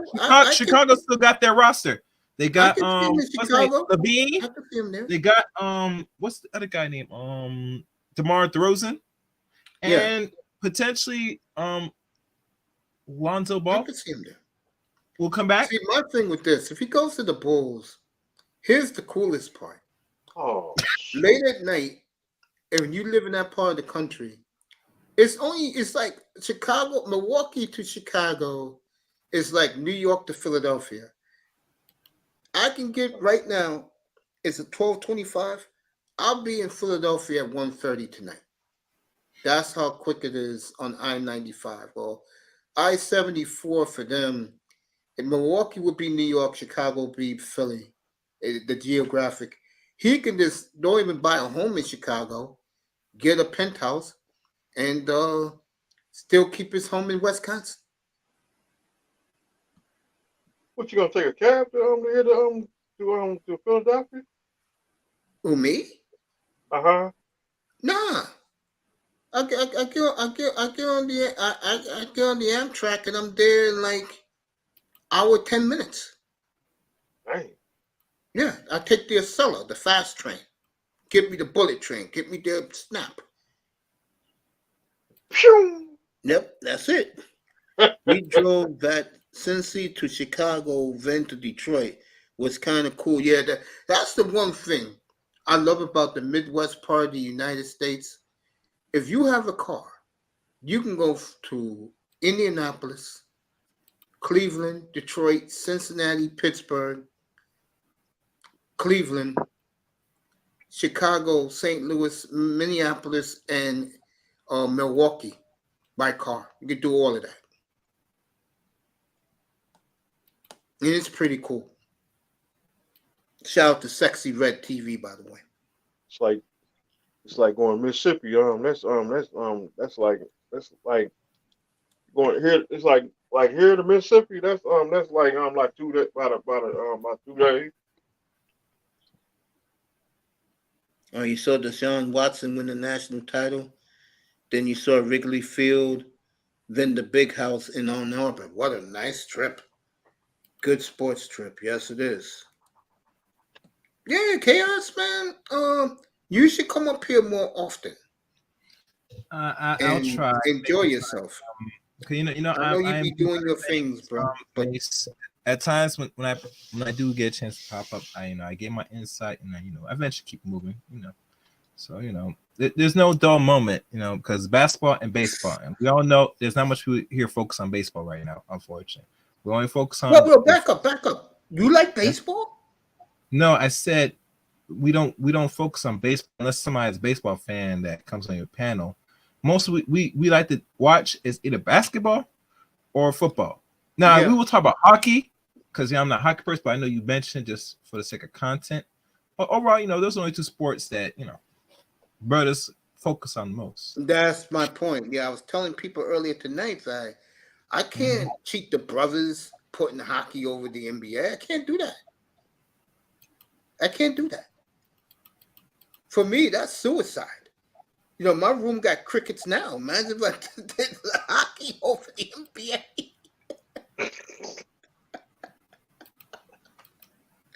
Told my audience that 2 years ago when I did the NBA playoffs. I think that was the most fun I ever had in this room, Chaos, when I did the playoffs in 2021. I did every game, every night. It was fun.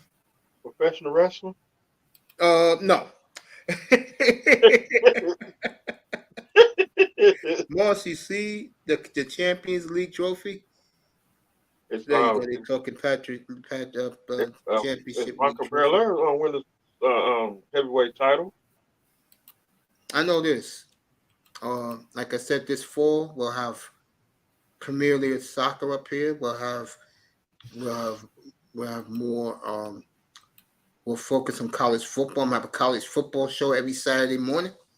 What's up, fellas? What's up, brother Kane? And this man right here will be my sidekick doing the college football every Saturday morning. You know it. And we're gonna be doing MMA. Hopefully, I can show some live fights to you. I remember I showed the Crawford Garcia fight a couple years ago up here. Guys loved it. So we're gonna get back to all the venues in here, folks. Beginning next week, I'll be doing the French Open. And we're going to expand our horizons. And I think it's good for everybody. It's fair for everybody. Let everybody come here and talk what they want to talk about. And, you know, I have people come up here that, you know, that knows what they're talking about. Bargoff is excellent in Formula One and in soccer. He's excellent. That's his expertise. You know, MMA. He knows this stuff. Boxing. Manzano is great in golf. Can't wait to do golf, the U.S. Open with him in June. Oh yeah. Yeah. So it's great to broaden the horizons, I think. I think it's good for everybody. And we'll have nights like tonight where we'll sit around. I didn't watch the Laker game until the end because the Lakers were rolling Denver tonight by 15. Then LeBron got tired. He looked old out there. He really like 2014. It was a sad the old ice bath. And tomorrow night we'll have the Miami celebration with the Heat, sweeping the Celtics, and then bless you. Then next Monday we'll have complete, comprehensive. Nobody. Heat Nuggets beginning next week NBA Finals. Heat in 5 or 6. Okay. I got the Heat winning 6 games. Oh man. A buddy of mine told me something earlier, Mace. Mm-hmm. He's like the Nuggets have the stars, but the Heat have the coaching. That Malone can coach, but so can Spoelstra. But again, you didn't hear me earlier when I was talking up here about 20. I heard you. You heard what I said about Spoelstra? Okay. Yo, EM, come up here, bro. EM, come up here, bro. What's up, brother? Yeah. What's up, EM? There goes the link. Salute, come on man. up. Yo, I was gonna say, so it's been a long night, folks. I'm glad I started this show at 8:00, at 8:10, to be honest with you. Hey, Coach. You know, I overslept, believe it or not. I woke up, I saw my clock. It was 8:01. I said, "Oh shit." Hey, man, sleep's important, bro. I've been sleeping all day, man. All the shit I've been going through, my foot. Man, you gotta rest the body, man. I'll be right across the street tomorrow morning. Buy me two packs of yogurt tomorrow. Yogurt. Nice. Yeah, yogurt's good for the body, man. Yeah, it is good. It's good. Playing off this sugar. It helps you. Hopefully, Ian joins us as I drop the link That's right, EM Spurs, baby. Like I said, Salute, these EM, teams right salute. now, they better get a chip either this year or next year, because beginning September 24, folks, the dawning of a new era in the 21st century in the NBA. In Milwaukee, no match. Here he is, one of my favorite people, back with us. The great EM Dolphin fans with us. Big EM, San what's Antonio up? Salute, Spurs bro. Salute, gentlemen. Good. Mr. Miami Kane, salute. Mace, what's good, bro? Salute, man. I'm good, bro. I'm How you good. doing, my brother? Things all right with you? Man, I'm good, bro. Man, I was just finished watching this game. I'm a little disappointed for LeBron James, but it ain't the Spurs, so so it is what it is. No matter what. So am I. It ain't the Spurs, so hey. Facts. I've been saying all night, and some people have taken it the wrong way, that these teams right now in the NBA, they better win their title by next year, because beginning in September of 24, baby, you know it's coming. You know Is that storm coming, man? that fucking tsunami's coming in a big way. Hey, I feel the same way, man, Mace. Yeah, I feel the same way, bro. I think better days are definitely coming. Better days are upon us, and yeah, man. I think like I've been listening to a lot of Spurs, podcasts, and they're just talking about just speculating on what the approach with Wembanyama is going to be like, initially. They've got this this guy, he's plugged into the Spurs, and he worked at maybe 10, I think maybe 8 years ago he was in the front office at some capacity, and but he still has close ties to the Spurs, and he was saying on his podcast, Lock Those Spurs, that I'm sorry, man, that they're gonna implement some kind of load management program with them, but also they've got a strict workout program for him to kind of amplify what he's already been doing, like with his lower extremities, his legs, his knees, his feet. And it was some very insightful information, bro. Because I'd never heard of a regimen like that. And last week about the feet. He's been having a masseuse and a massage. Yeah. The last 3 years. Yeah, and especially from a basketball player, bro. Something like that is normally for, you would think it's for football, more contact sports.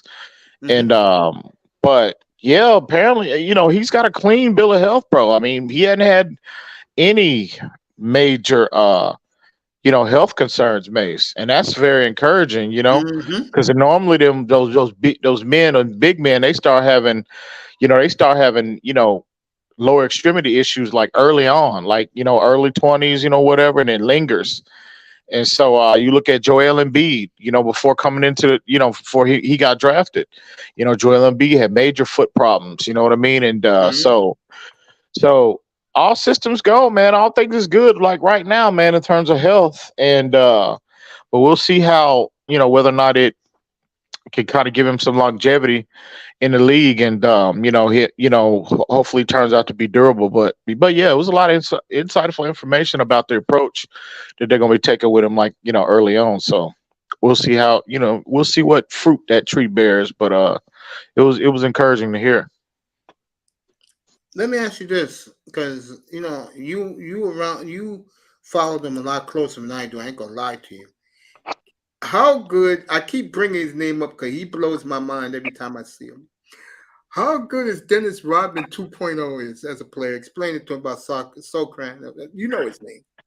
Jeremy Sohan, Mace. As soon as we got him last year, bro, I've been drooling, and I've been very pleased with his development, especially in his first year. I think his ceiling, bro. Now his ceiling might not be high as Wembanyama's, because obviously Wemby is 7'3.5", 7'5" with shoes on, and Sohan is more, 6'9.5", 6'10". But in terms of like skill set, Mace, I told you, bro. Yeah. I think the sky is the limit for him. Oh, yeah. You know, he's obviously, like I said, he's 6'9", 6'10". You know, he can rebound, he can defend 1 through 5. He moves like a 2 guard. You know, he's got some underrated playmaking ability, in my opinion.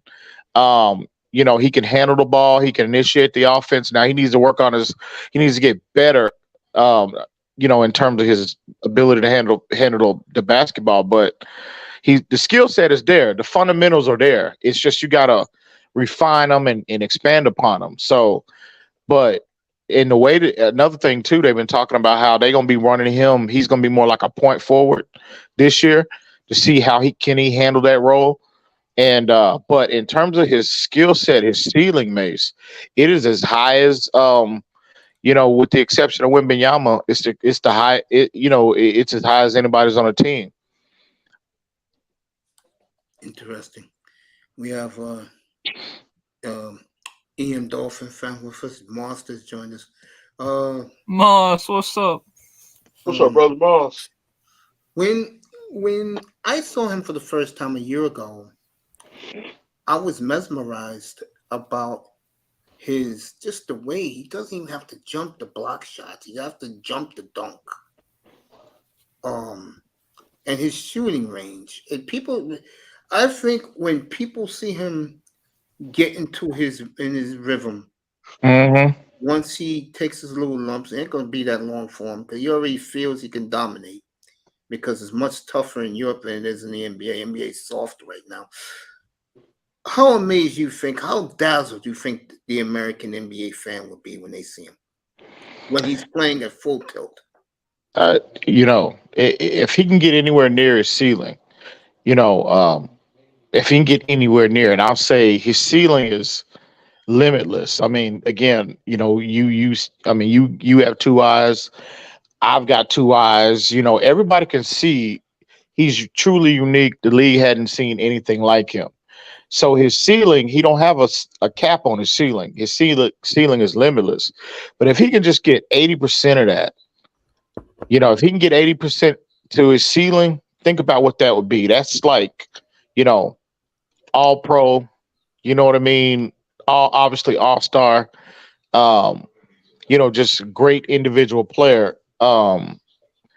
They're gonna be blown away because again, he's truly unique. Nobody's ever seen a player that size that moves like that, you know, and also has, you know, how skilled he is in terms of his shooting mechanics, in terms of his ability to handle the basketball. Underrated passer, in my opinion. But I'm telling you, Mace, where he can be truly, truly dominant, and this will bring San Antonio back to them Tim Duncan and David Robinson days, is his ability to protect the rim. You know, obviously shot blocking ability, but also his ability to move and recover and, you know, and you know, move side to side, sideline to sideline to protect the rim, bro. You normally see shot block, like Rudy Gobert is a great shot blocker, right? Yes. But he's stationary for the most part. He don't move. His lateral movement is nowhere near on the level. His recovery ability is nowhere near on the level like Wembanyama. Again, his ability to move, his mobility, not just his shot blocking, but his ability to move and you know, from sideline to sideline, to recover and help out teammates and protect the rim. That to me is where he's gonna make his mark early on, and I think he can true out the gate as soon as he steps off the plane in San Antonio. You know what I mean? He probably the best shot blocker in the league already. So yeah, I mean his ceiling is crazy, Mace. Again, his ceiling is limitless. But again, health permitting, he got to stay healthy. But here's the most encouraging thing. We always, you know, we've been talking about, we're all blown away with the physical ability. But here's what is the most encouraging is that they said this kid does not leave the gym, Mace. He don't. Yeah, I heard the same thing. Already. He don't leave the gym. He is a gym rat. Loves watching film, loves studying different past players. You know, I've heard him say Kevin Durant's of the world, Tim Duncan's of the world. You know, he's a throwback in a lot of ways, a lot of people feel like. And to me, again, if his work ethic is where it needs to be, if he's coachable, considering the track record of Greg Popovich and the front office have at drafting and developing players, there's no way this kid can fail, man. If you know those two things, he's coachable and he's willing to work. The sky's the limit for him. There's no way. There's no health permitting. There's no way he he won't reach his potential. So, but yeah, I can't wait to see him, Mace. I hadn't, I get that NFL Sunday ticket, every year, but I hadn't got that league pass in a while. Ever since they start, Welcome back. So yeah. So the league pass will be renewed this year. That's right. Because I cannot wait to see what he looks like. And I want him to be patient. I don't think he's going to. I think that, again, if, those reports are correct about how San Antonio, the approach they're going to take with him early on, I don't expect him coming out the gate storming and just absolutely on a complete rampage. He might, and that'll be a beautiful thing to see if he is. But, I'm willing to be patient with him and kind of, kind of gradually integrate him into what they're doing into the program. Onto the team. So, but yeah, I can't wait to see this kid on the floor, bro. I cannot wait, Mace. I don't blame you, bro. I mean, this is it. Usually, like when LeBron was drafted, I didn't care about LeBron. I was more into Dwayne Wade. LeBron, I said, they're gonna blow him up. This kid here is the real deal. This kid here is worth the investment for San Antonio. And again, when you tank like the Spurs did, I told everybody over and over again, Popovich gave his kids the year off. And if everything worked out, which it did, he was going to work these kids' asses off come this September, and he's going to. Oh, yeah. Because now, again, they accomplished the goal, right? They had a plan, they had a strategy. They accomplished everything they set out to accomplish. So now it's okay. You got your guy. Now it's to start that. It's time to accelerate that. The process in terms of getting back to relevancy. Because at the end of the day, just drafting Victor Wembanyama is not going to bring you back to relevancy. Winning is. So that whole process needs to be accelerated moving forward now because. And then they'll be mildly aggressive, I think, in free agency. They're going to bring in a couple of veterans, I think, to go with the young core they already have. And again, bro, you need to start. And you heard you heard Wembanyama when they interviewed him. First thing came out his mouth is, "I'm trying to win now." Exactly. That's what he said. Exactly. So again, that was a clear message he's sending to that organization. Now, all of that. And see, one thing that the approach that they're gonna take with him, Mace, he might not be with that, bro. He might want to come out the gate ultra aggressive. Let's get this thing popping, let's get this thing going. And he might not be with that gradually working him in and integrating him into the program. He might want to just as soon as he get off the plane, bro, he might take the approach, let's get this thing popping now. So I wonder how that. If that is the case, how that's going to go over with Greg Popovich. But, we'll see. I got confidence they'll work it out and they'll figure out the best course of action, to take with him. So. And what's up, Moss? We don't get you up here much. What's up, family?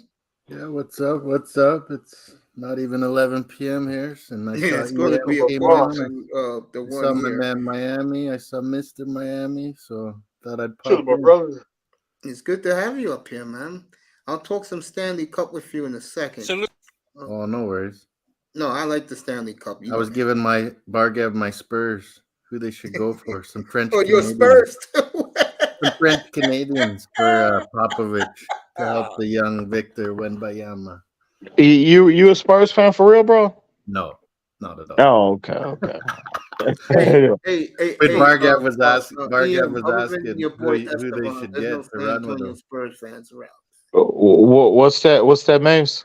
I'm a I said, except for you and Estevan, there ain't too many San Antonio Spurs fans. Oh, yeah. Oh, yeah. I get it. The reason why I like San Antonio because I liked them when they got Rodman, and then when they got Duncan, So I always followed Tim Duncan in the Spurs. I don't give a damn what Nice. people felt. Yeah. You know me. You I know my like them. feelings about them. And again, the magical year for me was 2013. So anyway, let's get back to You had to rub it in, brother. you know how I feel about that year, bro. I like Ian, Spurs. Coach. Mace. I like Ian Spurs way, Moss. way back. Maybe you remember Sean Elliott days. 2014, Of coach. course.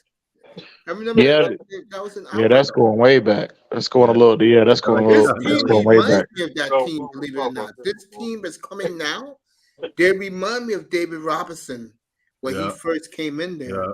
And they got them Terry Cousins. I mean Terry, what's my man? Terry Cummings as Yeah, their yeah, veteran presence. And yeah, Maurice yeah, Cheeks. Yeah. Good. yeah. Sure did. Yep, yep. Yeah, I remember that like that Yeah. happened an hour ago, man. You know, guys think I don't know this. I know this, like the palm of my hand. Ian, Keynes wants to know, can you explain the NFL emergency third quarterback proposal? That went through, by the way. Just to let you know. Yeah, it's just now teams can carry three quarterbacks on their active roster. They don't have to burn a roster spot. It should have always been like that. It should have always Yeah, been. I agree. But I think what happened with San Francisco in that Philadelphia game, that's what's really kind of accelerated and kind of put that to the forefront. They were like, well, snap, we got to do something about that. You can't have your running back taking snaps, in a playoff game, bro. I've You been know what I always mean? advocating, Yeah, like, you're right about that. just have a couple more roster spots. Like, geez, what's the big Yeah, I difference? mean, pay them $100,000. They're never going to play Yeah. at special teams. I don't know why they even have a cap on like what players you designate on the active roster. You know what I Yeah. mean? Like, why? I don't That's get that. low. Why is there a cap on that? Me too. So, but this is this is a good, definitely a good thing to have because again, the NFL is all about ratings, bro, and I know they saw that And it after looked bad. Brock Purdy went out the third snap of the game, and both their quarterbacks go out, and you got Christian McCaffrey back there at quarter. They was like, oh no, we got to do something about this. We can't have this ever happening ever again. Yeah. So It was what's up, as man? bad. It was as bad as back when Tim Tebow was playing. The worst. Worse, man. That was, man. That's something I've never seen. Never seen anything quite like that, and hopefully we'll never see anything quite like that again. But it shouldn't happen. they definitely had to do something though. So Now I'll let you guys talk, man. All that energy went out of me when I did my monologue first 50 minutes of the show. I mean, I had to. Yeah. Since I got you up here, what do you think was with the Raiders situation with Devontae Adams, man? He basically basically calling Josh McDaniels, man, he's full of shit. So is the GM, and that Jimmy G is a scrub. What do you think about that? He said that? Yeah. Wow. Oh, you know what that's about. He trying to get up out of there. He's trying to force their hand. That's what that's about. He's like, we're never winning this division. Yeah. Yeah. And can you and I don't blame him. Can you imagine how he feels? He came there to play with his best friend and Derek Carr, right? Yeah. You play him 3 games, shut him down, trade him, or let him walk out the door, right? And so you can imagine how he feels, bro. They gutted the team. They're clearly in tank mode. So you can imagine how he feels. So no, bro, he's just trying to get him. He's just trying to, punch his ticket out of town, and it's gonna happen. I don't see him being there all year. I'd want out with Josh McDaniels too. Yeah, I agree. So, yeah, he's trying to get up out of there, man. Question is though, I don't think it'll be that bad though. I think Jimmy G's like, look at his. Maybe he won't win you a Super Bowl, but he sure does win a lot. Some also the Raiders see the train wreckers on the defensive side of the football with the Raiders. Offensively, they've got some components that they can be competitive with. They got that run game. They got the leading NFL rusher with Josh Jacobs. Devontae Adams. So they've got something, some things on offense, but I just think overall the team, they gutted the team. The defense was garbage last year as well. So, and they're gonna be significantly worse this year. Second toughest division in football, right? Yeah, absolutely. And then the AFC is just loaded. Absolutely. I was watching NFL Live earlier today. My God, the AFC is. I see why Chris Greer and the Dolphins had to load and absolutely stack this roster the way that they did. It wasn't just, bro, it is absolutely murderer's row.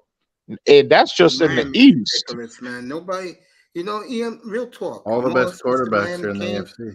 Miami, this is the fucking best Miami team I've seen in 40 years, bro. My whole life, we've never had a roster team like is this. fucking loaded. Yeah. Make no mistake about it. I'm talking about that Super Bowl team with the killer bees before Marino got there. I'm thinking of 82 though. Wow, really, Mace? Really? Yeah, I'm that serious. Yo, let me ask you a question. I'm 83. Wow. That's a bold statement right there, bro. Look at the AFC, right? I don't want to hear about Kansas City. Look at the AFC. It's a minefield. What team has a defense like Miami's, bro? To me, it's 2 or 3. But the point I'm making, Bills were close, but not so much. They're getting like Reggie Miller said last night on the broadcast when the Dolphin players were at courtside. And if you didn't hear, Daniel, he shouted out the defense. Yeah, he sure did. Daniel is the new Miami Heat permanent now. Hype man. I guess Mike likes going to those games now at courtside. Yeah, that's all fun and dandy. But I know one thing: he better get in that. He could better get his behind back in that film room and create some damn running schemes. I know that. He better get that run game where it needs to be. I know that, folks, because I've been saying that since day one. Tua's gonna be fine as long as he's healthy. But for Miami to get truly to their ultimate destination, which we all know is a Super Bowl, this is a Super Bowl roster.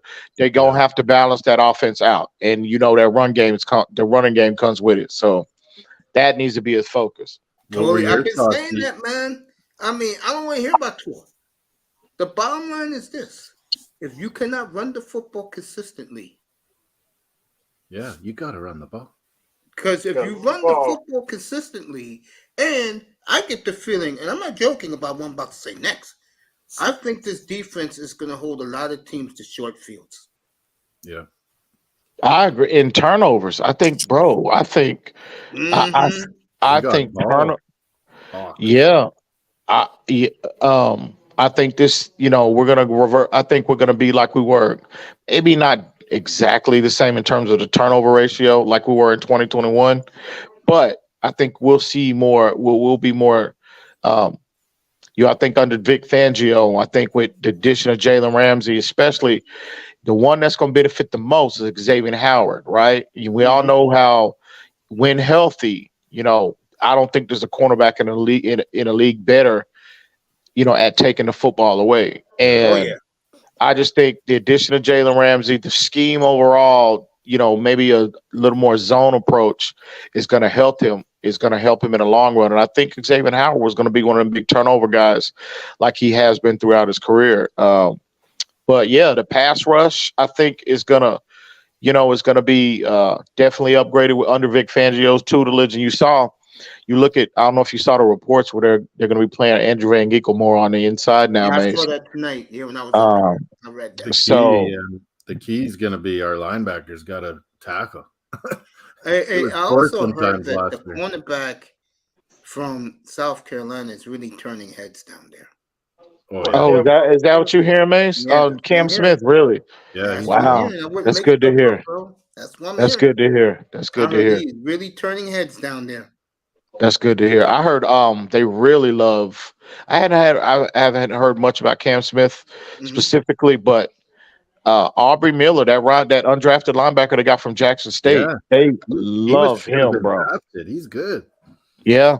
So I know it's early in the process, and we all know we can't really evaluate these players until they get the pads on, but it's good to hear, man. It's encouraging to hear positivity coming with a lot of, with these, especially these, I haven't heard much about Cam Smith, but I mean Aubrey Miller specifically. It's good to hear some of these. They might have struck gold with some of these. Hopefully, they can strike gold with some of these UDFAs. So, but that was very encouraging to hear. Something that Greer is very good at. Tyndall's second year, we got to see something. Yeah. Yeah, I agree, man. I had this conversation earlier, and so I'll pose this question to y'all as well.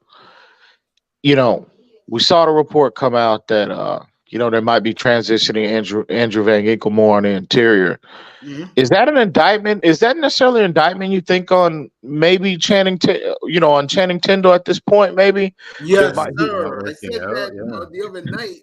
If this kid's Tindall is so good that people say, how come they're already getting him replaced? And you don't. Yeah, we went and got David Long Jr. He's good. Yeah, well, I can't really push back on that. Me personally, though, I'm just going to be a little more patient and see what, as we get further along in the offseason, ultimately to training camp. I'm willing to be patient with him and see what we get, what he looks like here in a couple months. But I don't know, man. I mean, I can't push back on that too much. I'm not willing to go there and co-sign that that it is a complete indictment on him at this point. But I don't know, man. It just makes you wonder. Yeah, I mean, it just makes you wonder. So, but we'll see. This time we'll see in a couple months. Yeah, we will. And I'm excited about it. Let me do the countdown. What's this? May 23rd now? May 23rd. 4 days. Then June is 38 days. And then I believe they start training camp on what? The 27th or the 31st? Let's say the 27th. So we're exactly, to get to training camp, we're exactly a good 55 days away. Hope you guys can wait. I can, Mace. I cannot wait. Bro, I can't wait till this. I cannot wait till football season, bro. I can't, I can't wait to training camp and the preseason, ultimately the regular season. But this is the most excited I've ever been. I know I say it every year. I know I say it every year, Mace. I know that. But this year, this is the first time, at least in my lifetime, that I can legitimately look at my team, the Miami Dolphins, and say we have the team to really do something special in 2023. Again, we're all optimistic every year, but there's always been, well, we've got a good defense, but lackluster offense, or vice versa.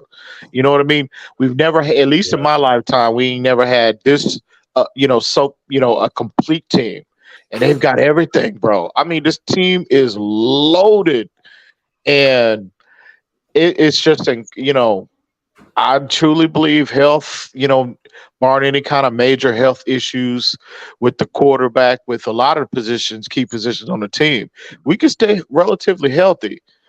Mace, I'm telling you, man, I think we got the most complete roster in the AFC. I do agree with that. I truly believe that. And the one thing what have you thought about Isaiah Wynn getting us? I like that pickup on Friday. Me too, I haven't heard what EM thought. I think the best thing that's going to happen to the Dolphins this year, they are going to be under everybody's radar. Green Bay's on the list too. They're going to be under everybody's radar, and I think that's good for them. Yeah, because I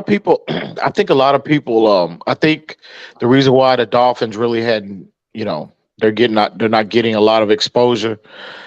Everybody's aware of the team and aware of the talent level, but it's all centered around Tua. A lot of people feel like he's just not going to be healthy, and you can't really blame him for taking that approach, because he's never been healthy for one whole season throughout his career. Fact. So hopefully that issue will be resolved this year. Hopefully, let's pray and knock on wood he don't get hurt. But I agree with you, Mace. That's good. if they fly under the radar, because we all know how teams get the big head and they get distractions when they're going into throughout the preseason process and ultimately early on in regular season when everybody their mama is hyping you up and saying you're the best team and the best team in the NFL. That could easily distract a team.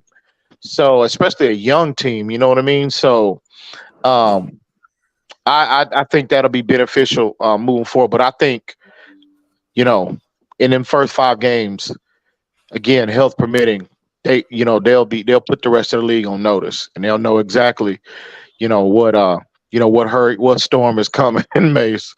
So they'll put the rest of the league on notice, and everybody else will start to catch on and really notice just how good this team can be. So, but yeah, man, we'll see. I cannot wait. I can't wait, bro. You guys should be. I'm talking real shit. I'm not talking fanboy shit. You guys should be excited. I'm serious. You guys should really be excited. And I'll say it again: if they get Darwin Cook next week, they're winning the Super Bowl, bro. Dude, let me ask you this though, Mace. Do you think that's a real possibility still? You think? Yes. I don't think it's between the Dolphins and the Bills, and now Dallas got their hands on it, but Miami's clearly better than Dallas, bro. Dallas is in the mix now for Dalvin Cook. Dallas is in the mix. Yeah. Wow, I didn't hear that. Yeah, I think if he goes to the Bills, that will get the Bills his brother again. He comes to us, bro. What more can we do, bro? I mean, the team is bro. You're talking. They get him. You're talking home field advantage. Maybe we should get his brother first. They get Darwin Cook, folks. I mean, my God, you could just give him the ball every time if he want to. Well, he said that he didn't want to go to Buffalo because that's his brother's team. He didn't want because his brother is young in his NFL career, so it's not like he's an established guy. So remember when his brother got drafted? You did look too happy about going to Buffalo. Yeah, I know, right? Yeah,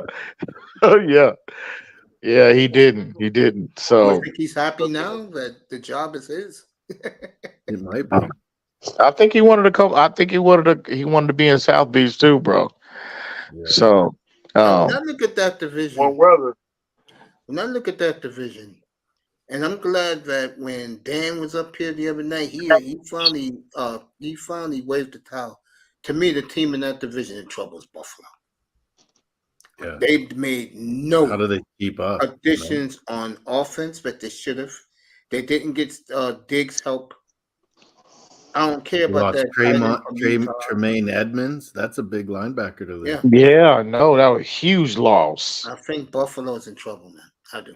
And then on top of that, a loss that really has kind of flown under the radar is a loss of Leslie Frazier. He's not going to be there this year. Yeah, they made him the scapegoat why they lost. Yeah, and he's a good coach. He was. So now McDermott is calling the plays now. Because Buffalo knows this is it. They don't get it done this year. Yeah, I think you will see a blow up in Buffalo. If they get beat by the Bengals, it's a wrap. I told you that's what I've been saying. They lose to the Bengals again, they're done, bro. They still haven't got that Bengal loss out of their heads, man. 27-10. I don't think they're done yet. As long as they got that monster at quarterback. Yeah, they'll have a chance. Yeah, but that monster quarterback has no help. And so far in his career, he's contract handcuffs them.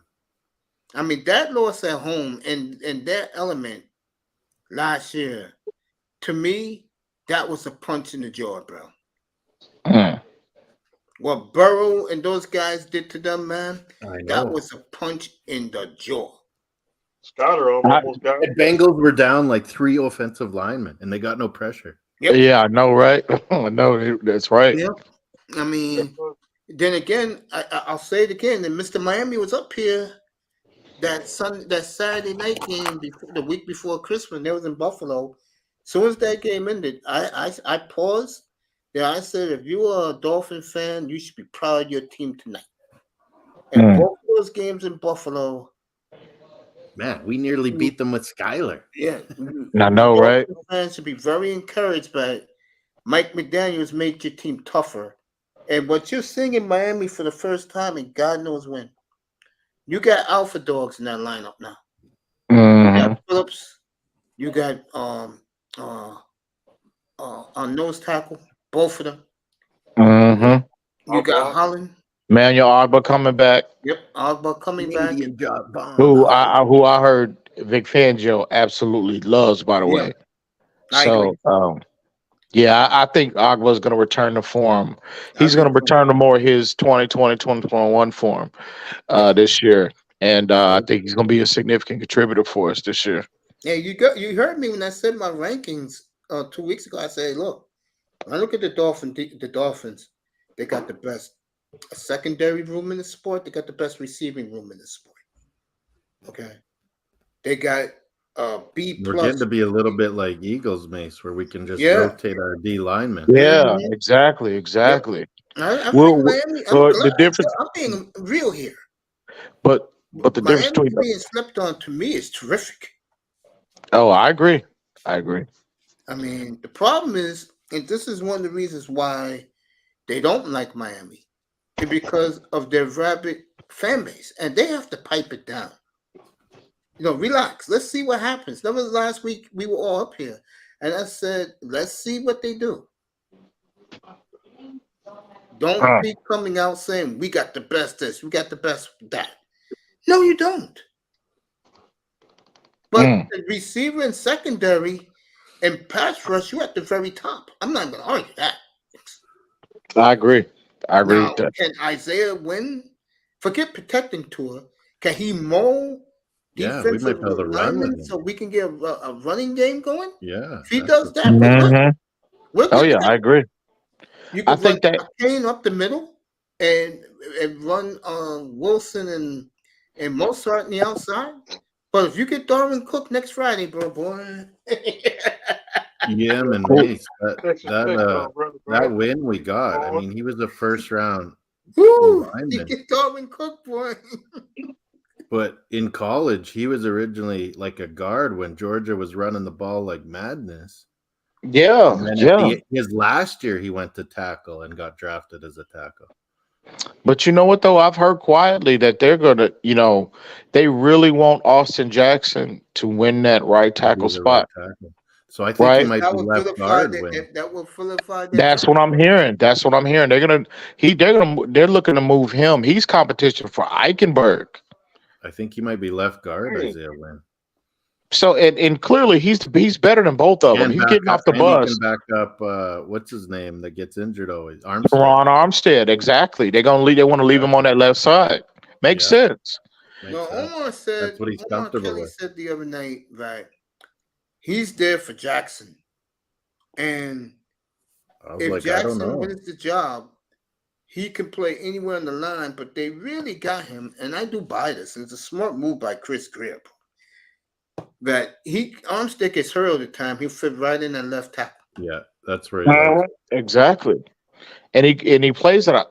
I don't know what. Well, we can all speculate what happened last year. Obviously, he had injuries, but also, man, Matt Patricia was their O-line, their play caller, right? A defensive coach, right? Was their OC and offensive line coach, bro.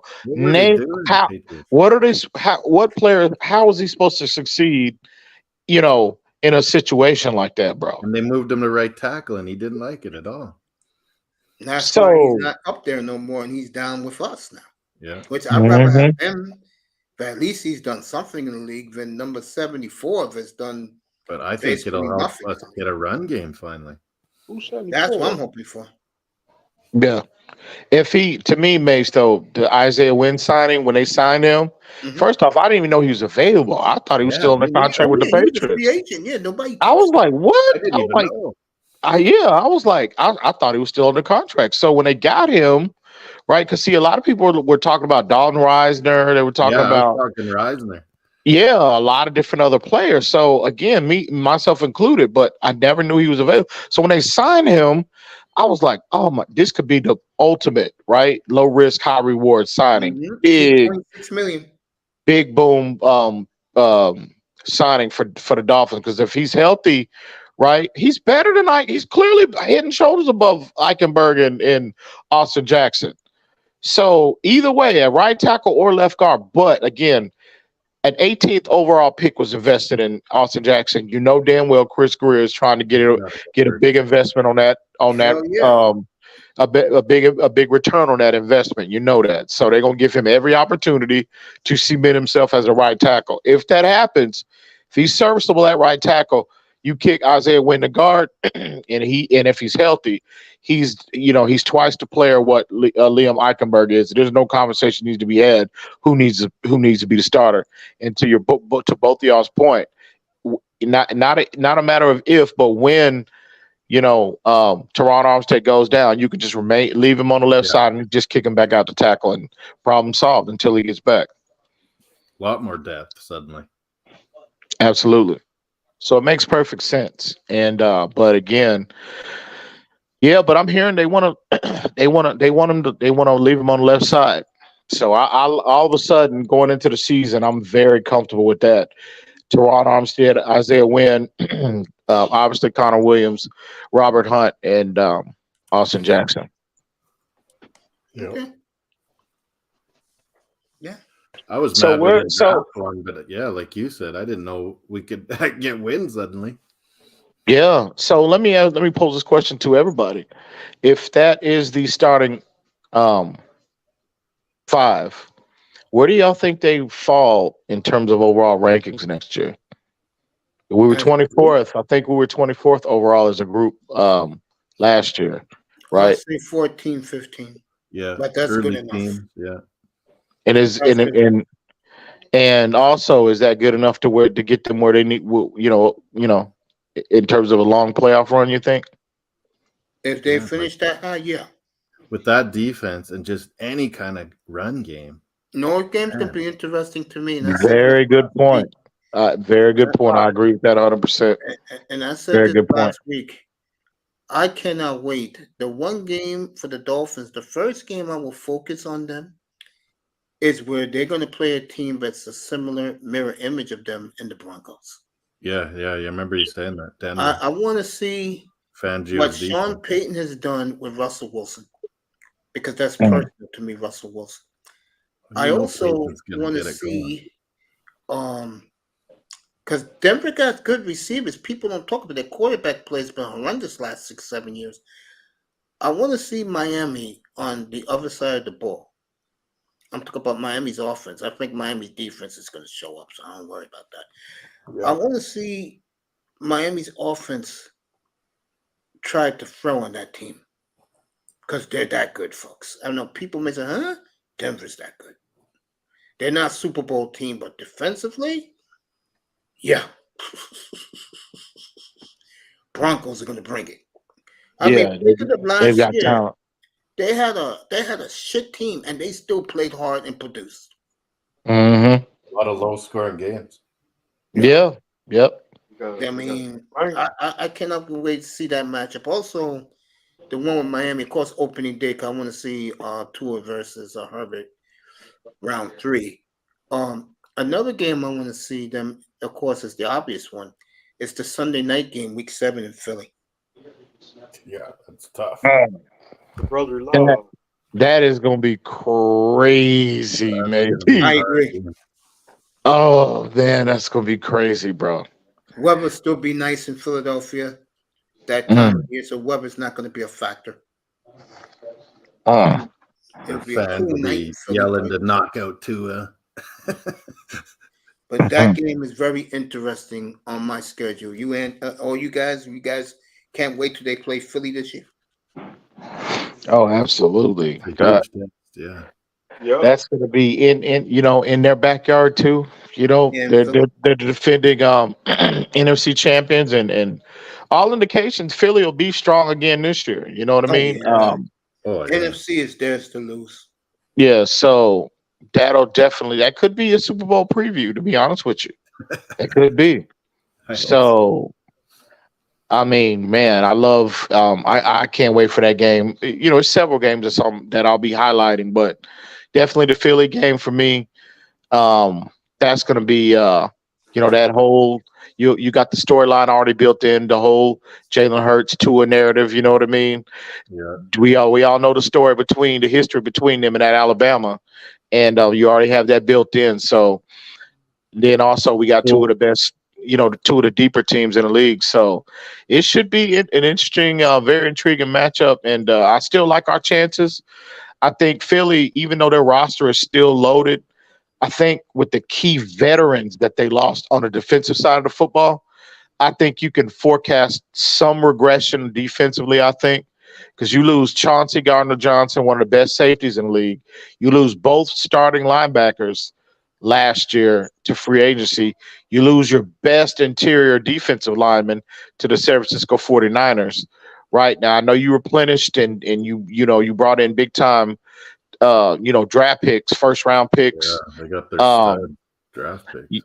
Yeah, they are stud draft picks, but again, and I could be wrong. They might come in and even exceed, the level of play of the players that they lost. But I think Swift for like nothing. Yeah, you get him too.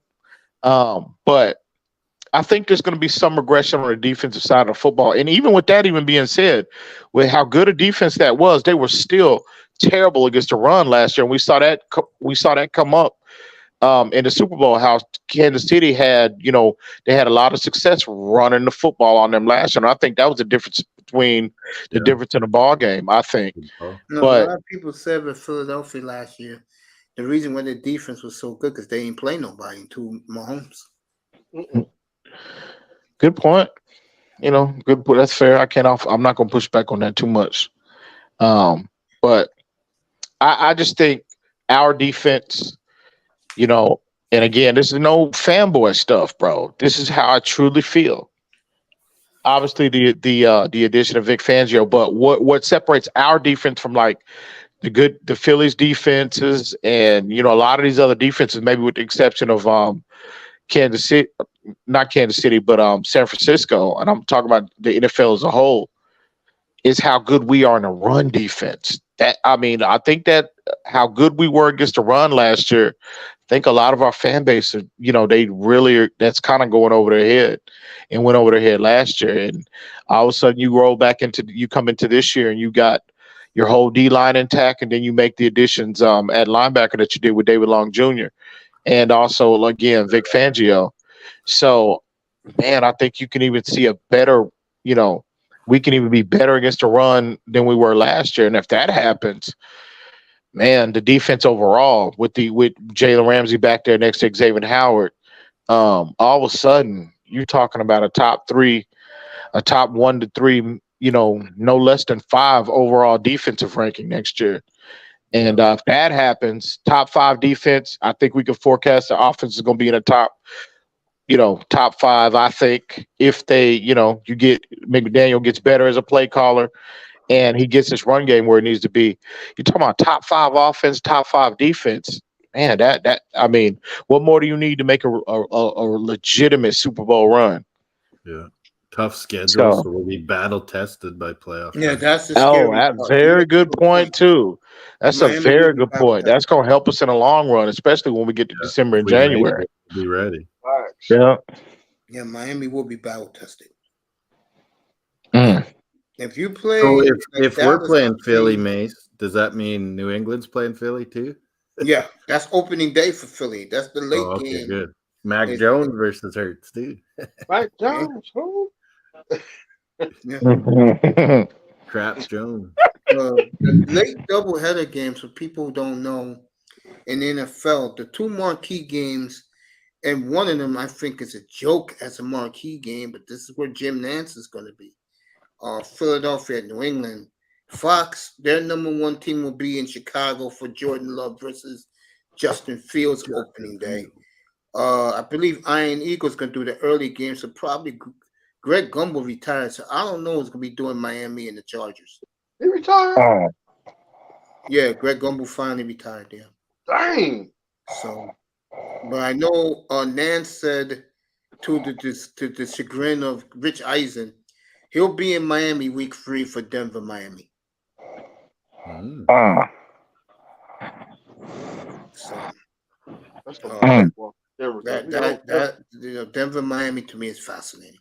So does Brady start color commentating this year? No, or next year. The following year? Okay. Next year. Yeah, I thought that the fact because he came that like he's a minority owner, Oh, he partial got the owner. Raiders? Yeah, so now he can't. He can't. No, he's not going to do Fox then. Yeah, he can't. He can't. Yeah. That was a lot of money, though. I know it was like how much? $375 million for 10 years. Oh my! That is crazy, man. And cost must have got the money from his wife in the divorce. Yeah. Because I told people, I said, you understand that when you're doing pro football games, you got to be in that city on Thursday. So for Tom Brady, that's like him being a player again. Maybe that's his way of getting out of it, thinking he wouldn't be good at it. Yeah, and see, you know what? That's a good point too, because Drew Brees fell completely flat on his face. Yeah, sure did. You know, they tried it one year and they were like, "Oh man, he's terrible." They had to get him up out of there. So Brady, I don't think Brady could. You know, that'll hurt his brand. You know what I mean? So I don't think Brady's willing to take that chance. Yeah, and plus, like May said, he maybe doesn't want a strict schedule. And maybe not only that, he knows the Raider people because they're all Patriot people. Yeah. So, that was a smart deal. Buy into Raiders with that amazing stadium. Like, why not? Man, that may be one of my bucket list. Next time Miami goes there, to go see him in Vegas. Yeah, that's on mine. I was scared to go to Oakland, to be honest. No, I know. With the Dolphins, Raiders in Oakland, I'm like, maybe not. Yeah. Raiders coming to Miami this year. I was thinking, Mr. Miami, you guys, when we have that Monday night Tennessee game, I was thinking I'd go to Miami that week because then the Jets come to Miami too. That's like in December. And Aaron Rodgers going on the list. How do y'all feel about Tannehill coming home? Will he even be quarterback by December? I think he will. I think Tennessee is going to surprise some people because no one cares about them. They're the most nondescript. Them and the Ravens and everything. Two boring teams in my division. You're right. And Ravens better be glad Lamar is there to light up some excitement because if it was still boring as Joe Flacco, bro. Like Ric Flair said to Brian Shanahan, he gonna about to be bench. I don't know. I don't know though. Will Levis is that dude has crazy talent, man. They said he tore it up. Oh, he tore it up down there, but they was dancing Dixie down there. He's kind of like Josh Allen. He's big and can run too. Yeah, man. His arm, my God, bro. When you got talent, bro. And you know it's funny, and I'm not talking about him like people thought I would, but the one thing, and I said this 3 years ago, I got laughed at up here. The one thing that the Packer fans are drooling about is Jordan Love's arm talent, and I know that kid got terrific arm talent. Yeah, and all you guys are going to see it this year. He has tremendous arm talent. Yeah, I think Jordan played that one game. He didn't. He looked good. Yeah, he did. He did. Good in Philly, I tell you that. No, but you know the Green Bay fans are going overboard. And I gotta be fair. If I killed Dolphin guys up here, I killed the Green Bay guys all last week and today. They're just ridiculous with their way of thinking. Just ridiculous. I said, can we see him throw the football? Can we see him by Thanksgiving what he's doing? Can you give him that? Yeah. But you know what that tells me though, and I always been saying this up here. Aaron Rodgers must have been a real a-hole to those people out there, man. Oh, hell, bro. Man, the stories that I've heard about Aaron Rodgers, man. Yeah, he is. They say he's really that dude is really an asshole, man. He really is. Hey, you know what hurt me about him? And I was talking about this up here a couple of weeks ago. How much, once he got the money and the fame, he cut his family off, bro. Yeah, that's crazy to me. That is crazy. How do you cut your mom off, bro? People He that had brought issues you with up. his mother. He got along with his father, but he had major issues with his mother. Wow. You know, I don't have the greatest relationship with my mom, but the one thing I do know is she's the only mom I had. She brought me on this earth, and you know, my mother's my life, bro. She gave me life. I think Rogers gotta let that shit go, man, because God forbid something happens. How he's gonna look his brothers and his dad in the face, bro. Yeah, bro. Absolutely. Me personally, man, He's a weird dude to me. Yeah, he is. He is. Sit in the damn box for 4 days in the dark. Just that he wants to no like water, talk about no himself phone, all the time. no TV, just in a box. And Rogers, you better go squash the beef with the relatives, cause you know if some of your relatives, he gonna be crying. Black Oh, Friday, we- Mr. Miami. We're gonna put him in a black box for 3 days after that. Oh yeah. For Yeah. free. He doesn't have to pay Yeah. to go black. We'll do it And the for him. Undertaker, I know, right? the little Undertaker's they're gonna be out. Hey, make someone the Undertaker music when we beat the Aaron Rodgers. No. Oh yeah. Yeah, that is yeah, that's crazy. We gonna be on the we're playing on that first, Black Friday game. I don't know why they haven't done it before. It's a brilliant idea. Yeah, I know, man. I know. All the women are out shopping. Everyone shops I online know. anyway. The men are all Like wanting something to watch that Friday. I know, right? They don't want to fight the crowds, and I know I don't. You know what I mean? So yeah, bro, it's a brilliant idea. I So always have these Thursday games, and then I'm like, what about Friday? Especially for us, because our Thanksgiving's a month earlier. should be fun. Should be a lot of fun. That's it. That's the second time we play them too, right? Is that the second game against No, the we Jets? play them in December in Miami. We I play might him in go. December Oh, 15 in Miami. Oh, okay. Should be fun. Should be see fun. two games in 1 week where we got Monday night Tennessee and then Jets in Miami on the Sunday. Oh, that's the same week? Yeah. Yeah, we played the Wow. Jets 15 in Miami. Yeah. So I might go that Miami week. plays, I believe, 4 of their last 5 games at home. Yeah, that'll be good. Yeah, they do. Tough Because they schedule. got It's a tough Tennessee, the schedule. Jets, Dallas on Christmas Eve, and Buffalo last game of the year in Miami. How do you What's cool about Miami is they have no cold games this year. Yeah, that helps. But yeah, it's a How- tough schedule though. How do y'all feel about us playing in Germany, playing the Chiefs? I don't like that at all. Did you hear the true black background about that? Yeah, Why it that happened? counts as a Chiefs home game, so I don't mind. Kansas City was supposed to play the Chicago Bears. They chose us. But no, they don't. I'm gonna tell you the story. They were supposed to play the Bears, but Clark Hunt said, "Oh hell no, we're not gonna play the Bears over there. We're gonna play the Bears in Arrowhead." Okay. And they Miami was supposed nominated to play. us. Miami was supposed to play Week 3 in Kansas City, and the Bears were supposed to go out there because it's a big German contingent in Chicago. That's why they were saying the Bears out there. Clark Hunt want nothing to do with it. So they called Stephen Ross. You know, Stephen Ross loves sending us overseas. And Stephen Ross said, no problem. I'll send my boys overseas. Yeah, I think we were supposed to go to one of the London ones originally. I never heard that. I don't know about that. And but I then know Chiefs the like put German our name out there. situation was, it was supposed to be Chiefs Bears. Yeah. And Clark Hunt pitched about it.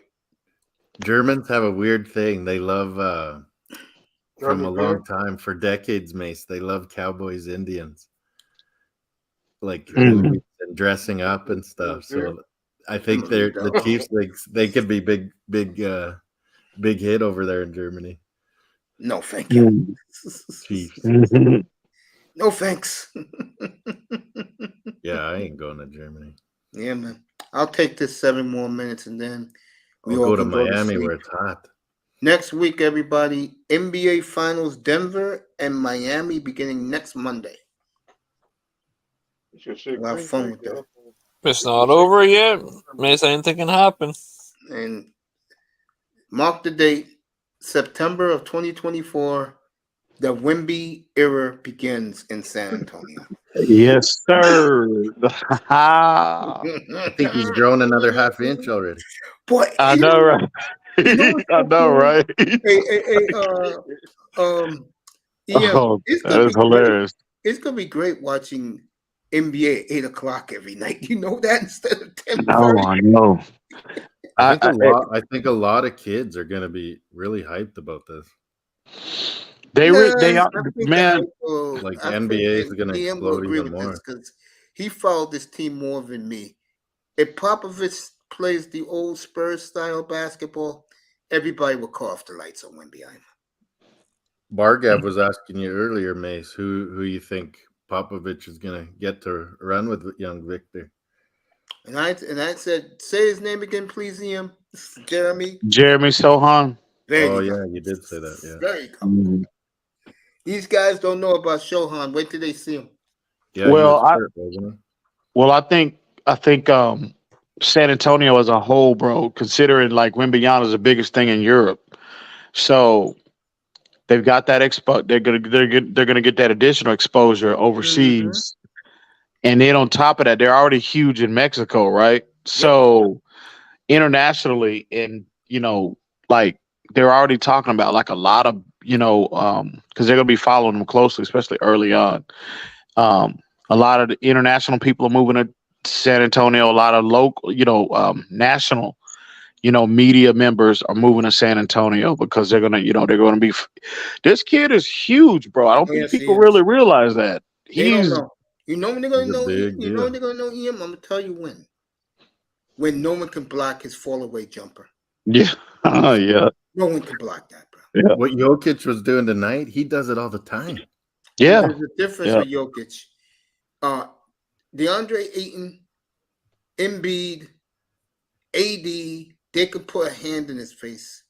Nobody's putting a hand in Wembanyama's face. That's what makes the difference. Nobody's blocking a shot. Nobody. And he doesn't have to jump to block your shot. That's the scary thing about him. I saw this. He played the other night because he's still playing, and like in pregame warmups, like he was 32 feet out, right on the floor, shooting threes. He wasn't even going through a shooting motion, Max. He was just standing flat foot, and he was just throwing the ball up, and the ball was was catching nothing but net. 32 feet, bro. That's Steph Curry range. That's Kevin Durant range. It's scary. Damn, that's some Space Jam type shit. Yeah. I told you guys this. What do you think? I make this stuff up? I told these guys. No, I didn't say you made this shit up. I'm just saying it's some Space Jam type shit. I didn't say you. Yeah. I mean, crazy. They don't believe. Crazy. After they see it, they're gonna be like, "Oh shit!" Hey, you know what's gonna hurt Wembanyama? And I'm talking like when it comes to fandom, all the little kids are gonna know they ain't gonna grow to 7'5" at 19. Exactly. Yeah. That already is a cutoff. They ain't gonna buy shoes, nothing. Well, I think if he becomes like it's something whole different, I don't know. He's got a world wonder. He's marketable. You know what I mean? He's got a good personality. He's very articulate, you know what I mean? And he's got a good look, no gay stuff, nothing like that, but he's got a good Jordan Love together, they look like brothers. Yeah. He's got a good look to him and he's marketable. I was saying EM and Mace, they should get a couple French Canadians to what feels more comfortable talking French. For the things he likes, New York would have been good for him because he loves street art. He loves Yeah, you're right. art. You're He right. loves chilling, listening to jazz music. Yeah. Mm-hmm. This kid is not your He would've average liked kid New that York. listens to hip hop. Yeah, yeah. He's not all your business. That's Yeah, what he I is. love He about is. him. He's He all is. business. I like that old Mhm. school. He's Who old does he school. model his game after?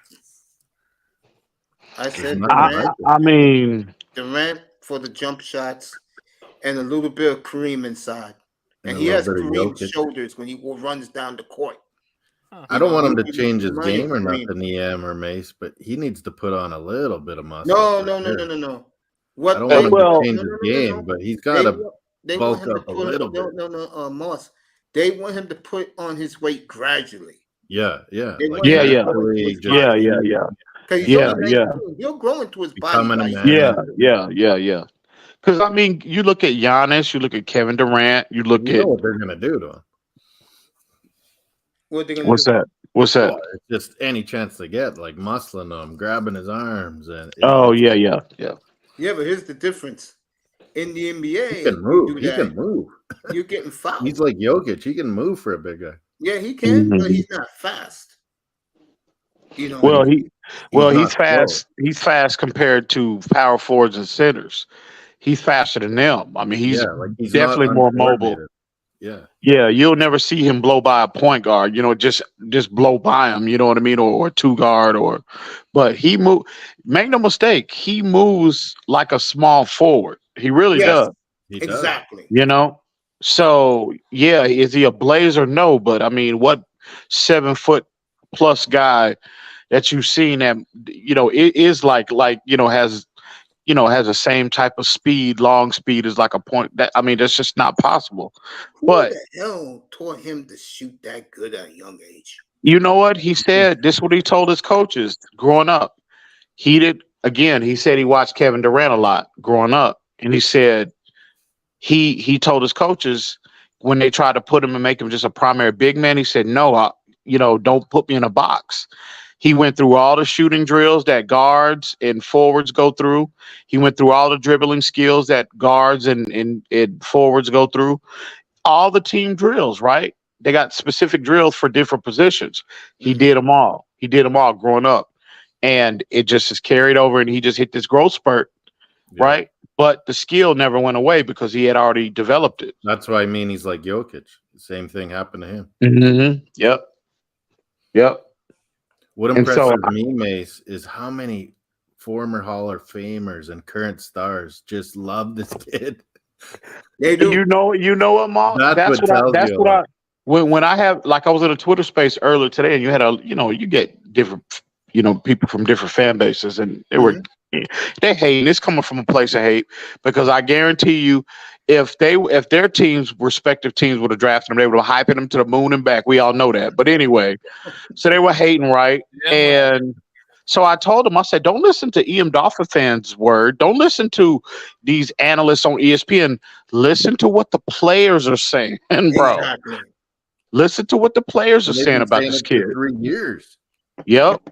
Yeah, I mean, last summer, what EM just said, that's when I knew. When LeBron said he's passing the torch to him, KD says he's out of this world.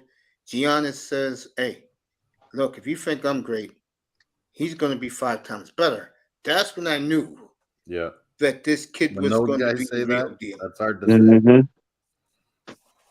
Yeah, the players. The players know more than anybody. You can fool coaches, you can fool fans. You can't fool players, bro. You can't do that. And for them to recognize the skill level, the talent level, and again, you heard Giannis, the best player in the world. Because I think Giannis is the best player in all of basketball now. And what did he say? We need to get ready. We're not ready for this. We need to get ready. The league, he's coming. He's coming. I've never seen anything like it. So it's gonna be if he 2 things, Mace, maintains his work ethic, he's coachable, right? And if he's coachable, And there's get some no good way people this around kid him. won't be a dominant player. Yeah. Mm-hmm. It's scary, bro. So I can't wait. I am just as excited, and this has never happened to me. I am just as excited to see the Spurs play this year as I am the Dolphins, bro. Never happened in my lifetime. And you know how I feel about Tim Duncan. You know I consider Tim Duncan up there with like neck and neck with Dan Marino, right? In terms of my favorite players. Mm-hmm. And I've never been this excited, never been equally as excited to watch the Spurs, even in their championship years, as I have been watching the Dolphins. But I am now, though. Yeah, because you see something, nothing against the Dolphins, but what you have is the chosen one now. It's Antonio. Yeah, even though we've had great players, but he's intriguing. we've never had the top guy. I consider in terms of like, even though how great Duncan is, there's always been a Shaq to him. There's always been an equal to him. You know what I mean? A Kobe, a LeBron, a Kevin Durant. As great as Duncan was, there was always somebody on his level. He's never was the guy. He never separated himself from everybody else, looking down on everybody else. This kid has got the potential to do that. And then now that LeBron is slowing down, right, and the league is going to be transitioning away from him, they need a face of the league. And you see all indications they're trying to. The league is going to try to really, really pump this kid, but he's got to have a resume to do that. But the league needs a face. The league needs a face right now, because LeBron is going to be gone in 2 or 3 years. No, he'll be gone. I'll say 2 years. You can play 1 year with Bronny, then he's play out. 1 year with his son. Yeah, I think what this does, and I've been saying this for the last 2 years now. This is going to make the transition the way the NBA wants it to be. Yeah, with more foreign players being the face of the league than American. And that's going to sell overseas more than here, because to the NBA, they know what it is here. Over there, you got Wembanyama, you got Doncic, you got Jokic, who is 4 wins away of possibly getting the ring. Okay. Giannis got his. Yep. Okay. Embiid, these guys, and next year you got 2 foreign guys, 1 and 2, Croatia and where's the other kids from? I know one is Croatia. I think the other one is Serbia. This league is changing right in front of you. It really You is. don't realize it. It really is. Now you got Canadian players who are balling. man, look what happened to us, Mace. There was Steve Nash, Vince Carter at the Raptors. We were always good at basketball, but it just exploded after those two. But look at all these players we have in the NBA. Like King Canada is going to be amazing. I know Jokic gets a lot of credit, and he should. But look at his counterpart, Jamal Murray. He's Canadian. Yeah, Shaden Sharp, R.J. Barrett. By the way, Yeah. ecstasy right now. By the way, Dort and Shea Gilgeous-Alexander, Shout out first to the team Yeah. All-NBA Canadian. Yes. Shout out to the homie. I know he grew. I know he is on cloud 9 right now. You know, I know he's on cloud 9 right now. Sure is. He should, but hey, well deserved. Something though. Me and my brother was watching the game, and I was telling him, man, Jokic is something else, bro. I mean, that dude is putting up. He is putting up LeBron James numbers, bro. Game, man. I mean, he is crazy good. And I fought it for a long time, gentlemen. I was a big Jokic and Denver Nuggets hater. Because you remember a couple years ago, I think in 2019, the Spurs took them to remember they took them to that 7th game. Yeah, Sean will remember when Derek White hit 36 in that first game, right? Yeah. And dunked on Paul Millsap. Remember that? Yep. So I've been hating on the Denver Nuggets ever since. But then Jamal Murray had a bad injury, and yeah, he did. Tore his ACL. The following year. Finally came back, and me and Mace have been saying it for a year that they're going to be a force, man. Because all these other players got good while Murray was out. Yeah. Exactly. Yeah. And Jokic got better. He won 2 MVPs without Murray. Should have been 3. I got some breaking news. LeBron might retire. What? Oh, really? Yep, I just saw it. I just heard it just came through on the wire on ESPN app. Really? Yeah. He looked hurting. Like he looked something wasn't went hurt. wrong He's with his old, knee. and he took his. And T said he took his steroid shot when he ran back.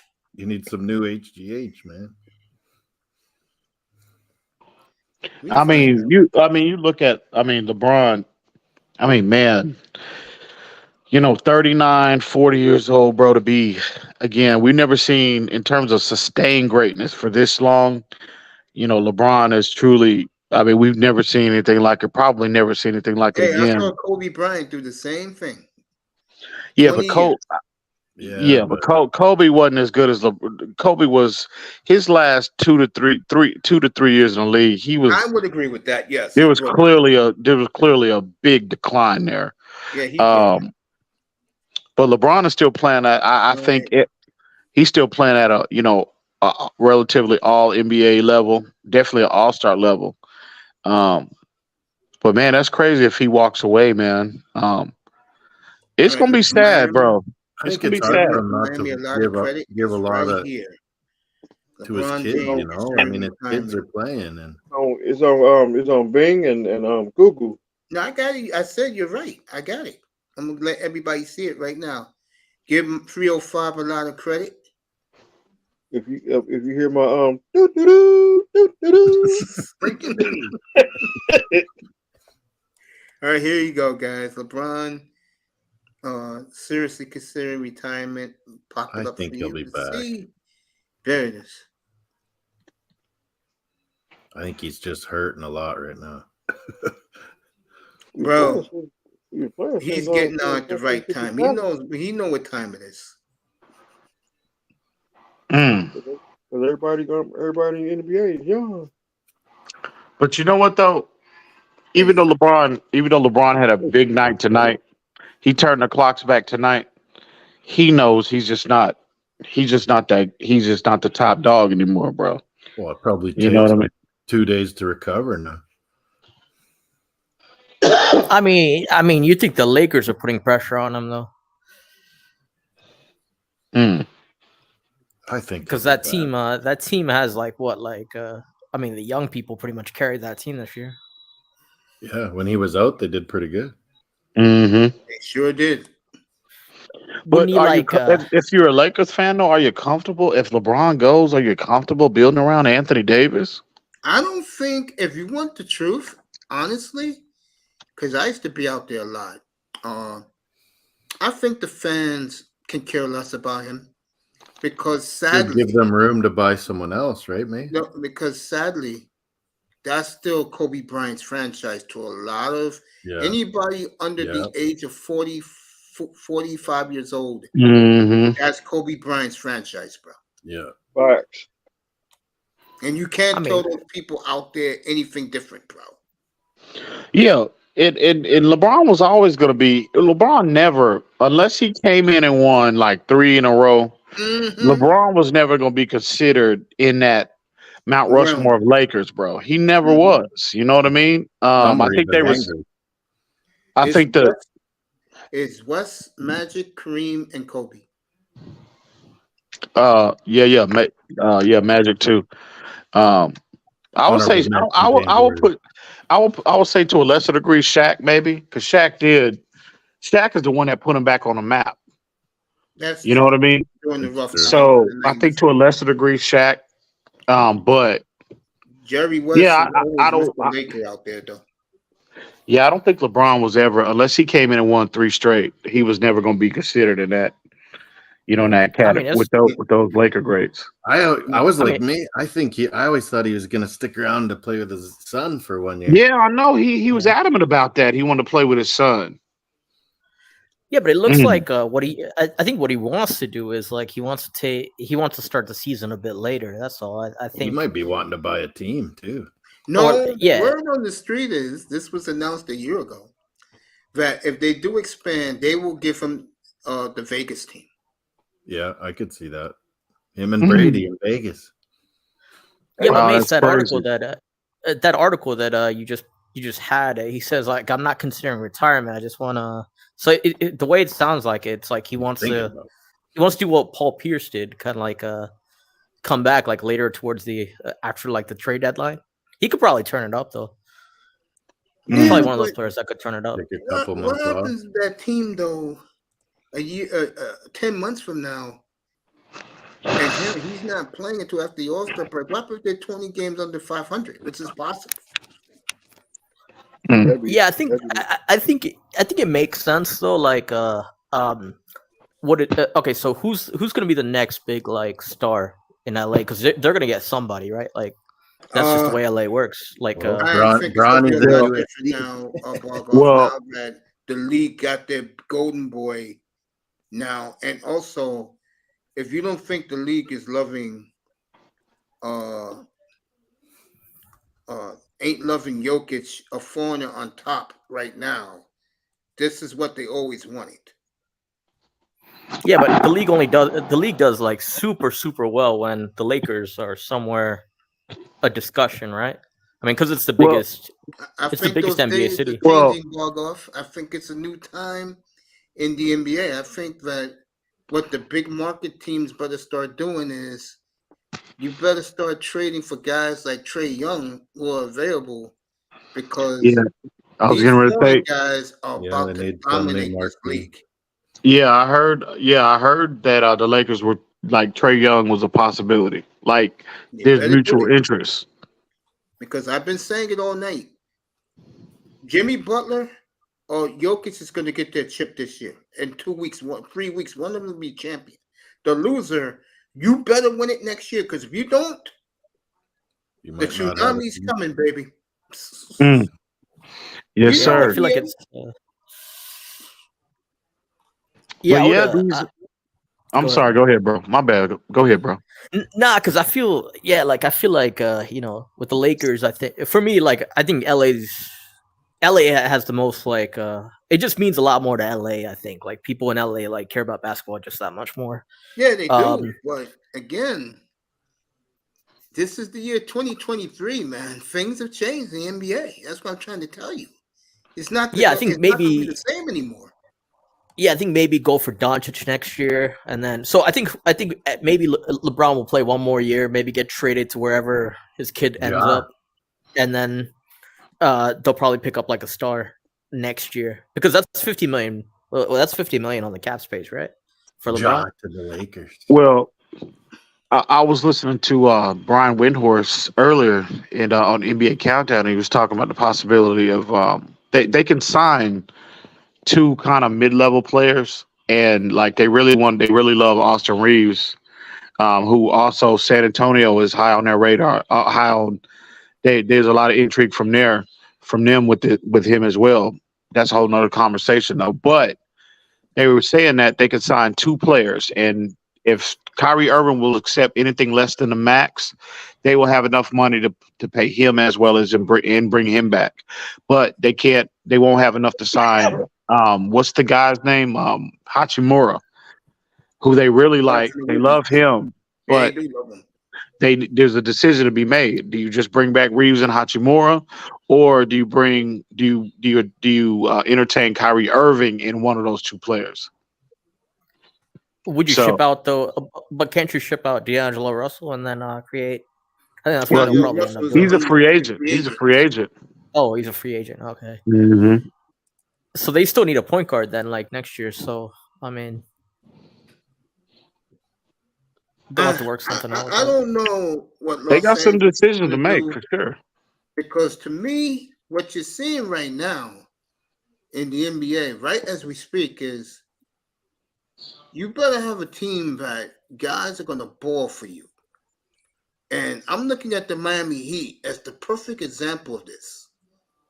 You better have a team where you got structure and that guys can believe in each other.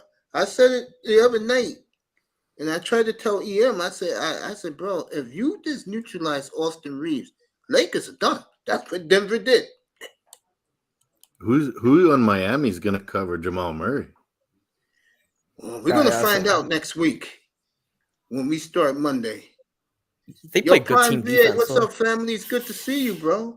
Yeah, Nuggets have the home advantage with that altitude. Miami has been food this season. I feel you. Yeah, I'm Nuggets surprised. plus Like 130. Yeah, you won that tonight. What's up, Prime? It's good to see you, bro. Prime Virginia, does that mean? Nuggets have a great team plus that altitude. Hawaii, bro, living the nice life out there. Good to see you, Yeah, family. Nuggets have such a good team, and then they have the altitude on top of that. It's like double the advantage. Yeah, basically. like when you're in a series, Mace, like that altitude probably gets to you, like because you're 8 in and and out. 3. You're in and Denver out. 8-3 on the road this year. Yeah. So It'd be like I'm saying after you play there and then you go back home, it would affect you. Yeah. Yep.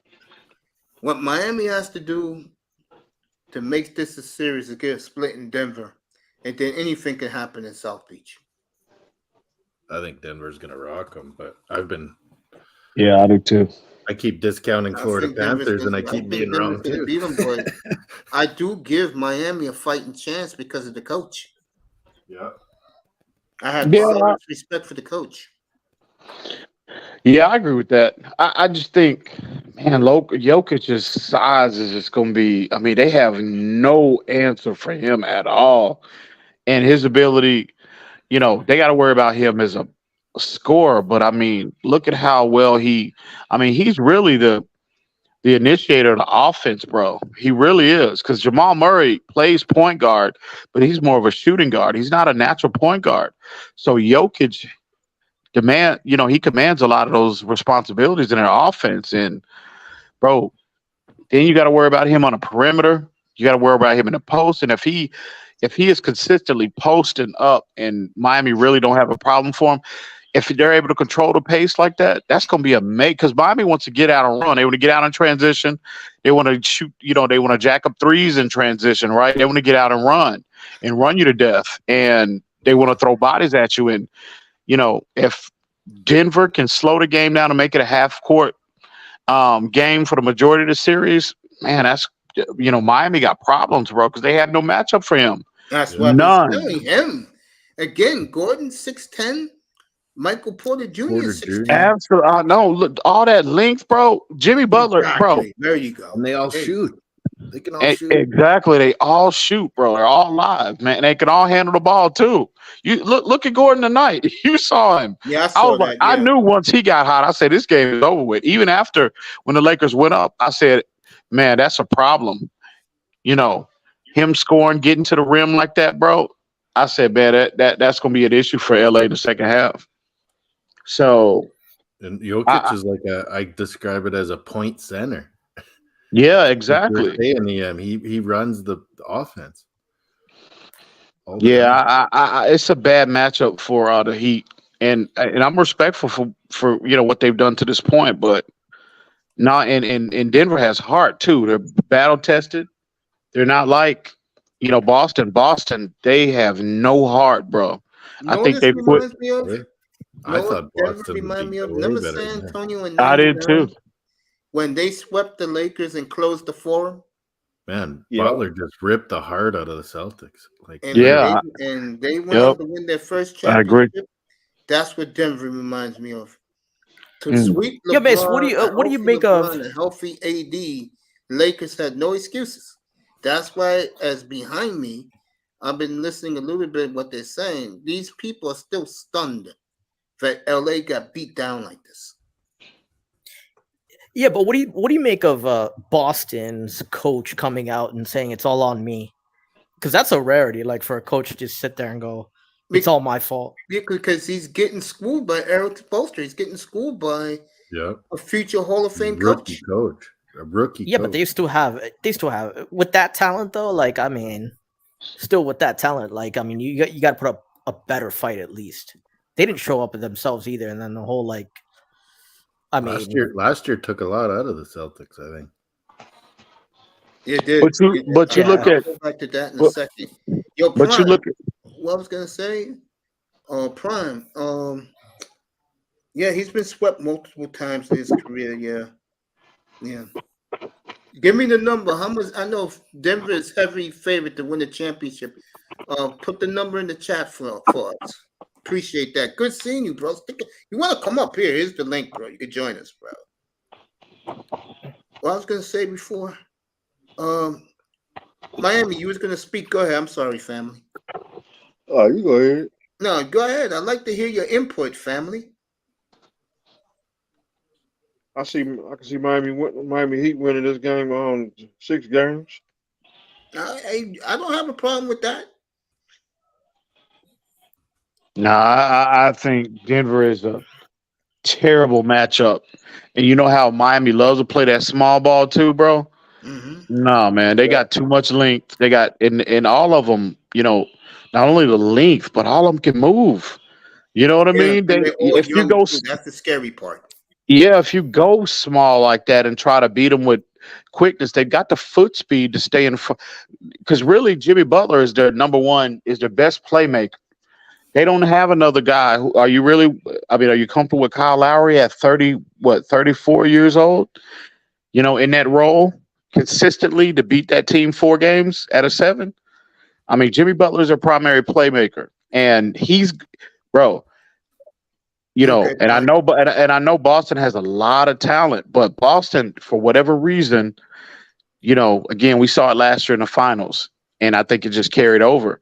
They have no heart, bro. You don't have to worry. But this Denver team, they're battle tested. And look at the team that they just beat with the Lakers, with 2 Hall of Fame players, and arguably LeBron James might be the best player to ever play. That is a huge confidence booster for them.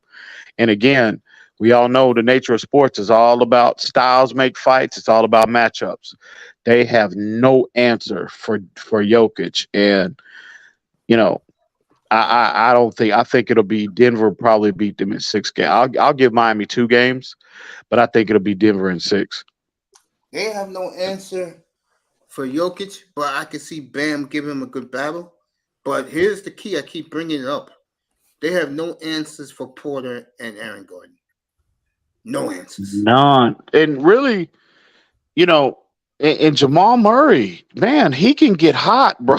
He can put it up with the best of them. Jimmy on him is going to be interesting. Jamal fears nobody. No, I know you don't. I know Moss. Ruthless. I've been touting this team for the last year and a half. Yeah, me too. I said, as soon as Jamal's back, they're winning this because Jokic is unreal now. They're loaded. I agree with you, Prime. I mean, I don't know. This Miami team, I mean, in the last, do they feel like the Spurs? They feel like the Mavericks? They feel like the Bucks? Yeah. There's only one I problem. mean, I feel like they're like it's weird. Like sometimes the underdog just comes out of nowhere in a lot of these finals. So, I will say this. But let me ask you this though: is Miami really an underdog? Considering last year they were 1 shot away from getting to the finals last year. They'll be an underdog next Thursday. Yeah, night. Denver's I mean, is this really shocking for to see them at this point now? Miami. I think myself included. I think we might have been shortchanging Miami the whole year. To be honest with you, I would agree with that, and I'll raise my hand. And Denver's never been in a final. I'm the captain of that ship. Yeah. Mm-hmm. Yeah, but you need players to like. You're right. But to pull the upset though, you're gonna need to have players that come out of nowhere though. Usually in the. And I think that's why Denver is. Kyle Lowry, like they got players off that bench coming out of nowhere. And I'll say it again: the one guy that has surprised me and was one of the best trades they ever did was getting Caldwell Pope.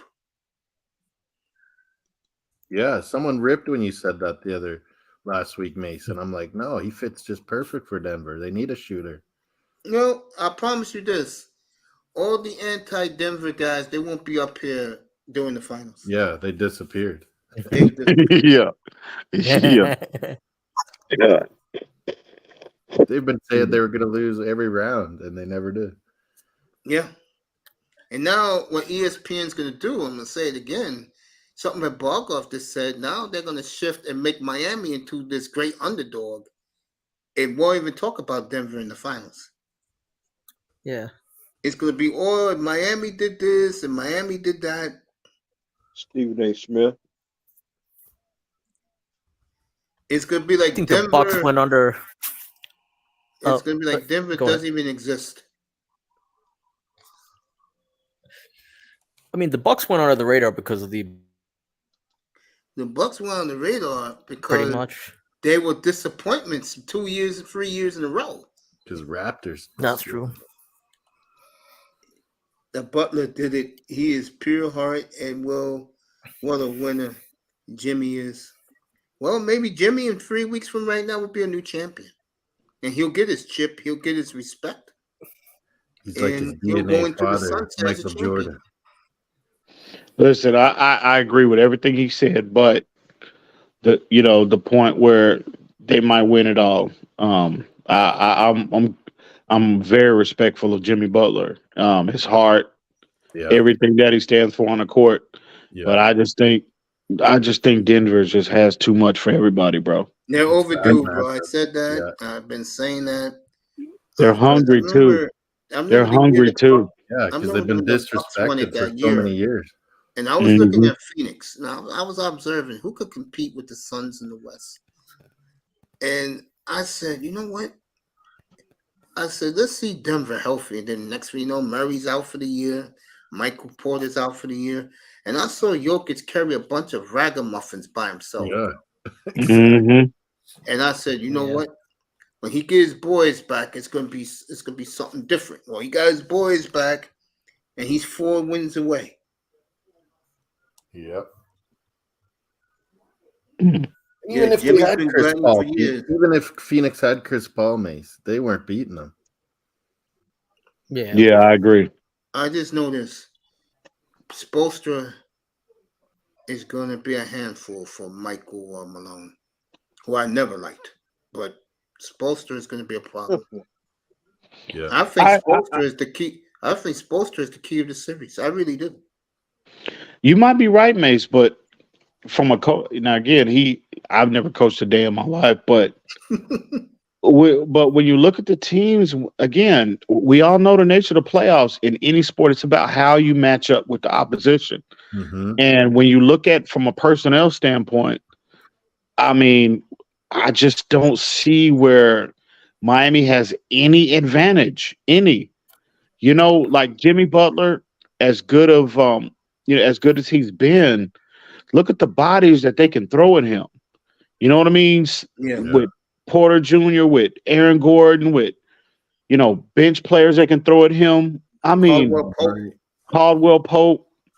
I mean, they got so many different athletic bodies with size, right? Mm-hmm. That they can throw at him. And I just think as the series goes on, and again, if Denver is able to win with pace, if they're able to make it a half-court game, which I think they're going to do that, that again, Miami just Bam Adebayo, no disrespect to him, but man, you saw how look at how easily Jokic was muscling Anthony Davis. Mm-hmm. And he's bigger than time he was up here, bro. That was gonna happen. He big, bro. No disrespect to Bam Adebayo, but he's nowhere near the size that Anthony Davis is. No, but I think Miami has a fighting chance. I do. I think again, to me, got one of the best coaches in this generation besides Popovich. The so-called other dudes supposed to be great. They're all fired, unemployed right now. Mm-hmm. Nick Nurse bought that clown Buzenholzer. I can't stand his ass.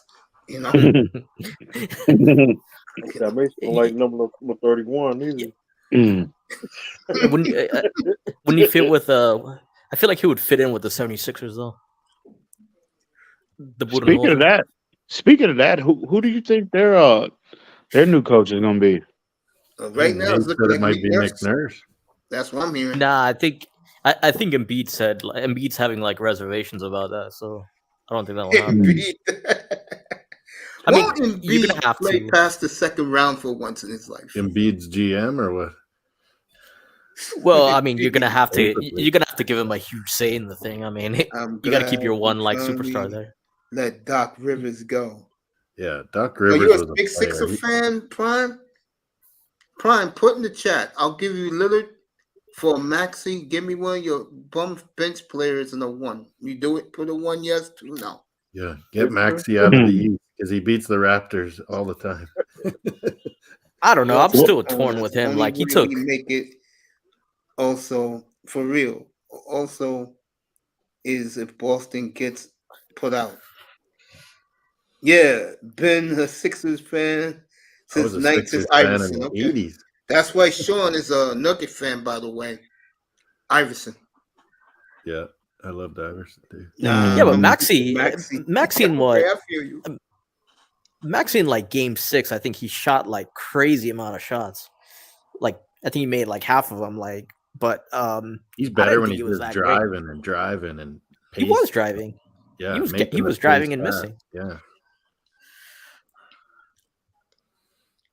Yeah. I don't know. I was a I don't know. Sixers fan with Sixers. Dr. J Prime. This was the 40th anniversary of 444. If you don't know what that is was the infamous Moses Malone. Moses, yeah. He said, "We're going to win this. We're going to sweep the NBA playoffs." Yeah. 4-4. Moses was dominant. Porter, holy. Yes, they were. Harden was a waste of a roster spot. We should have went after Dame. Hey. I had it up here 2 years ago at this time when Daryl Morey was talking big shit. And I'm like, okay, Daryl, well, put your money where your mouth is. I said, I swear to God, your boy, Mr. Sunshine Boy, what's his name again, Mr. Miami? Touchdown, boy. Oh, I remember now. Ben Simmons will get exposed by Trae Young. And what happened? Since Trae Young has done that to him, he's never been the same player. Mm. And that was bad 2 years ago in the playoffs, wasn't it, Mr. Miami? Yeah. That was bad with Trae Young. What Trae Young did to Ben Simmons, he got a brand new $175 million contract. Ben Simmons is still seeing a psychiatrist as Uh, Oh, speaking of Ben Simmons, Mace, I meant to mention this to you. Speaking of Ben Simmons, bro, there was an article that came out of San Antonio that there's intrigue there from the Spurs with Ben Simmons. I will say this, and I know people are going to think I'm crazy. I think that'll be a good move for both sides. And I'm going to tell you why that's going to be a good move for San Antonio. One thing you've noticed in the NBA right now, the foreigners stick together. Mm-hmm. You bring Ben Simmons in, you know what Pop is going to tell him. Pop said, you be on point. Pop's one of the only guys, Mace, I think, could save Ben Simmons. Exactly. I agree. That's where I was going with this. And Sorry. he can just pass the ball. He doesn't have to shoot. Just pass the ball to the 4 other guys around. Yeah. What's my guy name again, Miss EM? Who was that? Jeremy Sohan? There you go. Yeah. Let's give it to Sohan. He'll take care of the rest. Yeah. My God. Can you imagine a backcourt? Can you imagine a team if they're able to get? And I agree with that point. I don't know who made that point about Pop is the one that can save him, but I agree with that 100%. If they're able to acquire him, and it's going to be for pennies on a dollar, and get him healthy, and then on top of that, if you can get some development out of him, and he develops into your starter, you have a 6'10" Ben Simmons at the point, right? Along with Sohan and Wemby. That's bro.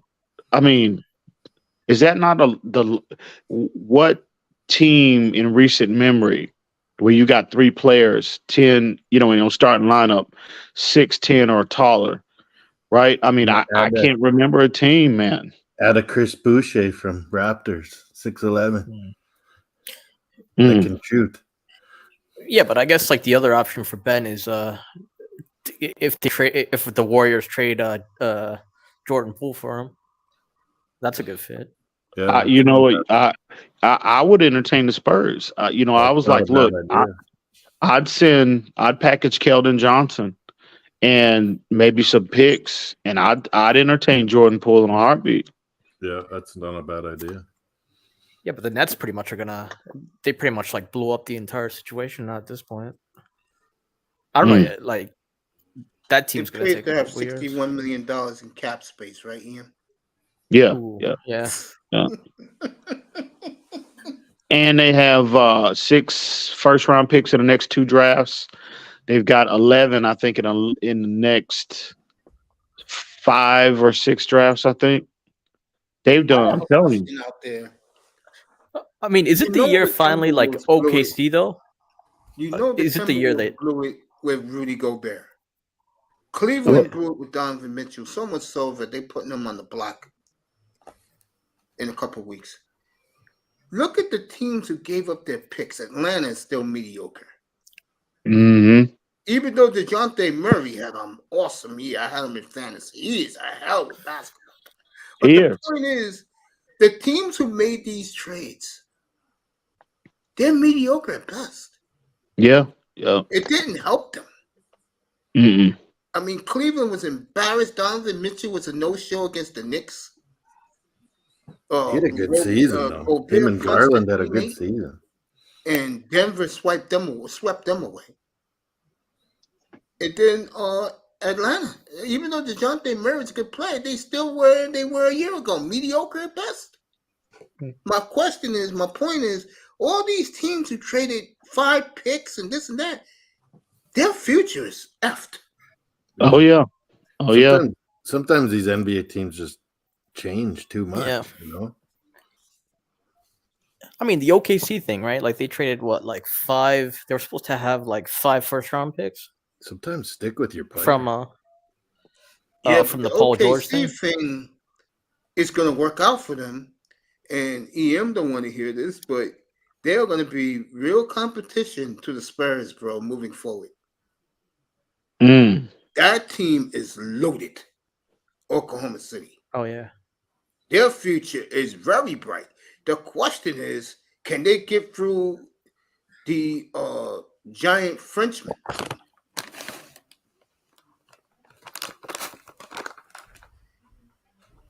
Yeah. You know what the NBA is turning into? And I know people don't want to hear this. It's turning into the MLS/MLB baseball, bro. It really is, slowly but surely.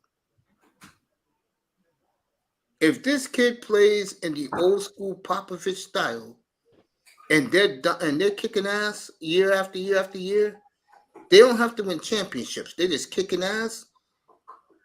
The NBA, and this is no knock on the NBA, because I agree with them to go foreign route. But boy, in America, it's going to be a slow death, bro. Because, like Bogov says something, he's right. If this was right now, LA is very viable as a franchise, no question about it. But moving forward, if these teams like LA, Chicago, if they don't get a top-notch foreign player, they're in trouble. Because the NBA is going that route. It's plain and simple.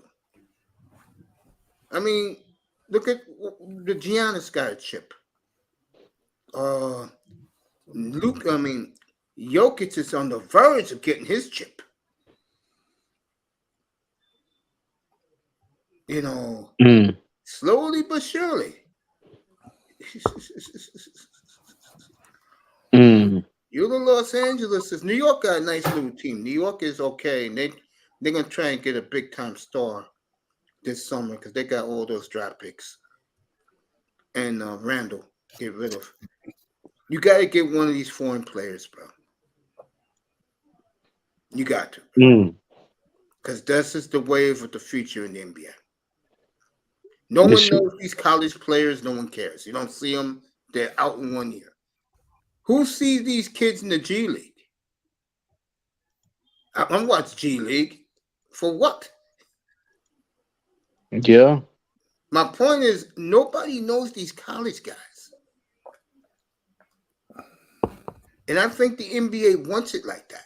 I'm dead serious. They don't like college basketball. I think the NBA wants these kids to leave high school, go to the D League, go G League, go to Europe for a year, get toughened up. And did you notice, Mace? That's what the product is. Did you notice, Mace, when they were starting to go to Aussie and play? But then suddenly NBA changed the rules, and Yeah. What did they do?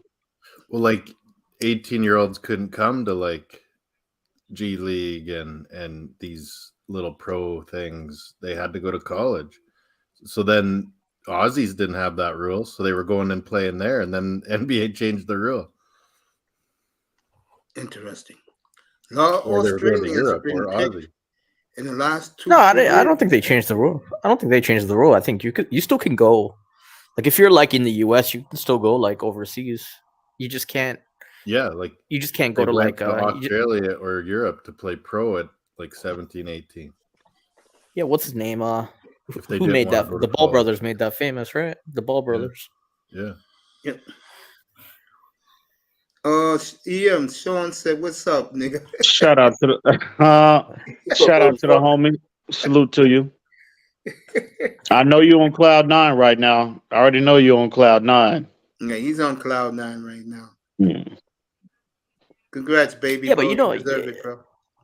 You know, Meso, I still think like there's still gonna be a big domestic following though. I mean, I feel like all the kids who go to college, they follow like the NCAA tournament so much that they'll still like love the college stars.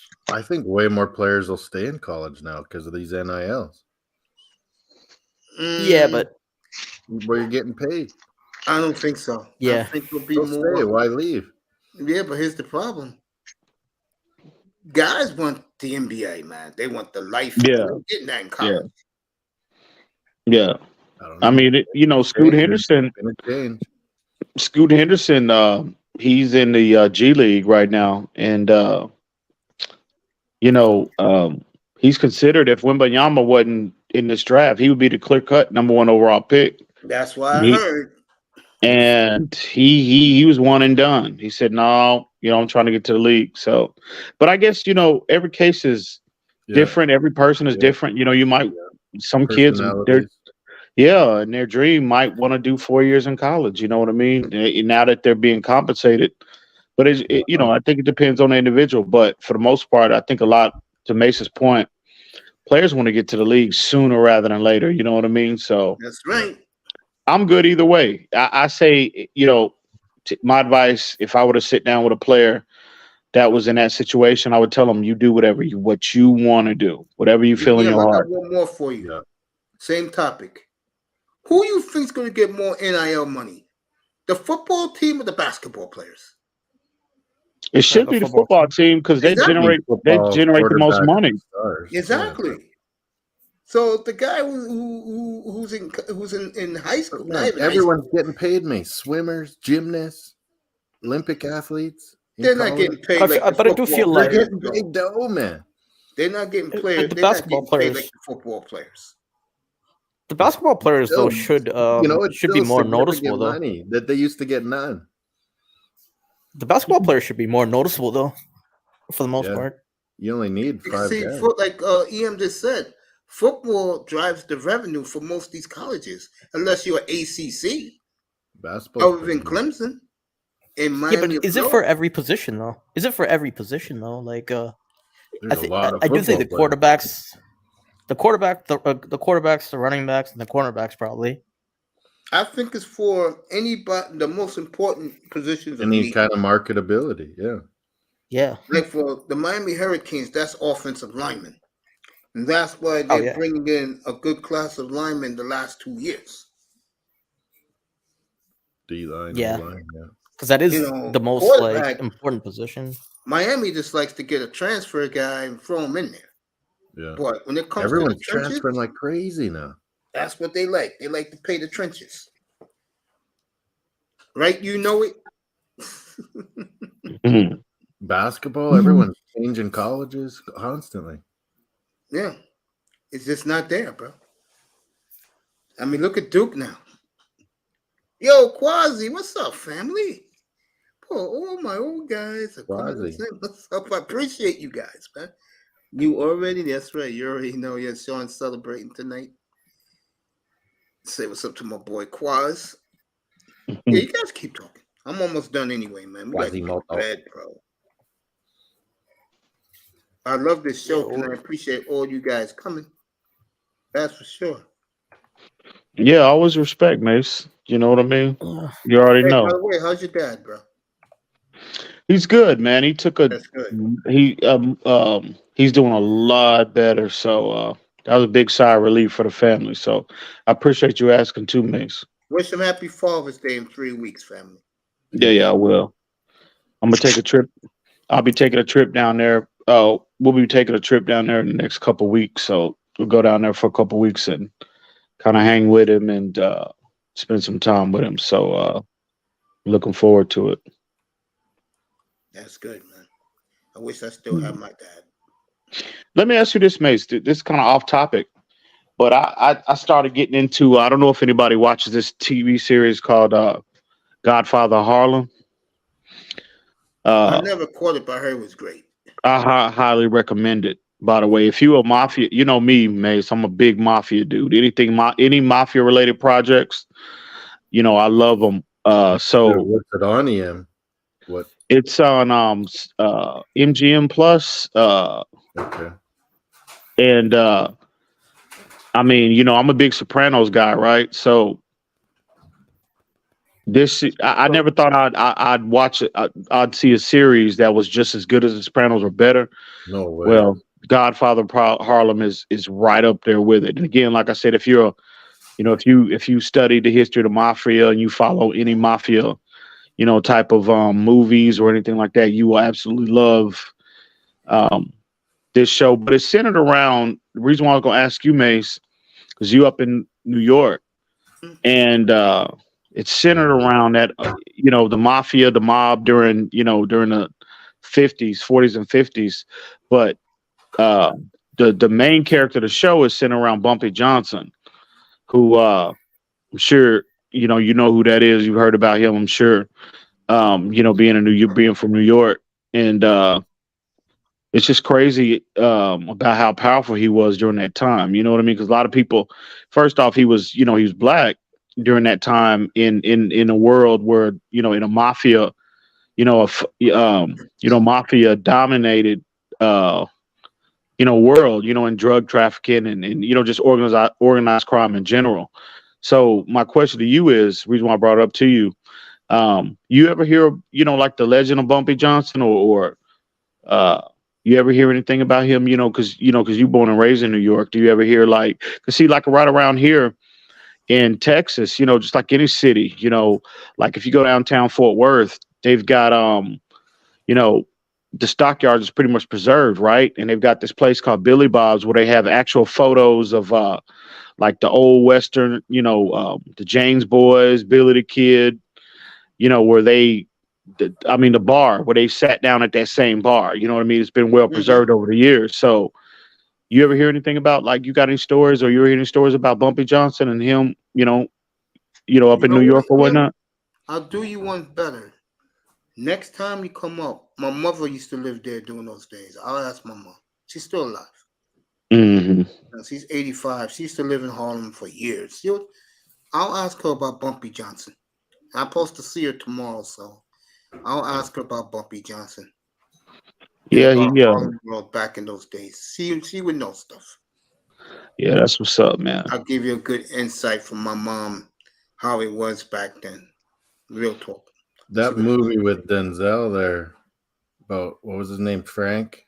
Wasn't? Oh yeah, yeah. Didn't he learn from Bumpy Johnson? Yeah, he was his driver. Yeah, it's kind of like the comparison in The Godfather Harlem, like Frank Lucas. Yeah, I don't know, cause see, I don't want to give too much of the series away, like the plot, the plot of the series. But Bumpy in the show, he's got a guy that's under him, like who's most trusted. He's his driver and he's one of his hitmen and whatnot. So I wonder if that now in the show it hadn't come out and said that his name is, Frank Lucas or whatnot. But I wonder if that character is centered around like the actual Frank Lucas, like, because he was Bumpy's driver and he was, for years he was one of most Bumpy Johnson's trusted, enforcers, whatever you want to call him. So, but they compare Bumpy's character to, like, again, I don't know if y'all follow the mafia, but one of the five families. The cat. Yeah. You know, in Chinjagante, they compare Bumpy to Chinjagante because Chinjagante was Vito Genovese's driver in real life, and then ultimately took over the family. So, did you watch The Saints in Newark, The Sopranos? Everybody said it was from the American Gangster series. Yeah, that movie. Yeah. I saw the Saints in Newark. I was a little disappointed, man. I ain't gonna even lie to you, bro. It was good, but yeah, by the end I was disappointed. But it had a good story and everything. Yeah, it was missing something. It was clearly missing something. Yeah.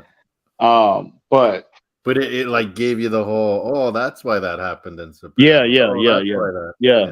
Yeah. So, but yeah, anything about the mob and organized crime, man. You know, I follow a lot of YouTube channels and obviously watch a lot of movies and whatnot. Mafia movies, like Godfather is like, I got a tradition.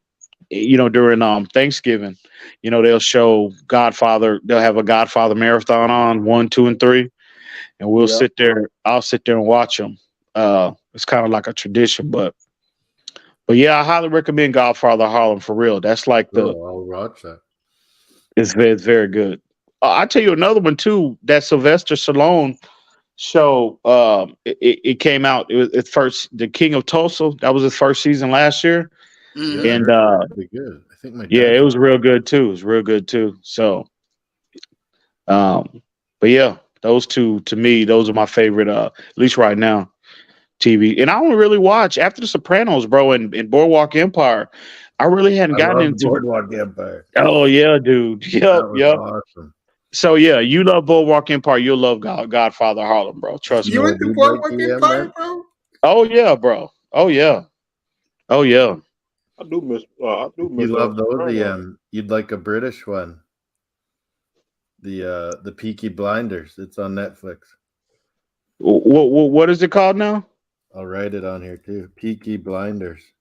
It's like a true story of real gypsy Irish type gangsters in Birmingham, England, and they even spread to America. Really? It's hardcore, man. I'm gonna have to definitely check that. You said that's on Netflix? Yeah. It's a good series. It was slow at first, the first couple episodes, but then you really get into it. Build the characters kind of thing. But it's a true story. This gangster, and he became like a politician and everything. Spread over to Chicago, Detroit and Chicago, I think too. Made a lot when like all the mafia made so much when the Prohibition was on. They're bringing over the Scotch from UK.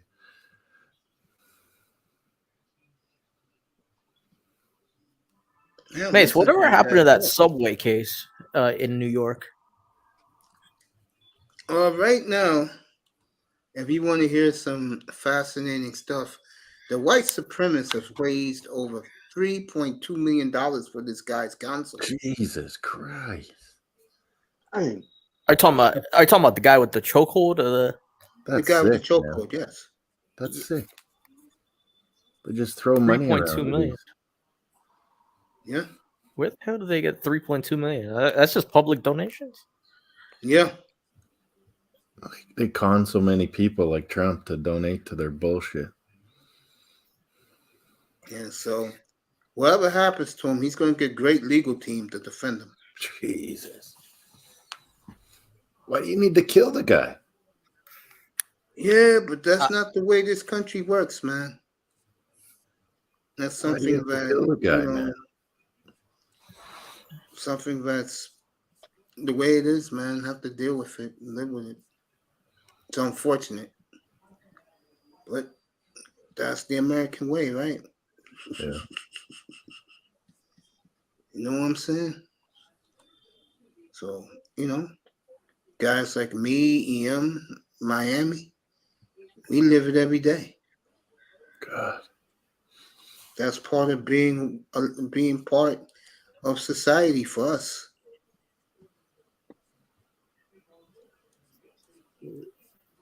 I mean, just being honest about it.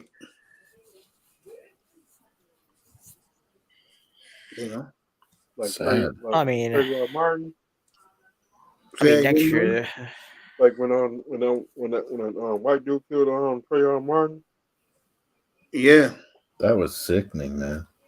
That was sick that day. It's like, have we not gotten? Have we moved the needle at all in 100 years? Like, come on. And he still didn't go to jail. I mean, next year that's gonna usually around election time, everything's gonna get more publicized, so you're gonna see a lot more of it. Yeah.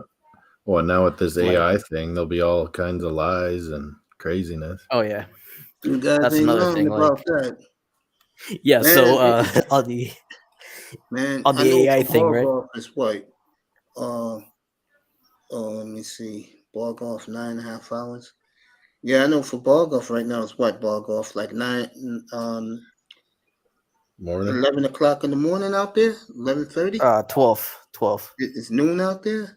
Yeah. For the rest of us, it's bedtime, bro. Yeah. Yo, I want to thank everybody. Yeah, for sure. Man. Quasi dropped in. Good to see you, Quaz. We gotta catch up. Big Money Son's a champion now.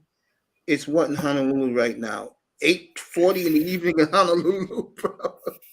For Prime VA. Oh yeah. I mean, and I want to thank my panel tonight, T. Manzano. What's Chaos Rain? Keynes was in there? Melina, yeah. Keynes, EM who dropped off. Good for you, EM. See you later in the week. Moss Laro was there. Here. Hey Moss, I want to say this to you real quick since I got you. What do you think happens in both Edmonton and Toronto after this disaster for both teams? Oh, there's all kinds of rumors flying around. Yeah, I heard Matthews may be out the door.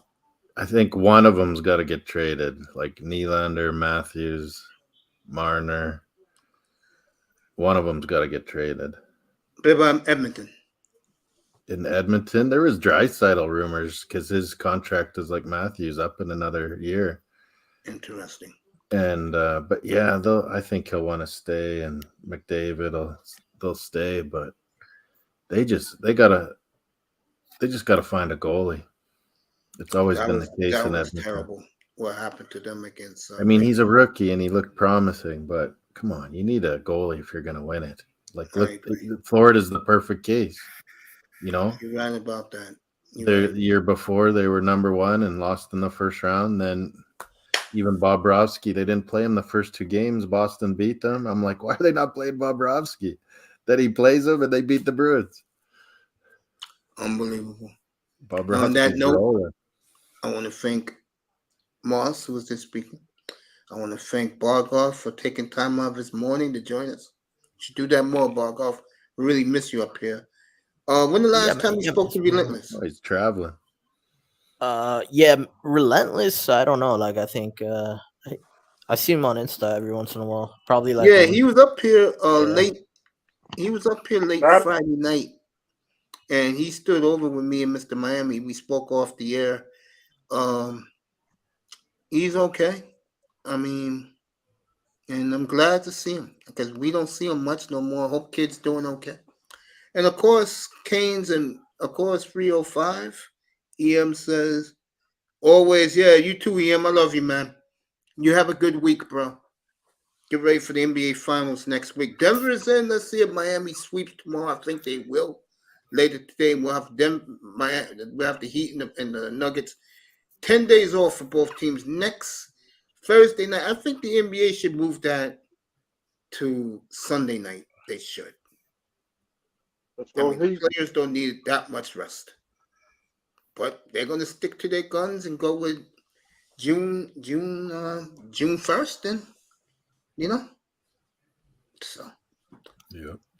So on that note, I just want to say thank you for everybody coming in.